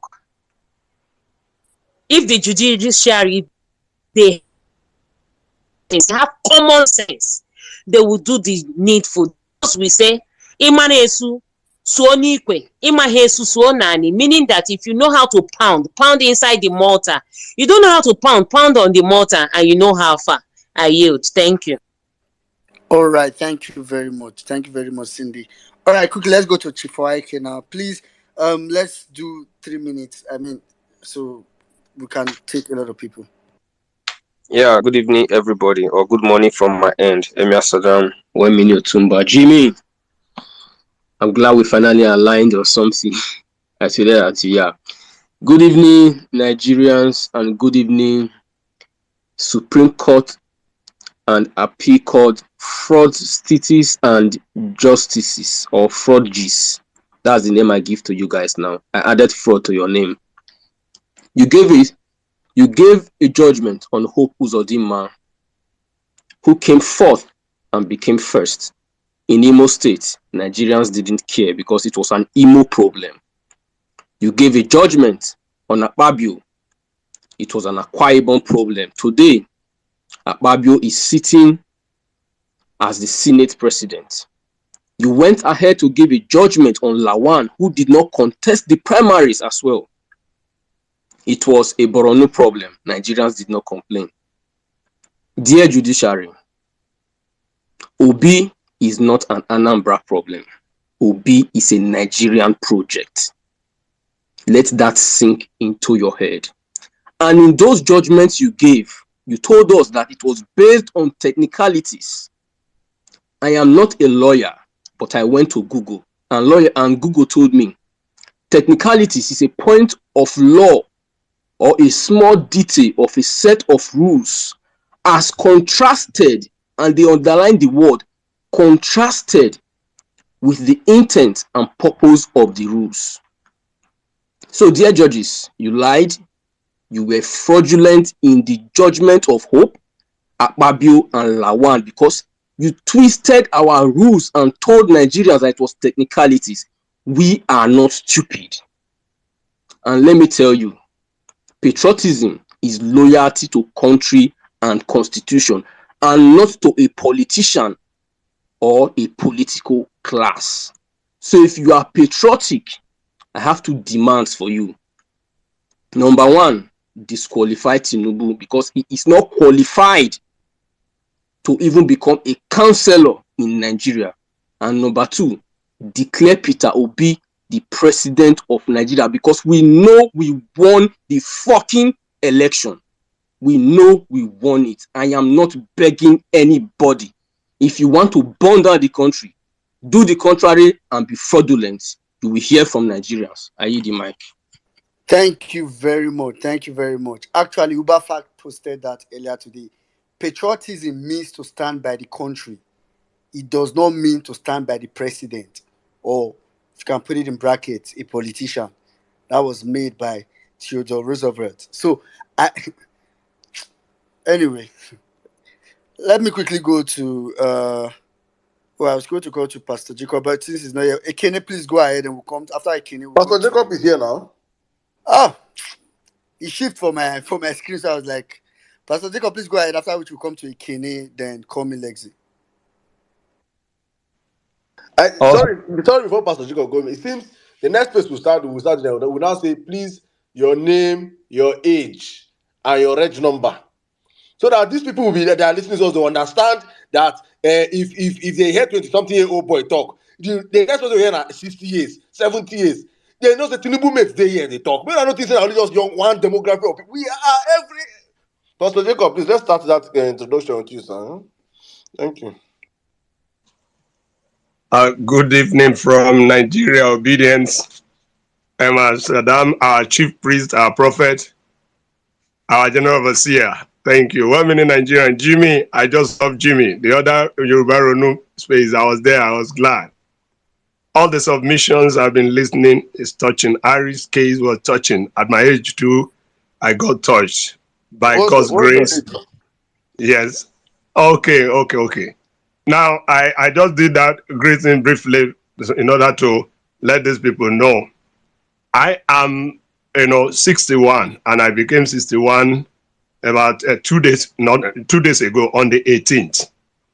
And the judiciary should know that it is not just 25 years old, your kids and your children that are here. Some of you were your age mates and some you are younger than us.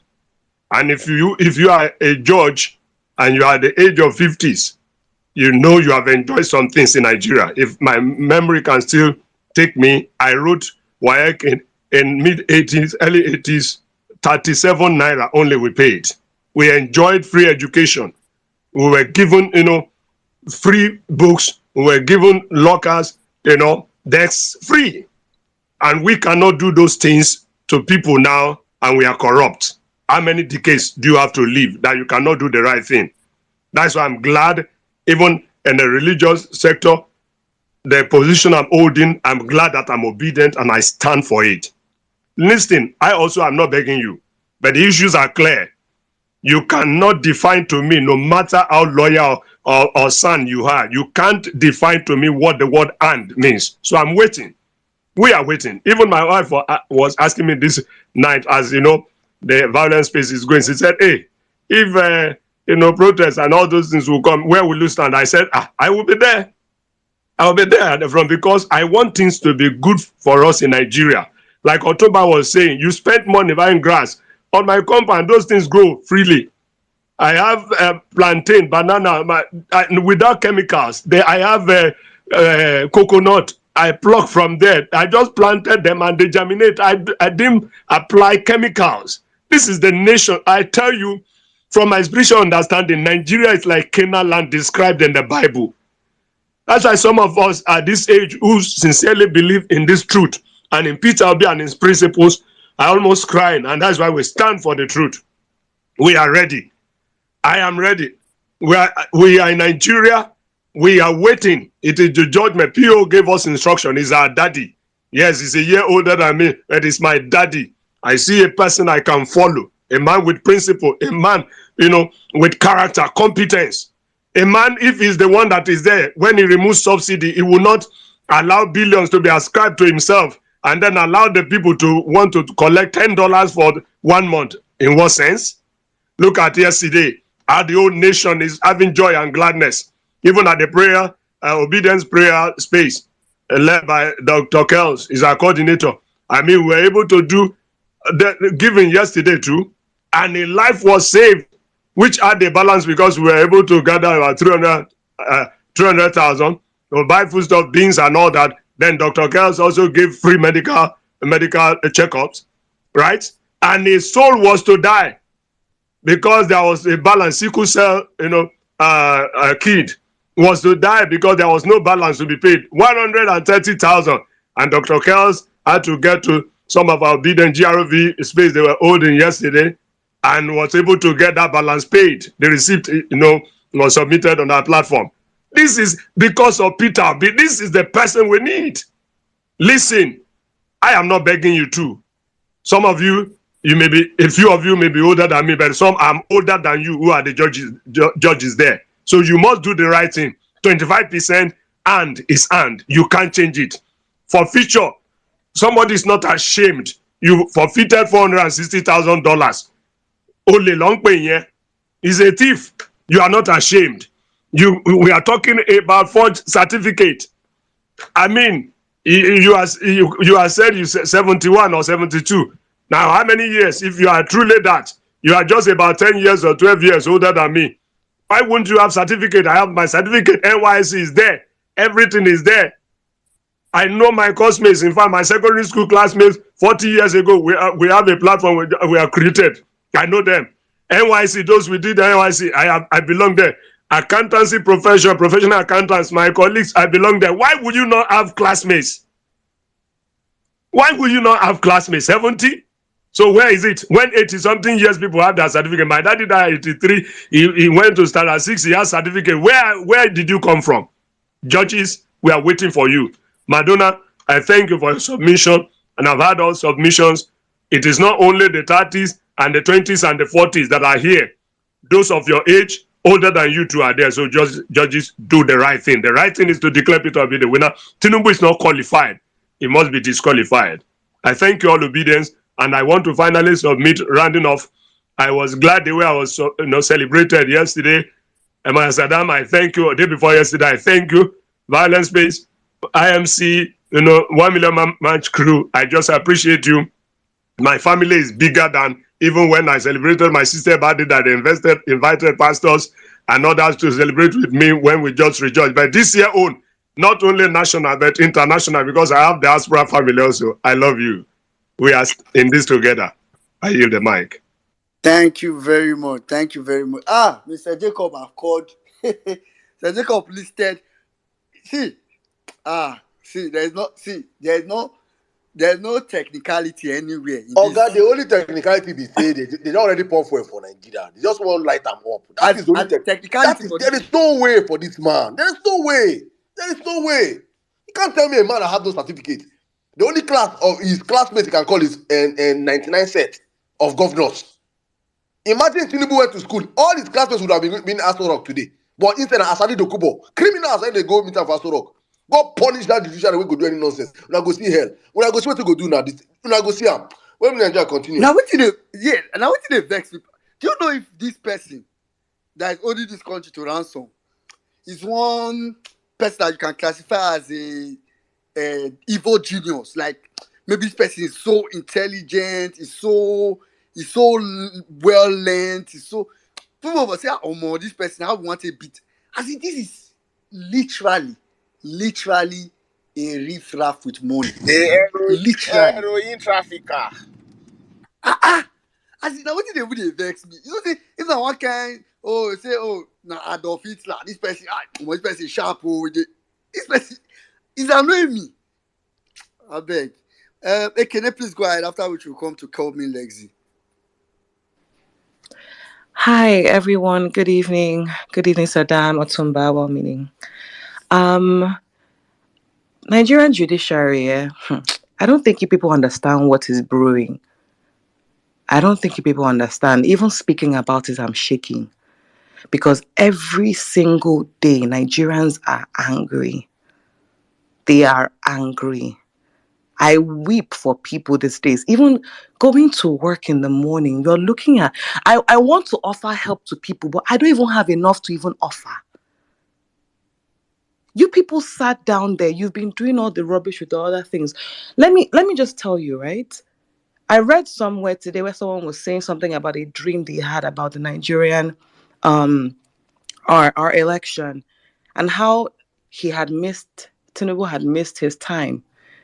That maybe if he had done this a couple of years back, we would have overlooked it. Tinubu, Lagos State rejected you. Lagos State rejected you, not small. 1 point something million people rejected you. They rejected you. You are a disgusting human being to us. We cannot stand you and your family. Body law rejected you. Ikoyi rejected you. I want you to understand, Nigerian judiciary, you're not up to 5,000. You're not. Elite are not up to 5,000 in this country. You have 200 million people angry. Let's not even go to the ones that are abroad, because if you see the NSAS that happened, hey, the one that is coming, Nigerians will not give you. Your children will be calling you on the phone saying, Daddy, please. I am crying here and I'm telling you, people, Nigerians will call your children will call you and they will tell you, Daddy, please, please. We cannot breathe. They will throw your children even to their school. You think your children's friends are their friends? You're not up to 5,000. You're not up to 5,000. Let me just make this very clear so that you understand what's going on. The Nigerian people are angry. We are weeping. People are struggling. It has never been this bad. I don't remember in Nigeria where it was this bad. That tomorrow is my birthday and I cannot afford it. It's a luxury to spend money. It is a luxury to go to a restaurant. It's luxury. When people could do birthday parties before, it's a luxury. I'd rather carry that money and go and make somebody happy. It's a luxury. Just understand. You see, I will end my submission here. I don't know how many of you have watched the last Zaz on Netflix, The Last of the Zaz. The same people, the same elites, did not listen to the people when they were talking. Do you know who killed them? It was their security guards, their nannies, their cooks. Those are the people that deceived them. Tinubu, the people that are watching your grandchildren, your grandchildren are in danger. The people that are watching your mopole in your house, your cook, the person giving you your IV, you are in danger. That's how bad it is. I just pray to God. My prayer, honestly, my prayer is that this thing, we get our mandate without bloodshed, because no other Nigerian's life is less important than mine. The Mopol and the security guards, their lives are more important. It's not fair. It's not fair. I'm not begging you. If you like, don't do it. Then see what will happen to Nigeria. I yield the mic. Thank you very much. God. Thank you very much, Ikini. Thank you very, very much. Thank you very. I don't think the judiciary recognized that INEC set judiciary up. You know, when NSAS happened, they pointed to INEC. When NSAS happened, the conversation was, go and get your PVC, you kick them out. Get your PVC, don't worry. 2023, we'll wait for them, we'll remove them. And Nigerians really waited and said, okay, 2023, we'll just do that. And went, collected PVC. People kept going. INEC frustrated people, but they eventually collected PVC. And they said, oh, don't come out. If you come out to vote, it will not count. INEC assured, and people went out to vote.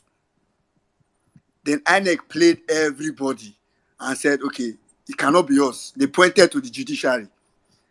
I used to ask this question. That's why I like the fact that Peter Obi is going to the end. Because I want to see who judiciary will point. Let's now see.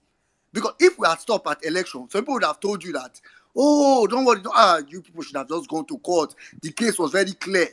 Even an APC person will be telling you that if people had gone to court, you will win. So that's why it was important that Peter Obi try this process till the end. So that by the time you get there and I say, oh, judiciary, now don't mess up. Okay, who now 1 point? Who are we going to next?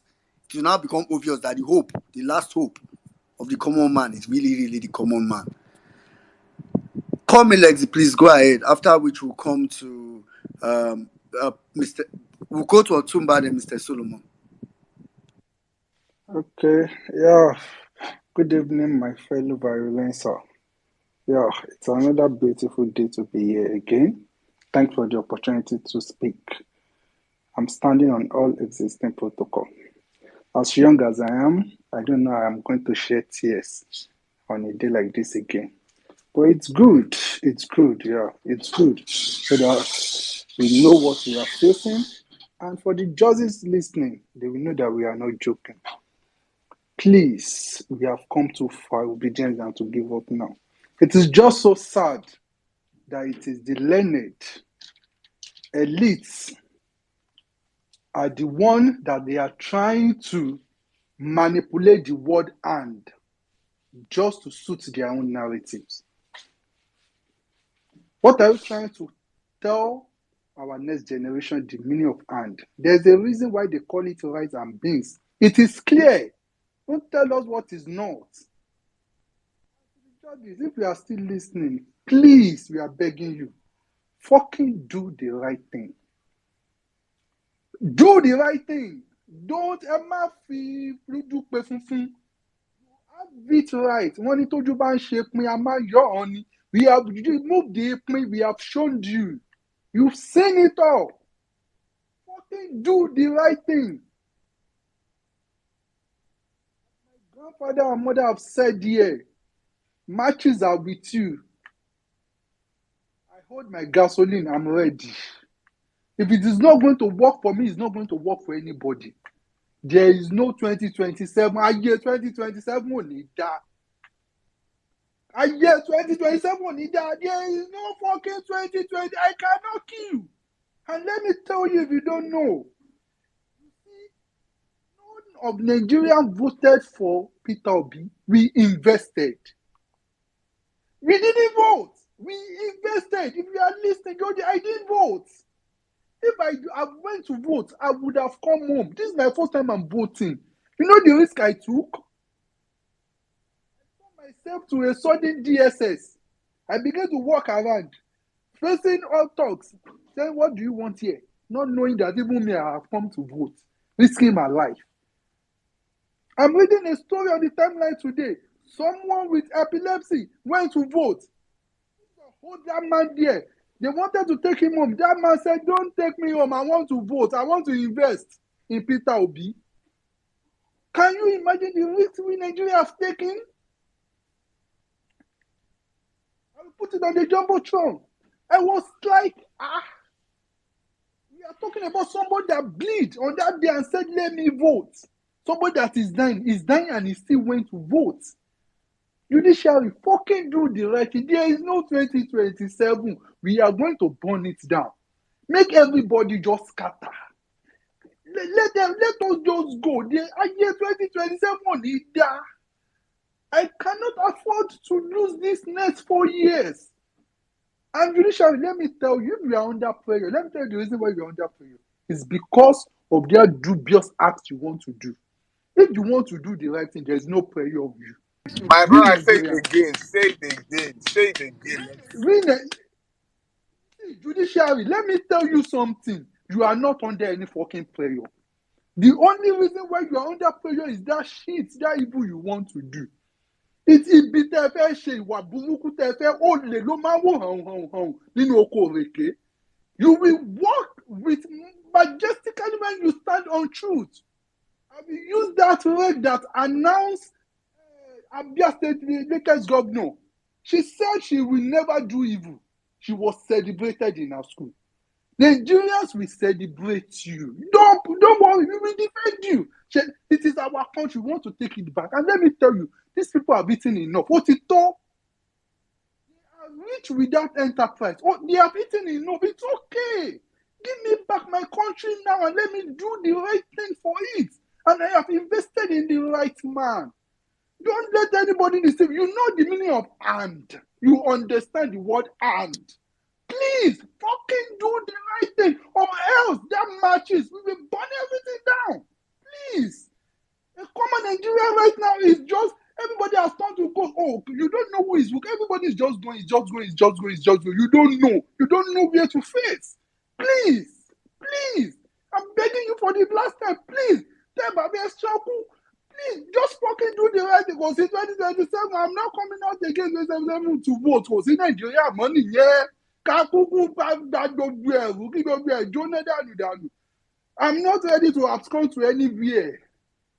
Imagine my mother saying, show my poor day because there's no fucking body. I'm ready. Let's scatter everything.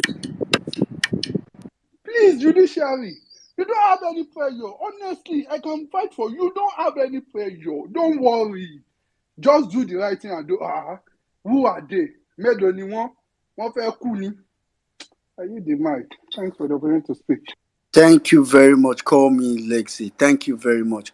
All right, quickly. That was quite passionate, and it's what drives the obedient movement. And do you know the funny thing is? The funny thing is, those that are not speaking it are actually way more. As in, those of us that are speaking are probably just. Sometimes I just think about those that are not speaking. Otumba, please go ahead. After which we come to Pastor. So, okay, we also have another pastor here, Pastor Solomon. All right, greetings, well-meaning greetings, Otumba, Jimmy, Saddam, everyone on the speaker, and the best, the people who are listening. Yeah. So, guys, I'll be quick. You see, the first thing I'll tell the Nigerian judiciary is, number one, you guys don't have private jets. You don't have private helicopters. And this is a statement of fact. During October 2020, when people were running helter-skelter, when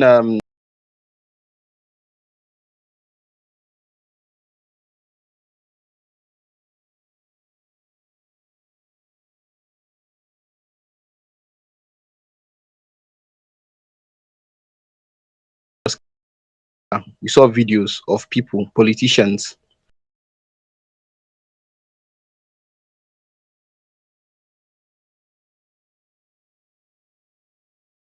asking their daughters, where is your passport? Where is your passport? Where is your passport? They were seriously panicking. If you uphold Tinubu there, you have upheld an illegitimate government. Even the US and the EU have washed their hands off this Nigerian election. They've released their own reports. It's unfortunate that Yakub Mahmood has passed his headache onto the Nigerian judiciary, but it is the Nigerian judiciary's fault. If they were known for doing the right thing, Mahmoud Yakubu would not have the audacity to say, go to court. It's because Nigerian judiciary has been selling judgment for God knows when. That is why Mahmoud Yakub could have the audacity to say, go to court. Now, on the economical part of it, you see SMEs, small medium enterprises, and I'll conclude with this, they run 48% of Nigerian GDP and 84% of Nigerian employment. These SMEs are crumbling fast, especially with what Tinubu said. I don't want to go in details. Now, who is going to resuscitate that SME if not Nigerians in diaspora? Even Nigerians in Nigeria are not even investing into SMEs anymore because they've seen that they don't even have a president that is rational enough to make consultation before making any decision or announcing anything. He can just open his mouth, and say whatever he likes. Lastly, Nigerians did not vote Tinubu. Tinubu is an illegitimate president. He does not command the respect of Nigerians. People said on this space, if it was Peter Obi who was there, just look at what happened on his birthday. Nigerians opened their hearts and shared a whole lot of things. Nobody is going to do it for Tinubu. If they like, they can conduct 100 National Economical Council. If they like, they can pump billions into this country. I tell you, if Nigerians don't invest in Nigeria, nothing. It is the small, medium enterprise that runs the country. It is not all these rubbish meetings that they are doing. So they can keep on wasting their time, and judiciary can just, at least, what other government does is to allow the people to have an illusion that that government was of them. Everybody knows that Tinubu is not of Nigerians. Nigeria did not elect Tinubu. Nigerians did not even elect Tinubu. The foreign agency know that Tinubu was not elected. We Nigerians, we know. Even you, the judiciary, know. So the pressure is that you are putting the pressure on yourself because you are considering the money they are giving to you. It is not hard to stand by the truth and get that man off power. If he can run helter-skelter, he cannot stay in Lagos when NSAS started, when the crisis started. Believe me, that such a person cannot protect you. You should be smart enough to know that. I'll yield here. Thank you very much. All right, thank you very much. Thank you very much, Otumba. Let me just quickly make this announcement. Guys, I know there are so many people that want to speak. In fact, this way the way this conversation is going, I'm sure in the coming days we'll keep having similar conversations.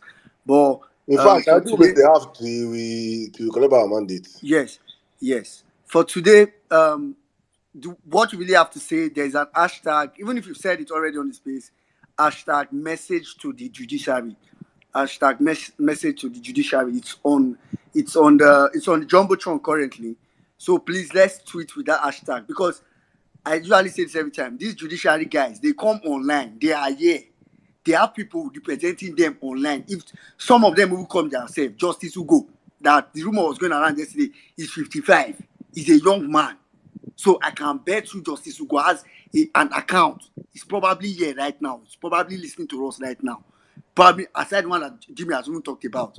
So they are going to be, they are monitoring what people did, total whatever. So don't think, oh, if you don't say it with your, like, by vocally on the space now, it means you can't say it.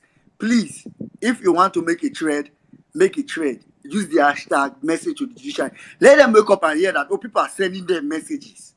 And so, okay, let's go and see what they are saying. And their peers will pick their phone and say, oh, look at what one person said. Look at, please go ahead and use that that hashtag. And and then another thing that Otuma just reminded me just now, we almost forgot that we're supposed to do giveaways today, but it's never going to expire. It reminded me because No, it's not over. Please, I'm seeing some names already on the comment section. Just students. okay, We'll oh pick okay, from the okay, students. I'm seeing some. So if we get up to 20, good. Please, okay, students, only students, you must show your identity card. Just hide your details. Just let's see your ID card to prove that you're a student in Nigeria. Strictly for students, please. yeah, Thank you. yeah. Go So on. just to condition, you are a student and you are obedient, proven obedient. They hard. They hard to find you if you not be obedient. It's very simple. If I type it, I'll be for your profile. If I not see any tweets from the past, from at least January or February or Otilo. So please let's oblige. All right, quickly, Mr. Solomon. After which we'll come to the. I am the light. I want to hope you are female, so I am light. Nello, are you here? Your hand. Okay. Hi everyone. Nello, I did not say you should speak. Your hand is not up. That's what I said. Oh, sorry, oh. Yeah, uh, but we'll come to you. We'll come to you shortly. Mr. uh, Solomon, go ahead. Good evening, Emir Saddam, Otumba, well-meaning, and the rest. Jimmy, great work. I've been listening, and it's quite sad. Pastor Jacob, thank you. I'm speaking from the angle of a pastor, and I'm happy that one of the judges is listening. And I want to read a scripture for you listening.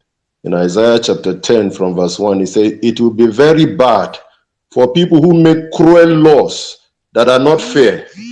They stop poor people from receiving what they should have. They do not let helpless people receive justice. They rob widows of their things. They take things that belong to the children who have no family. It will be bad for you sorry, I just over scrolled. They take things that belong to children who have no family. It will be bad for you on the day when God comes to judge people.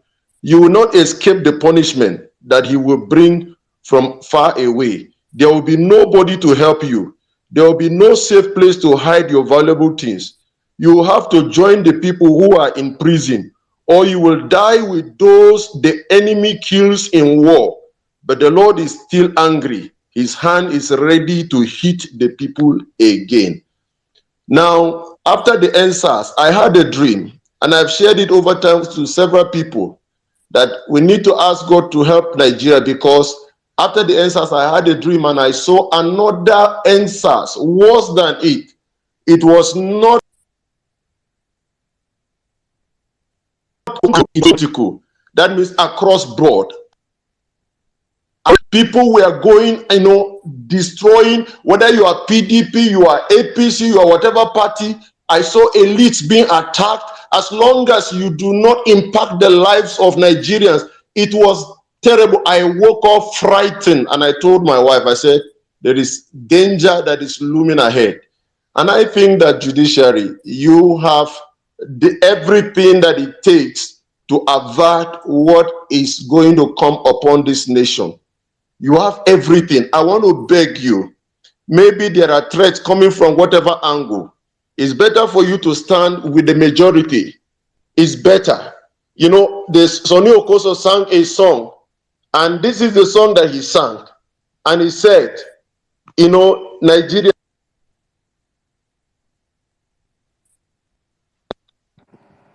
Sorry, Mr. Solomon. Sorry, unmute and go ahead. Okay. Now, Sonny Okoso sang this song, and he said, Zigaozi Jai Kama, he said, Nigeria is now or never. We either win it or lose it. To advise the judiciary, it's either you choose to win with the masses or together we're going to lose it completely. I beg you in the name of the Lord. Thank you. I hold my peace. God bless you. Thank you very much, Pastor Solomon. Thank you very much. All right, quickly, let's just go to I am Light, then JRU, then Nelu. Good evening, everyone. Okay. Good evening again. I just want to say a few things in the time given to me. First of all, I really want to commend Harry for having that courage to talk to us about his experience. Personally, I've heard about going to Libya, traveling through the sea. It's dangerous, it's this and it's that. But truth is, when we get those stories, we just assume you suffer like you work too much and then you don't get enough pay. That's how we assume it. I've talked to someone out of going there because I'm like, you just go and suffer. It was so light. It was just so light the way I spoke to her and made her not to go. When he was talking, my body was literally shaking. I was like, my God, so this is what people go through. I know of people that went last year. And really, I can't wait for on Saturday because I already know people I want to invite to that space to come and hear these things. Because when they tell us that these things are dangerous, they don't explain it for us like this. We just assume the road is not good, it's bad road. We just assume things that are not what it really is. So really, I am looking forward to that space, and I commend Harry, like I commend him. It took a lot of boldness to do that. Secondly, to the judiciary, man, we are suffering. Nigeria is suffering, and I believe for me, I've decided to put in my best because I can't give birth to a child in this Nigeria like this. I can't. I'm scared because we don't know where Nigeria is going to. This is so bad. It is so bad. By September, it will be 2 years that I graduated from the university. I've not served. I didn't even know what was going on. And it's not because I failed. I never had a carryover in school. I graduated with a 4.2. I've not served. In my school, I know people that have graduated for 3 years. Federal University of Agriculture, Makurdi. They've not served. My sister went to that school. She stayed for over 2 years before she served. I know several people. It's a culture. And you need to see the carelessness they used to respond when you come there to talk. In fact, it's not a habit that you need to come and do protest upon protest upon protest before they will tell you to go and be praying. And nobody's doing anything about it. Nobody. Students are still being admitted to the school. Nobody's doing anything about it. Just go to the road and see people. I was conversing with the taxi man today. So how are you coping? The man said, my sister, if to say another job there, you no go see us here. Because there's nothing. We just don't want to wake up and sit down. So they're angry. They're just waiting for somebody to say, let's go. Let's hit the streets. Let's destroy what we want to destroy. Since they want to spoil Nigeria, let's spoil it. Forget that people are having fine faces. Nobody is happy. And everybody is ready to go and put in. You did not fight, they killed you. If you don't fight, hunger kills you. A lot of things, insecurity. You are not even free to travel. You can't go to farm. You can't work. So why won't you just go out and know you died for a cause? People are angry. Me, I'm angry. I'm angry as I'm praying and preparing for whatever it is that want to happen, whatever turn they want us to take. Me, I'm ready. Whatever turn they want us to take, me, I'm ready. Because it's not fair. And enough of begging. Because we don't beg for things that are our rights. If these people are there, it's because we are supposed to trust in their capacity. Man, looking at the whole pep stuff, man, it's so disgusting the kind of people we have representing Nigeria. How a matured, a grown man will come and say nonsense. It's disgusting. Since the whole tribunal stuff started, man, my own is the day they say let's go outside, I'm ready. So they should just take their time. They should just take their time and do what they think is best. And if it is not what is best for all, they will see the repercussion. They will see it because people are angry. People cannot feed. You cannot even move. People cannot go to school. You can't pay school fees. The children are at home, they are eating more. It's annoying. I yield my mic. Thank you. Thank you very much. I am Delight Omo. Man. Nigeria do. I can't believe I just listened to someone that has the CGP of 4.2. 4.2, bro. You know what In 4.2 the Nigerian represents? university. In the Nigeria Federal University. So that 4.2 in an American university is summa cum laude. Oh my Basically, God. that's what you're gonna be. So, Almost. sorry, my In sister. Nigeria University, where your lecturer will tell you that A is for God, B is for himself, C, you can only get C. I don't want. For people that don't have it picture in their head, on the average, it may not really be like that directly, but on the average, to get a 4.2 means you got literally all B's, then a couple of A's. You never got a C. So for you to get a C, you need to get enough A's to complement for that C to be 4.2. Anyway. And a freaking drug dealer will not pass through the four walls of any school. Won't hold this nation for rampage. A lie. Omo. Let's Something just else go you to give. Something JR, you please go give. ahead.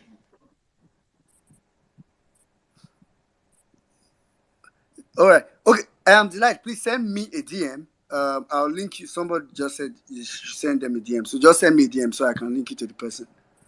I'm Okay, I'll do Delight. that. I'm Light. Can you? Yeah. Well, I mean, just send me a DM. I'll link you to the person. All right. JR, please go ahead. Otuba, what did you talk? No, I said something must give. Yeah, no, certainly. No. I don't know. We can't continue like this. JR, go ahead. I beg. Can't. Hello, good evening, everybody. Welcome to church. Good evening, Emir Saddam. Good evening, Jimmy. Good evening, well-meaning and Otumba. All love from Port Harcourt, Nigeria. Omo, see as country don't turn upside down. We now live in a country where we say to survive, you guys put your hand for something. I want to paint a picture. When I notice, say, in spite of everything we don't go up for Nigeria, drug, then see they sell Igbo 100 naira. All those things, drug, all those crack, people see they use Yeah, five they face, they always buy come am. from a different. Yes, now, because now true, everything don't cost, but Igbo never cost. Mumu things never cost. Why? Now Baron they rule us. And because now only when problem dey, then they sell market. So why problem no go dey? Why problem no go dey? An average Nigeria no fit chop again. Today I dey drive back, policeman, one of him eye don cement. That eye no dey even open, him eyelashes no dey open, him gun dey heavy am. Him cry out, beg me pump am. My brother say he no get as e be me, abeg. I no wan collect anything for me, abeg help me. Him just dey tell me him problem wey I no ask am. Say him car sef, him gearbox dem say 120,000. Say that car don dey mechanic how long? Imagine when policeman give you account number, may you transfer for am. That is how bad he read for am. Because he know say na beg, he no extort you, not if you do am. That is the country we live in. See, my message for the judiciary. I made a tweet in 2021, 22nd February 2021. I pin am for my page. Say something big is coming to Nigeria. And we gats fight and pray. I think now is that time. If Nigeria no, if this doesn't end as a revolution, then it was not a movement. Because before a baron go dey from street, suffer, become president, omo no be inside court we go collect am from im hand.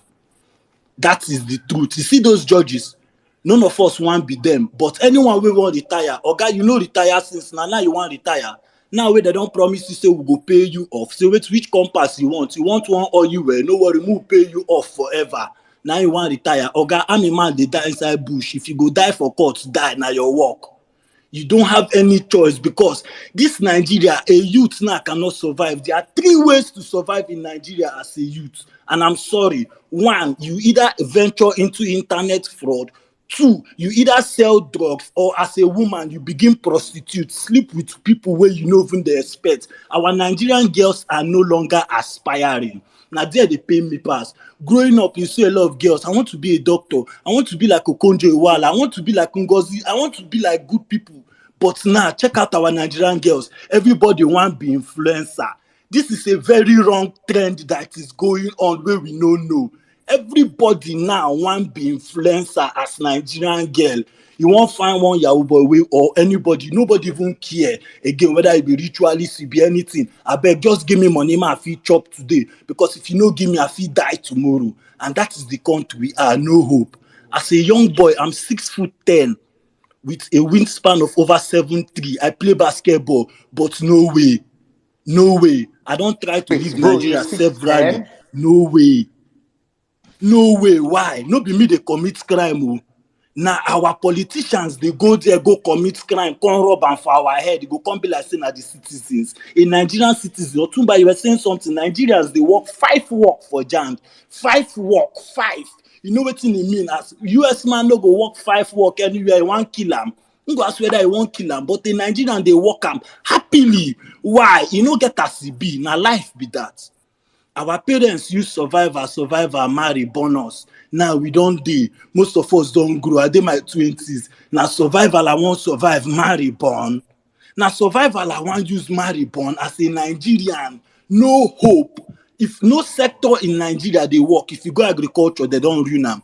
Now, I want to say something. I was thinking recently and I say almost every Nigeria is a country where we say without when you even know you don't commit crime. Now, I'll give you an example. Most people here, our parents don't send them go school. When time reach to write WAEC, then they carry them go special center. That's an accomplice. Now, they accomplice exam malpractice, which is 6 months in jail or a fine. That means the thing don't rob around Nigeria. Corruption now don't rob Nigeria in the way we say before you even know you are a corrupt citizen that should be in jail for at least 6 months.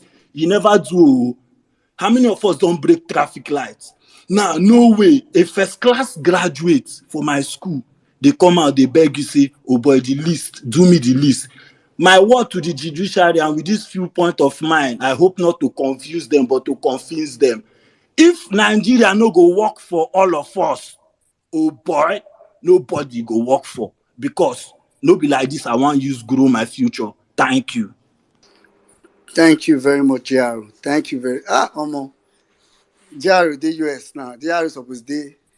Otumba, He said he's 6'10". GRV, he's supposed to at least though, he bad as a bad GRV. As you're 6'10" with that wingspan, you play basketball. You forgo one, you will either if you not go D1 scholarship school, you forgo D2 scholarship school.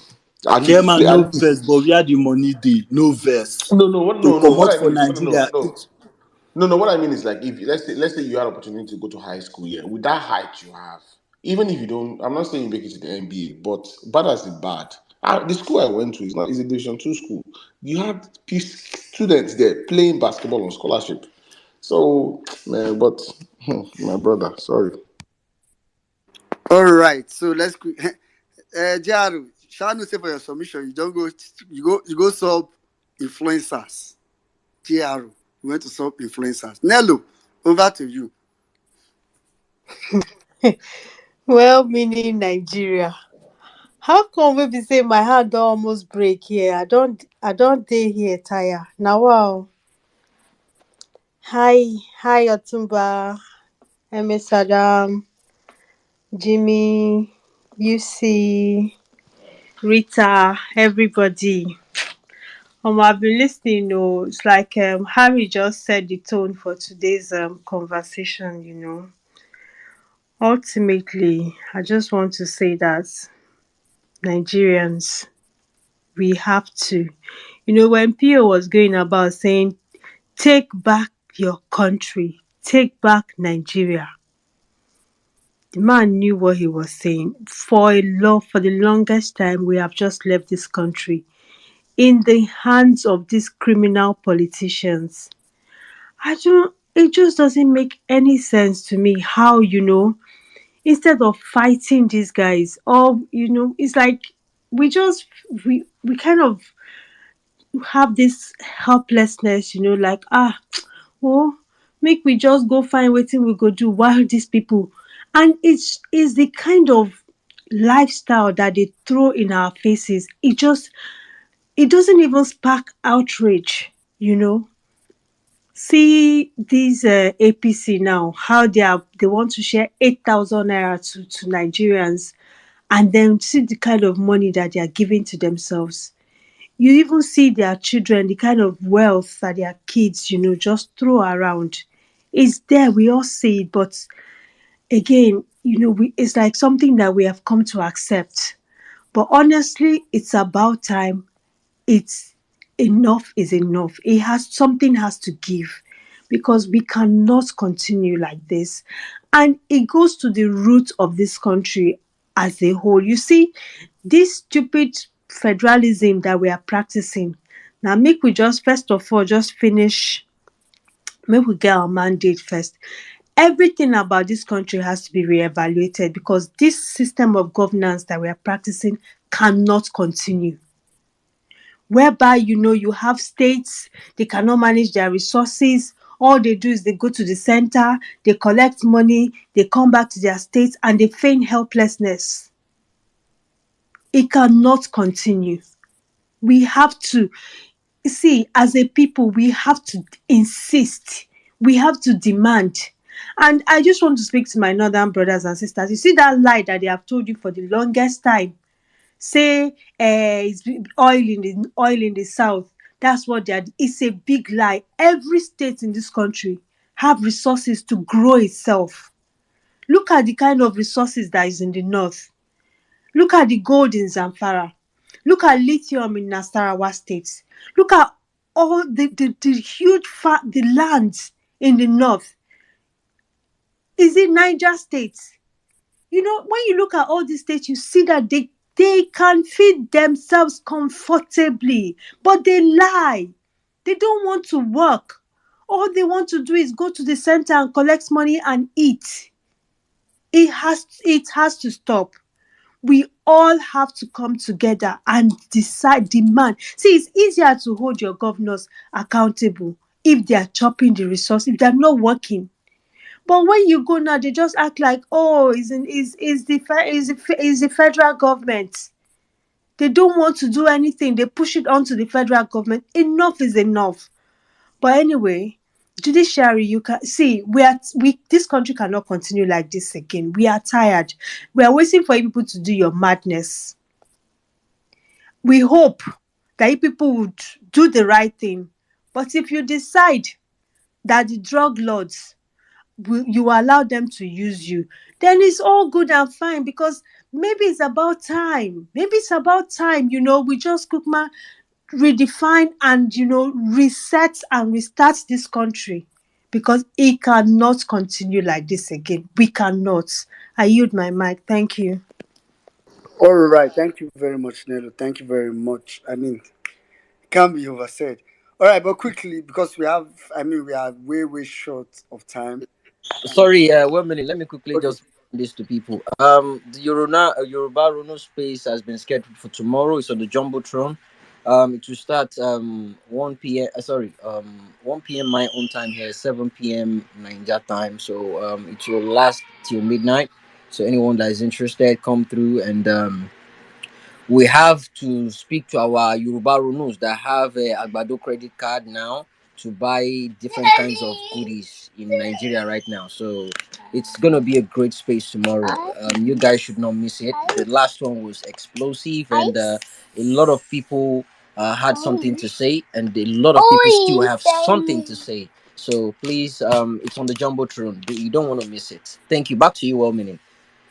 Yeah, thank you, Jimmy. No, that song they did for my head. Oh, Yoruba Runu. Oh God.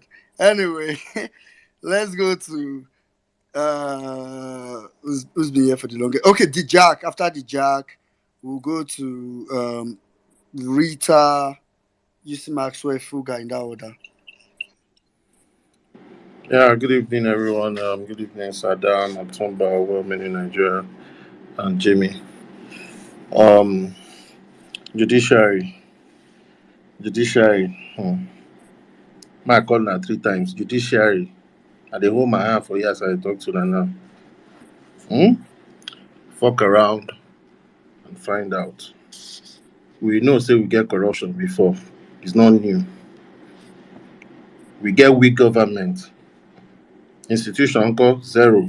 We know. Ethnic and religious tensions dey. We know. Education and health. That one no be the issue. We dey talk again. No access to those two.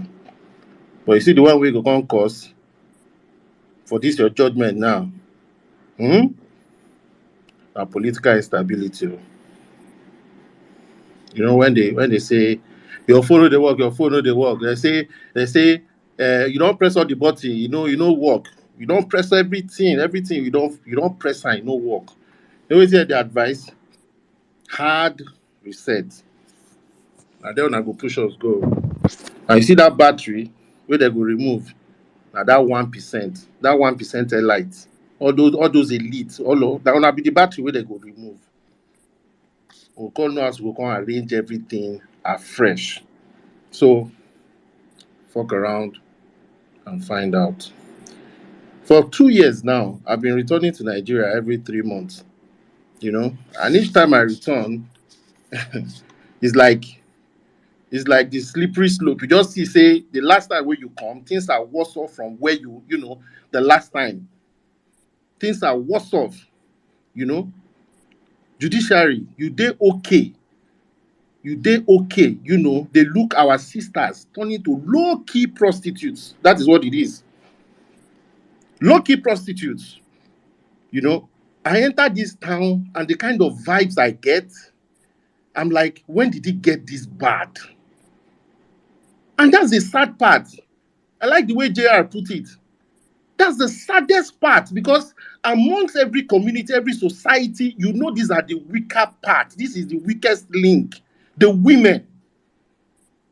I'm in healthcare. I work in healthcare. I run a business in healthcare. And you don't want to know what the HIV's cause are for Nigeria right now. You don't want to know. You don't want to know. There's a quiet epidemic going on in that sector.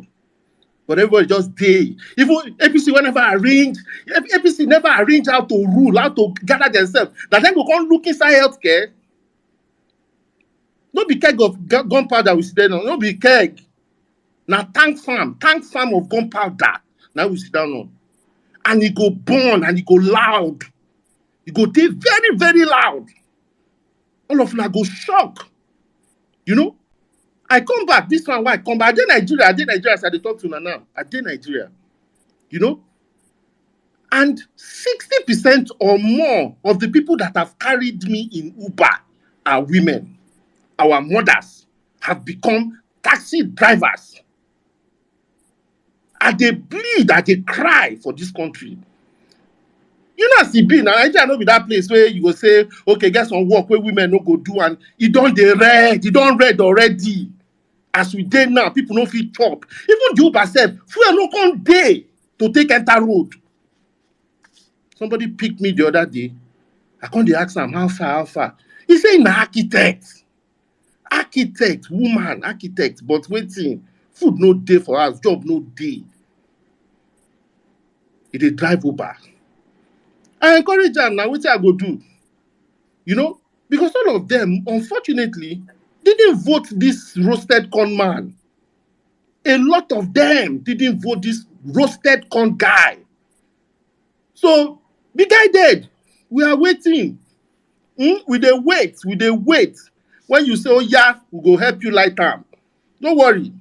All of us dey now. We dey. I mean, you should understand. You should understand that the angry. I dey see your hand, bro. I dey see your hand. The angry people we coalesce for this movement. The angry people. Now those people we don't lose people to police brutality, have lost people to robbery, have lost people to healthcare, bad healthcare system, have lost people to the Mediterranean.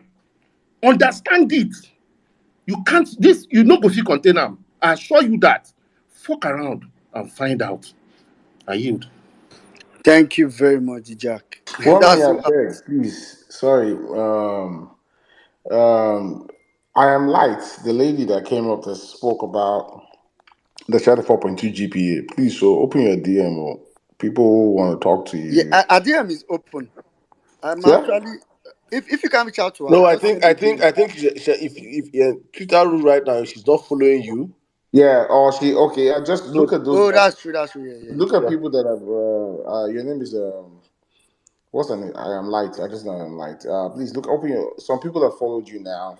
I want to talk to you. So If one they of could them just is. highlight her with a high or something, or they can Yeah, tell you one of so them you. is. I'm just. One of them is Sunday. One of them is them Sunday. So please, just they're gonna follow you, and my sister, you won't regret talking to them. Thank you. Well, meaning in regards to JR submission the other time, he was saying something. He said all our women they've turned into prostitute. It is not a lie. Are you guys seeing the trending video now of a young lady doing fans only with a pink towel? Hmm? Was flashing number two to people, and those ones they screenshot it. Yahoo they scam Yahoo. They screenshot. Why you laughing? That's my wife laughing. They screenshot her when she was showing her TOTO. They now told her send $1,000 or then go post them to the public. Now so she start the beg. Say please delete my toto. Please delete my toto. That's the new trend now. Otuba is laughing. I'm being honest with you. That is what they've turned our ladies to. So if you guys you start hearing the Otuba, please stop laughing. You start No, hearing you the see, me personally, it's just the I know I don't mind ending the OnlyFans and doing something else. At this point, man, it's better than going to Libya or some bullshit, man. But it's sad, man. Like it's crazy, man. It is crazy. well meaning Anyway, back yeah, okay, back to yeah, yeah, yeah. I don't think people want to know. Let's have that space on that. I don't think people want to know that aside this traveling that we are talking about, what Nigerian young people do. What Nigerian young people do. Oh God. All right. All right, quickly let's go to Rita, then UC Maxwell, then Fuga, Emmanuel in that order. All right, thank you. Well meaning. Emir Saddam, thank you very much. Greetings to you, Otumba, Jimmy Jamie. I missed and sis. I've not heard his voice since. Everybody on the space, I greet every one of us, especially those on the listener section. Thank you very much for this great and beautiful opportunity again. Before I talk to the judiciary, let me say this. There was a video a Delta guy posted on Twitter some time ago of some prostitutes. So when I saw the video, I was like, where is this place? He said it's in Delta State. He said it's in Warri. That video was actually at as in one shop right at the roundabout, a full roundabout. Before you enter as you enter Warri like this, that's the roundabout you get to. The shop right that is there. So they don't even go to club anymore. They just go to places where they know men are going to. That's to tell you how low the situation in Nigeria is currently. Dear Judiciary, I wish to inform you, in case you have forgotten, that an hungry man is an angry man. I wish to also inform you, Judiciary, not to take young people, especially who are tired of of a rotten system. Do not take them and their energy for granted. Do not take them and their energy for granted. These are the people who were once said they were only four. At the time, they said they were only Twitter warriors or online warriors. They came out to show to the world that they are not just online alone, that they are both in online and offline.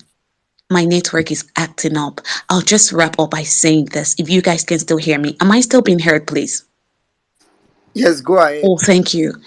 Dear Judiciary, you currently have the chance to be a hero by giving the right judgment. Do not mess it up. Do not mess this golden opportunity up. Please, I yield. Thank you. Thank you very much, Rita. Thank you very much. All right, quickly, let's go to UC Maxwell.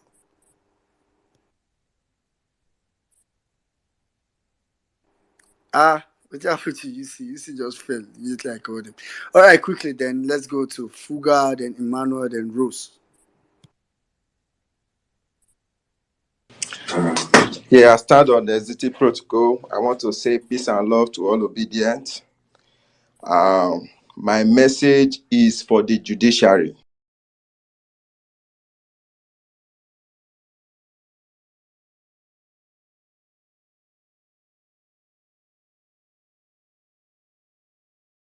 I just want to tell una say, you see that anarchist, you understand? Am I audible? So you see that anarchy where your drug lord they advocate. No worry. We go tell una say we be anarchists. You see that your so-called Lagos, now there we go start am. You see that crowd where they trek, you see as e be. If una like, make una collect money. You see, this one not be hopeless Uzodima case or Lawa or Pabio case. You see, this one is different. Make we warn una. Just be aware. Let me just tell you. If you like, take the money and mess up. The ambition of that drug lord is not greater than the over 200 and something million Nigerians. The judiciary, anyway, there is no point.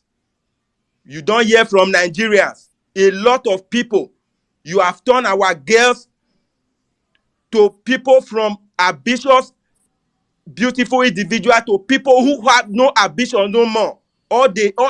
Just look at all Africa countries. Our girls are everywhere. Our men who will be working and contributing to our economy. You have driven them out. Don't worry, we are all coming back. You see that anarchy well now they announce. We go show now how anarchists they behave. I yield the mic.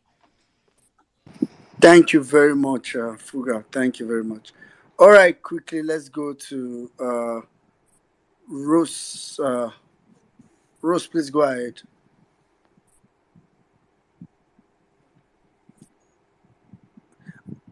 Okay, I think Rose. Okay, maybe I think okay, Manuel Jalib, go ahead, please. Hi everyone, good evening. Permit me to stand on all existing protocols. First of all, let me start by thanking everyone who reached out to me in this trying period. Saddam, thank you so much. I sincerely appreciate. Um, I'll start by this. Today, I had to stand in between people who wanted to use a machete and an axe on a young boy who actually came to steal from the front of my house, where I stay in Ibadan with my aunt. And what did this young man steal? A metal that we normally place for cars to pass in to the house. And how much was he going to sell it for? What was he going to get out of it? 3,000 naira. This is the situation, and this is what happens when there is suffering in the land. This is what happens. And when I say, and I mean it, this is they were already ganged up against this young boy. They were already, and I'm not sure this boy was up to 18 years. This is the situation. Many of you think that the reason why and let me correct something first of all. We're not waiting for the judiciary to start the fire. Understand something. From the very moment when Peter Obi came out and said he wants to run for presidency, that was the point where a fire was already lit in the hearts of the youths. The match has already been lit. The fire is already burning. What is currently happening is a kindling of that fire. One way, there are two ways the fire in us can burn. It's either it burns for the positive or it burns to the negative. Judiciary, your role in this is that you stand as a petrol. You can choose to you can choose to use it wisely and not stir up any honest, right, that would backfire on you by doing the right thing. There is there's no time to beg anybody anymore. There is no time. People have lost a lot. We've heard the story of Harry today. For the next maybe 1 or 2 months, I would not want to go into details on what actually happened with my mom. But people have lost a lot. I said last time, life is a big circle. Life is a very big circle. Whatever you do, whatever you sow, will come back to you. All I will advise to you, judiciary, the next 7 to 8 years of anybody's life here on this space is critical. And no one, all right, mommy, and no one is ready to joke with it. I'll be close to 40 at the end of 8 years. And I do not want that time to be a time where I'm regretting or I'm asking myself, what more could I have done for my country? Thank you all and God bless. Thank you very much, Emmanuel. All right, quickly, let's go. Educate man, I know you were here before. Please quickly go ahead. Um, 3 minutes or less because we have very limited time. Yeah, thank you very much, well-meaning Nigerian. Thank you, Emir Saddam.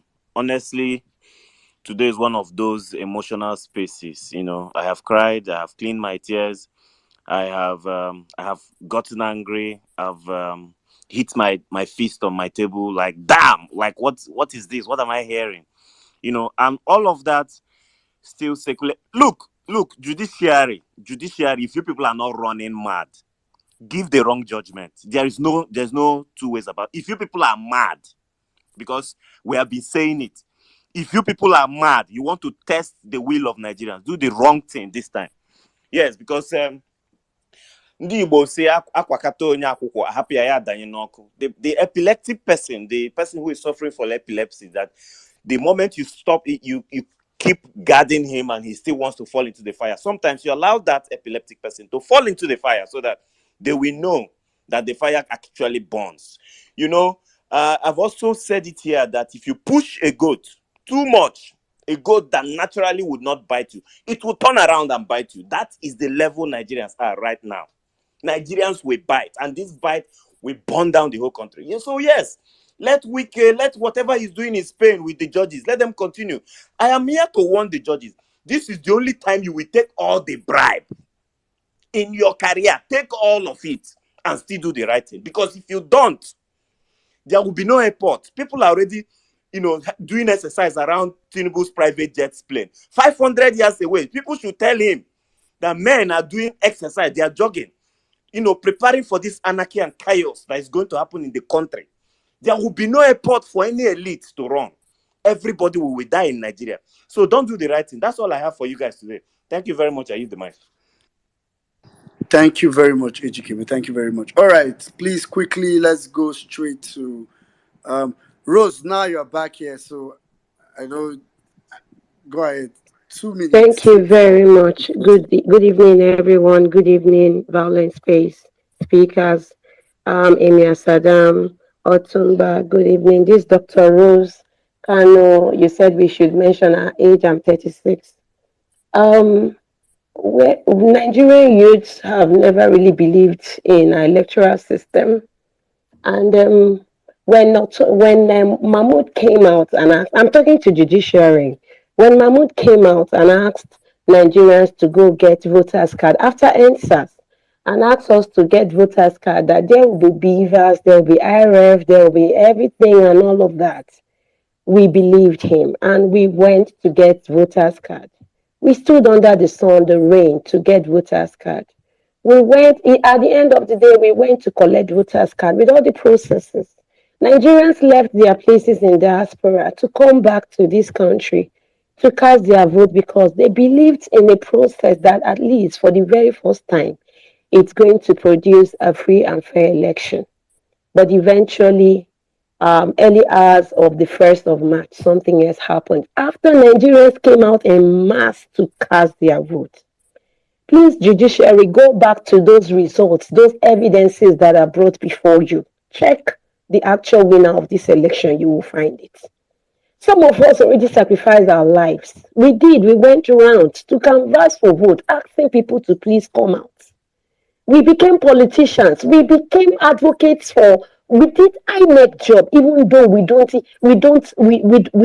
even though we are not politicians. We went out like we are politicians. And at the end of the day, early hours of 1st of March, we saw something. But somebody asked us to calm down. Another person said, go to court. We have come before you, Judiciary. Please do the right thing because we are waiting.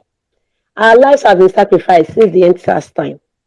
We are not scared anymore. We die in this country. I was one of those who blocked airports of Kano State that nobody will fly. We will block the airport too. Nobody will take off. If you give the wrong judgment, just wait for us. Because we have been patient enough. What more do you want from us? Look at the young student that has 4.2. We are doctors, we are lawyers, we are architects, we are educated. Yet you mess with our life. You did that in Imo State. You did that with Lawa and Sokoto. What more do you want? If you mess up with the life of over 200 million Nigerians, you won't find it easy. Sincerely, we all die here. I yield my mic, Joe. Thank you Thank you, very much. Dr. Rose. I want to just confirm. You connected to Violence Space Situation Room and election night. Yes, I did. I can remember vividly. You said you were in your car somewhere close to the collision center. I followed them from the polling units. I followed. I'm a medical doctor. I left my job for 2 months Yeah. to convert, and I followed the electoral process. At some point, they jumped the beaver, started reading results from papers. And you are telling us, please check the beavers, check the IRF. Our results are there. Give us the true winner of this election. I'm not calling anybody's name, but go back to that place and check. Judiciary, check. That is your job. You ask for evidences. It's there before you. Give us the right winner of this election. If you don't want the country to burn because we are waiting, the fire started burning, like my brother said, as soon as Peter Obi declares his intention. Thank you very much. I yield. All right. Thank you, Dr. Rose. My memory sometimes is crazy. I remembered when you called like into that violence space situation room. I remember you were in the car. I remember you were saying, they were doing a lot of things. You wanted to go in, and I remember you eventually went in. Thank you very much. Thank you, Dr. Rose. Thank you for that. I don't think we've ever had time to say tell some people thank you. There's some people that did some crazy things in that election. So that's why we can't allow that mandate go just like that at all. At all. Thank you very much. Okay, quickly, let's just go to Azim Nandi, after which we'll go to SIM card Captain Ninja. Yes, good morning, everybody. My Oga Saddam, good morning. Oh. Utumba, good morning. Well meaning, good morning. Today, I no come give submission. No. I came with information. By the special grace of God, as far as Nigeria is concerned, I am linked to a lot of police officers by virtue of some of them paying their children's school fees, some of them serious hunger. Sometimes you just have to send tips both in the military and in the police. And 2 days ago, before I traveled, when fuel was still at 550, I had to go to the filling station to fill up my 2 cars tank. When I got to the filling station, in fact, there's no time I enter the filling station that you will not meet someone that will beg you, even if it is 1 liter, and tell you a very touching story, and you have to. And then when they are done putting for you, you say, please add 1,000 for this person, put 2,000 for the other person.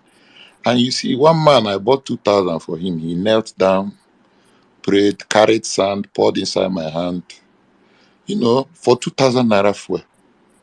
But the information I have for the House and the Judiciary, in case they are listening, I'm not begging you, but I want to tell you that the way it will start, but even the people on space here, you people don't even know. A lot of people are planning. When we are shouting on Twitter, we think we are the only people who plan. I spoke with my police officer 2 days ago.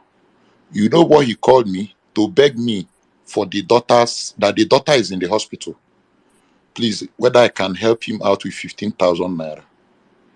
And then when I told him to send the account, he asked me for the second favor. That please, if I have any connection of how to leave Nigeria, that he's very, very interested to sell everything he has. When I mean a police officer, I don't mean anyhow police officer. I mean the highest tracking person in a particular state. I don't want to talk about the states. He's a tracking officer. Like if I tell you the section he works with in the police, you know that he's a refined police officer. And when we were talking, he told me, he said, Oga, everywhere don't read though. In case you hear anything about me tomorrow, don't be surprised. I say, why are you talking like that now? He said, Oga, let me tell you the truth. As I speak to you now, we as police officers, we are in a group. He said in that group, there are over 1,600. And that the kind of plan they have now, that they cannot be suffering, and these elites will be enjoying. He said that the kind of plan they have, that when it will start, everybody will run. So when you think it is people on Twitter that will come as a judge or as a senator or you see that police officer that is following you around, he will blow your head off. He will bust you see your head, he will bust your head. See, I swear on my dead mother's grave, Nigeria don't red. He don't red. You see me, he no go touch me. 5,000 naira a liter I will buy. But the prayer we need to pray in violent space and everywhere, the redness of this country, I'm not sure people are willing to wait till November. November foul. All these called 180 days, 240 days, according to the constitution. We read we open space. We'll be saying, let's read LP. LP written address, INEC written address. He don't pass written address. All this written address, now they talk for space. He don't pass. If you see the redness in this country, no be written address. They not who want chop written address. What are you talk? What is written address? It is the people where the street know within the written address. Now we for Twitter here they speak English. When he go bust, you won't even see that at the open space. Me, up come my open space. Even if I open space, I'll open it from Cotonou. Thank you very much, and I yield. Thank you very much, Ezeudan. I don't know why that sounded funny. Ezeudan, now me you the throw take me. Eze no well at all. He said don't pass written address. I mean, it was Cindy Gold that said something on this page. And she said it and it breezed past, but that thing is very key. I have a strong feeling that it will come to a point that the political class, that if the judiciary does not do the right thing and do it fast, because like Ezeunandi said, it's one of my biggest fear that I'm not so sure that people will be patient enough till all this time that we are talking about. So I'm even hoping that if the judiciary wants to do the right thing, they should do it fast. If they want to do the wrong thing, they should also just do it fast, so that people will just easily know where they are going to.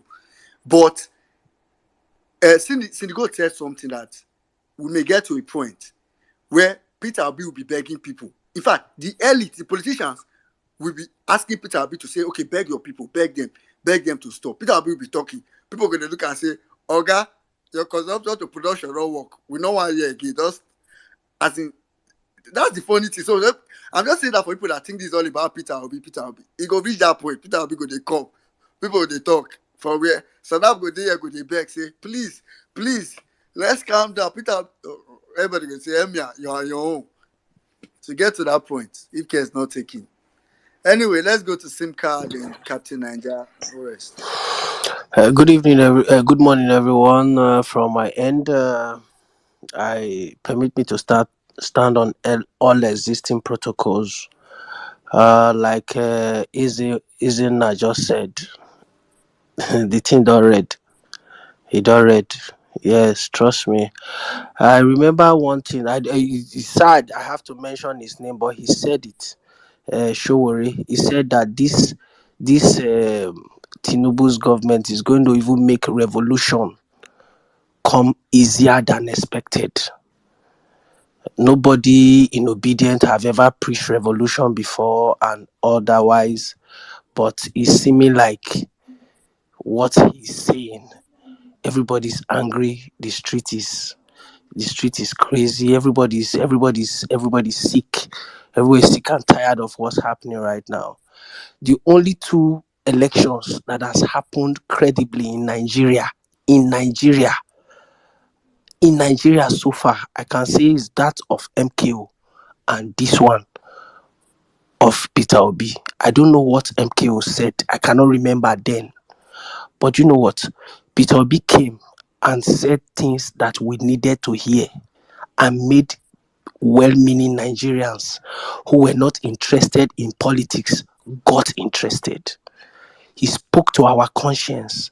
He told us things that we wanted to hear, that we needed to hear, that needed to spur us up. If you need to ask a woman out, you need to tell her what she needs to hear. Immediately you hit that point, she will fall for you. That was what Peter Obi did to us, and we are all gathered for this. And we came, we went, we got our PVCs, we queued, we lined up, we voted, we stayed, we won, and they said go to court. And now judiciary is playing at, I don't know. But trust me, this same judiciary is the same judiciary that brought Ahmed Lawan without contesting. So we are not begging the judiciary. We know your antics. We know what you have done before. We are just waiting. Just make it fast. Whichever way, just bring her come. You bring her come because, like Izena talk, it don't read. You understand? It don't read. Whether you rich, you poor, the thing they affect everybody. You understand? Not only person will be say the very, very high standard now they own generator for right now for Nigeria. You know the own generator anyhow again. And any people if you full tank your fuel tank now be say you get level. Fuel tank now na problem. Now bicycle now with the ride up and down right now. So it's very sad right now and heartbreaking. And to make things worse, Nigerians everywhere in the world they excel. So why you stop Nigerian to excel in his home or her home? So it's sad. It's sad. I yield. I can see your hand well meaning. I don't know. I can't put my words Oh, together, but it's crazy.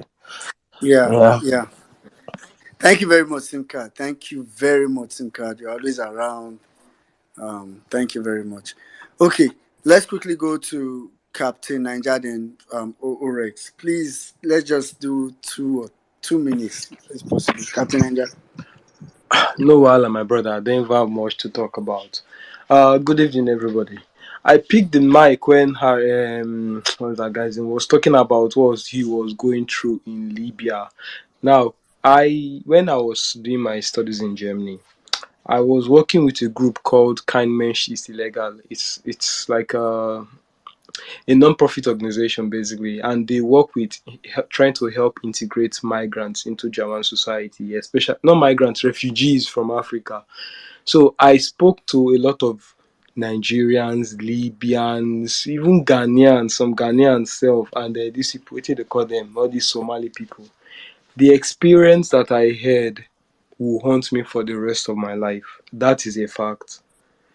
In fact, when that space start, I'll come and talk. So let me not even go much into that. But you need to respect people that go through that desert. It is not easy. Now, for the judiciary, I want Nigerians to remember that the current quagmire that they are in, right, it's not as a result of we Nigerians. They caused it themselves. Now them don't they chop money, don't they do bribe up and down. You don't hook their neck. Now they are not trying to make it seem like, oh, they they need our support. God punish all of you now. Now they mad. What support? Now we tell you now making a go chop bribe.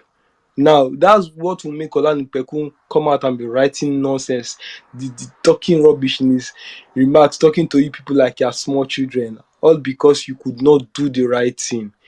But here is the thing. I want you people to realize one thing, judiciary, if you're listening.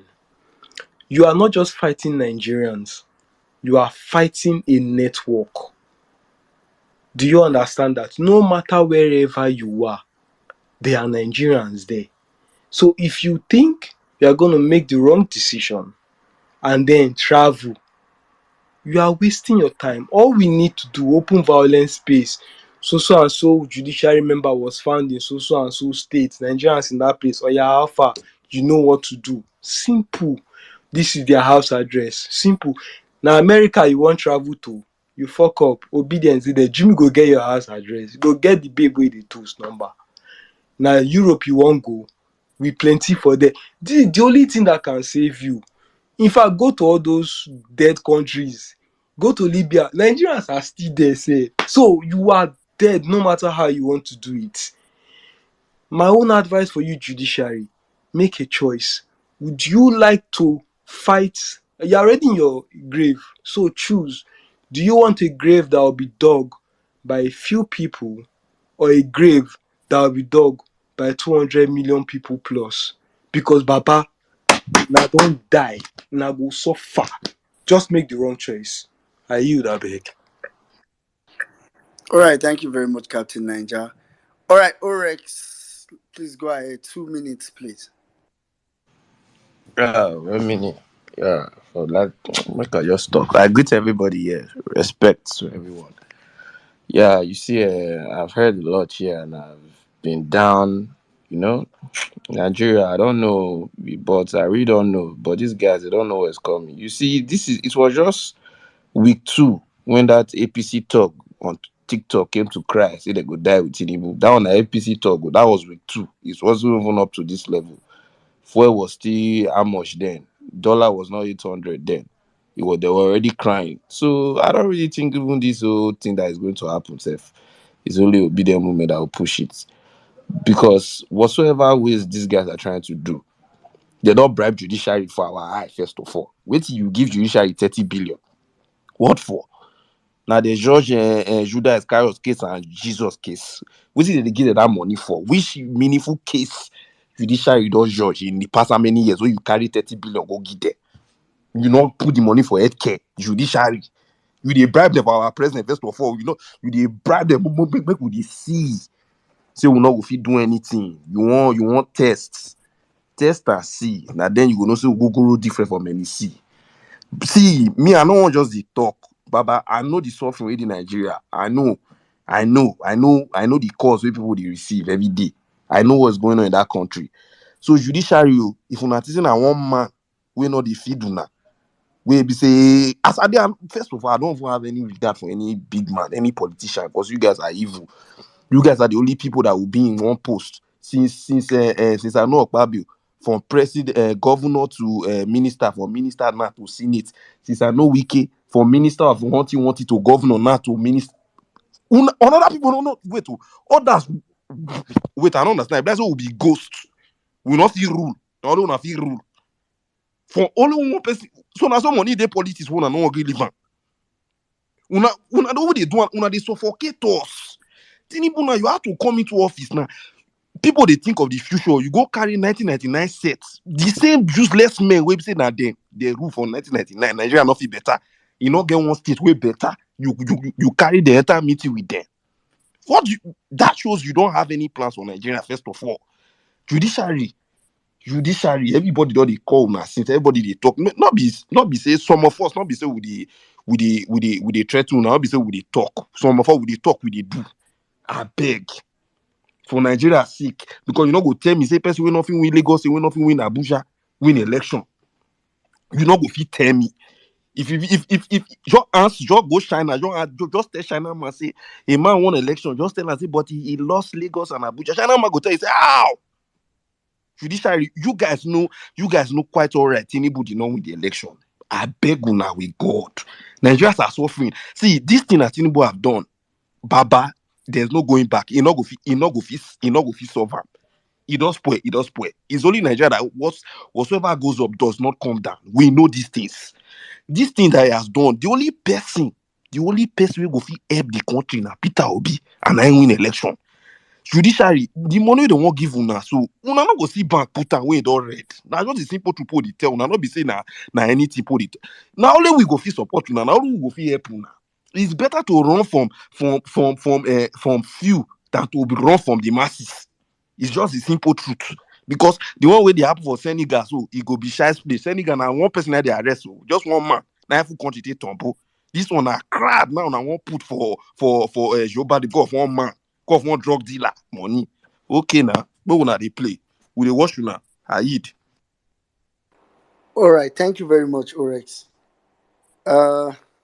I usually say this that you should not be afraid of those that can kill the body, but the ones that can kill both the body and the soul. After I don't have to finish, even your soul, they go still they condemn the soul for where it did.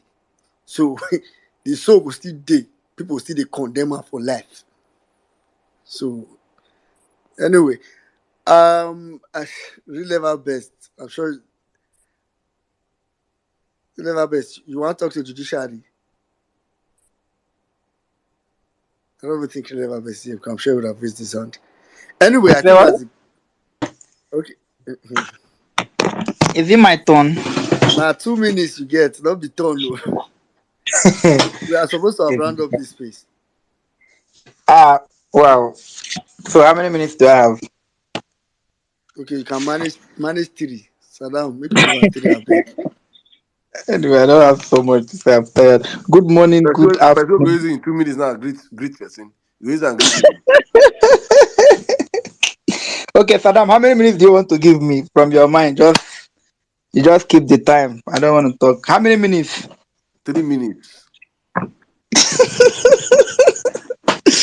These guys. Anyway, good morning, good afternoon, good evening, depending where you're speaking from. I don't want to say too much. I want to thank everyone that's on space right about now. I think I just want to start by saying our brother's wife just put to bed Ikechukwu. I think I just tweeted something on my timeline. So please just help me. Just say a word to him. The wife just put to bed the baby bouncing boy. He's been at the theater. I think that's their first baby. So he's been at the theater since yesterday. In short, when he called me yesterday and reached out to me and said he needed to bless some people because the wife is in the theater. So they've been in the theater since yesterday, and he just called me some few minutes ago and said the wife just put to bed a baby bouncing boy. So we just added one more soldier, to the whole effort, the whole video movement. So for the judiciary, just know that our numbers are increasing on on daily basis, and there is no way out, of this. For the judiciary, we just hope and we are praying that you're going to do the right thing for the sake of yourselves and for the sake of the whole country. And like we have said, Nigeria is not going to be the same again. We are not going to allow this madness to continue. We have allowed it to for too long, and the peoples of this country are not going to allow it to continue. I think it's all even good that what is happening now is happening. It's an eye opener. It's just so bad that it's not always good to learn lessons in a hard way. It's always good for people to make the right decision as at when they're supposed to make those decisions. But when people go through pains to learn, it's always very bad. But in our own case, like we had 8 years and now we voted this man. And nobody should be surprised when you see people who say, "Oh, they don't know." You should spit on them, because why should you be surprised? What we are getting now is what we ought to get for those people who voted for Bat. That is what you turn this country into. You're the one who brought this thing to the rest of us. It's not even Bola Ahmed Tinubu. Bola Ahmed Tinubu is one man. Even though he did not win, there are people who went on the election that day to legitimize this rigging.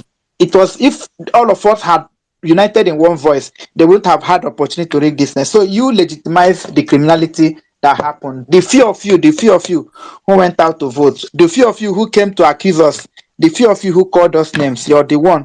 I just hope that God will make it in such a way that you're the ones that will suffer. It suffer this pain. It suffer this pain. um we are hoping that you're going to do the right thing, so that at the end of the day, all of us will just move on, peacefully. But if we don't want to do the right thing, then all of us are going to be in this together, and we are not going to allow you. The Bible says, "Suffer not the wish to live." We are not going to allow you to live. You cannot go and take bribe and mortgage our future. You cannot go and take bribe and send your children abroad and allow us to be here.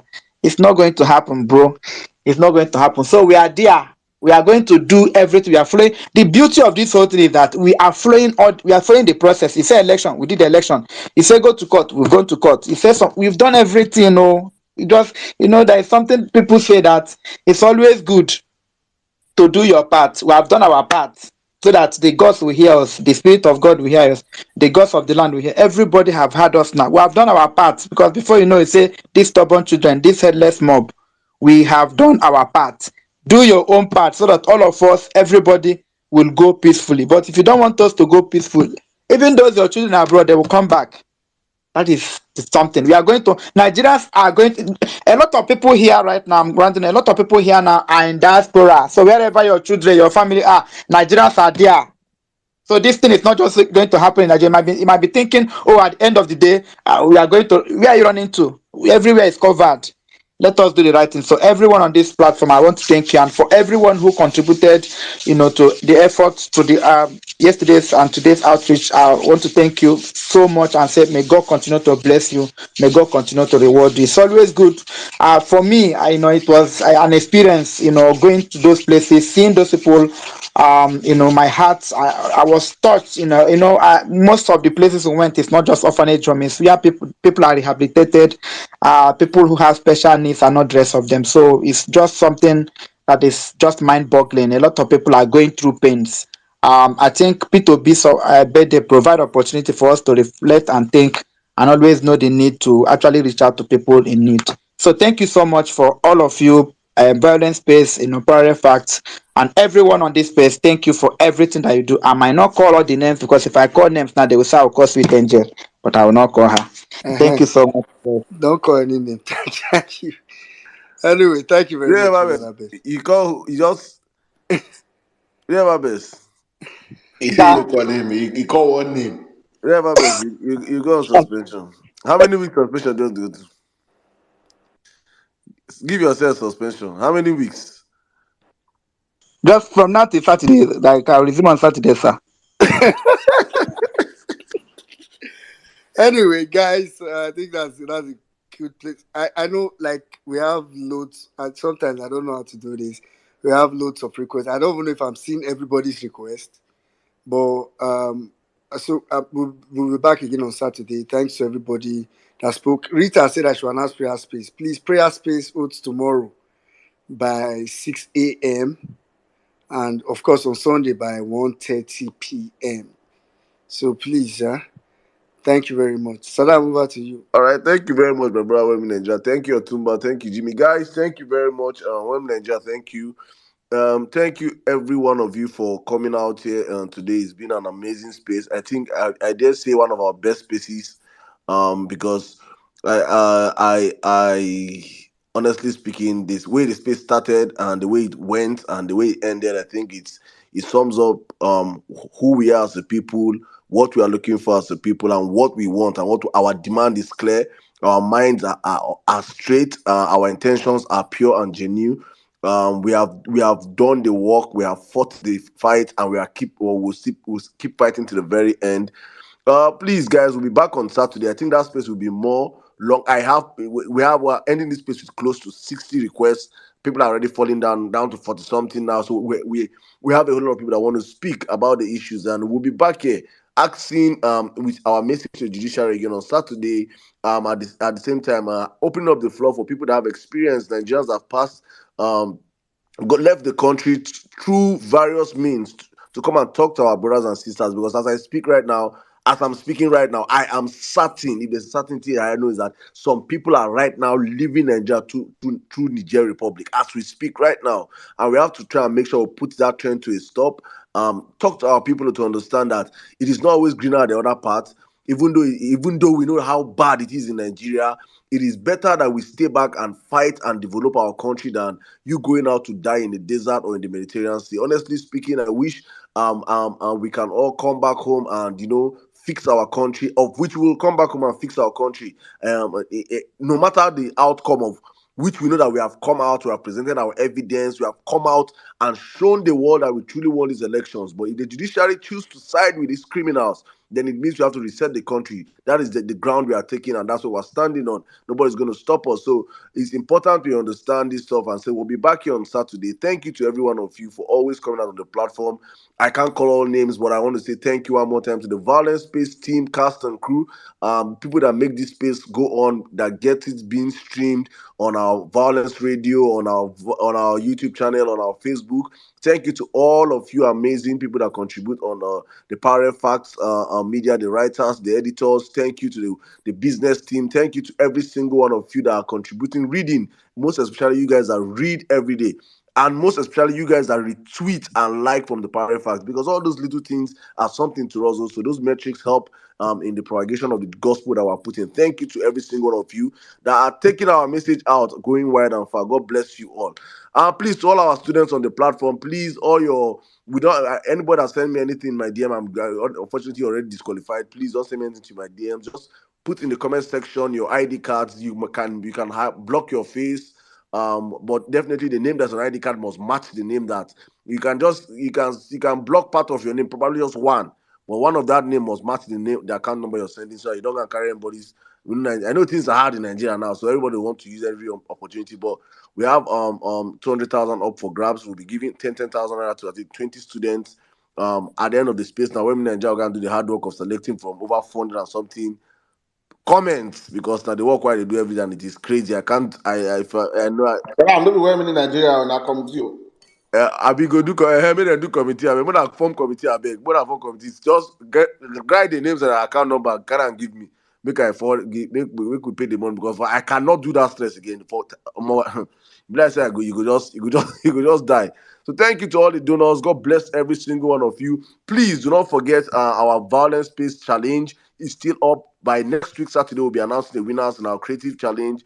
Don't forget spoken words. We have 100,000 naira up for grabs for the best spoken word. Please do not forget that while you're doing your skits, you're doing your music, we also have a category for spoken words.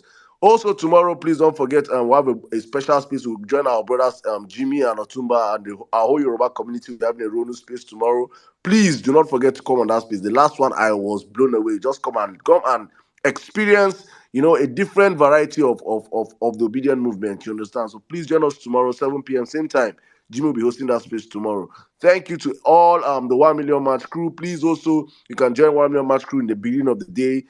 Early days, we start our obedience space there every day. So please jump. And most especially, please run away from fake news.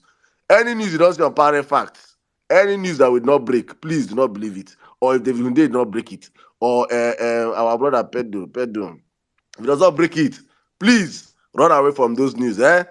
If we break it, you can be confident that we have done our own due diligence. Saddam, Go on, my sorry. brother. Go on. I think most likely tomorrow, not most likely, we are supposed to get the response of Peter Obi's legal team tomorrow. So if you're on the timeline, try to be on the timeline so that you get the direct information. Don't go and be getting it from somewhere else. Thank you. Please, when you get it, don't come and start. What we. Please don't tension yourself. Don't tension yourself. Don't stress yourself. Please don't stress yourself. Our team are the best in the land. All these things just happen to fulfill all righteousness because at the end of it, waiting go happen must happen. Waiting go happen must happen. And get ready, Nigerians. Please, our billboard challenge is up also. Please pick up a state and fix a billboard. Diasporans, it's time. You guys have been disturbing us since. Diasporans, go back to your state and mount a billboard. It won't cost you more than 100K or maximum 150,000 naira. Mount one billboard. We have started it in Benin City. Please pick a state and do one. All we are going to give you is we'll just give you our free this thing artwork. You find the agency and do it yourself. Do not wait for somebody to do it for you, please. If you contract us, I can contract the person that did it for us and he will charge you more, but you can do it yourself. Please let us get ready. Let us get involved in this process. Let us look up to next week and say we have 10 billboards across the country. These guys now understand that we are not playing. When we say what we do, we mean it. Thank you, every one of you that could not come up to speak. I beg, no vex. It was not intentional. It's just because that this space choked today. Thank you to my brother. I see you, Maxwell. Thank you, my sister Pearl. God bless all of you. You guys are about to start giving us back to back again in the court. I think you guys' time is coming back in. So, amazing job you guys are doing. Thank you, Violence team. Thank you, Big Mark. Thank you, Harry, my brother. God bless you for how you shaped the narrative today on the space. Sweet Angel of the Real Ever Best Dynasty. Thank you, Anka Dede. Thank you, Omega XD. Mr. Savik, my brother. Thank you, Clarita. Thank you, Omega XD. Thank you, Ariwachik, Darin, Don't Care, Antonia, Mary White, Oluwa, Oluwumi, MJ Stark, in the first son, Oluwa Rotimi, Dr. Mama Wakiri, thank you. Sheila D, Chigozie, Bolanle, Mommy B, thank you so much. Barrister J, welcome to the Obedient family one more time. Zari Yusuf, my brother, longest time. Thank you, Biruki, Nina, Liberty, that director G, Ure, Ayomide, Gladys, Dr. Lu, the evangelist, AGK May, Ada, Oduntutu, incoming virus, Mona Shine, Uluwadami Larry, Pastor Jacob, Olawaski, Teddy, Orias, Otumba, Amoda, Rookie, Tony, Mr. Waleri, Rosemary, Duchess, Mugzi, my senior, Ikena, Yvonne, every single one of you. God bless you all. I can't call all your names because you guys know that we have plenty names here, but from the bottom of my heart is all love to every single one of you that stayed to the very end of this space. God bless you all. We will live to see Nigeria walk in our lifetime. We'll be back here on Saturday. Stay safe. Remember, we do this for God.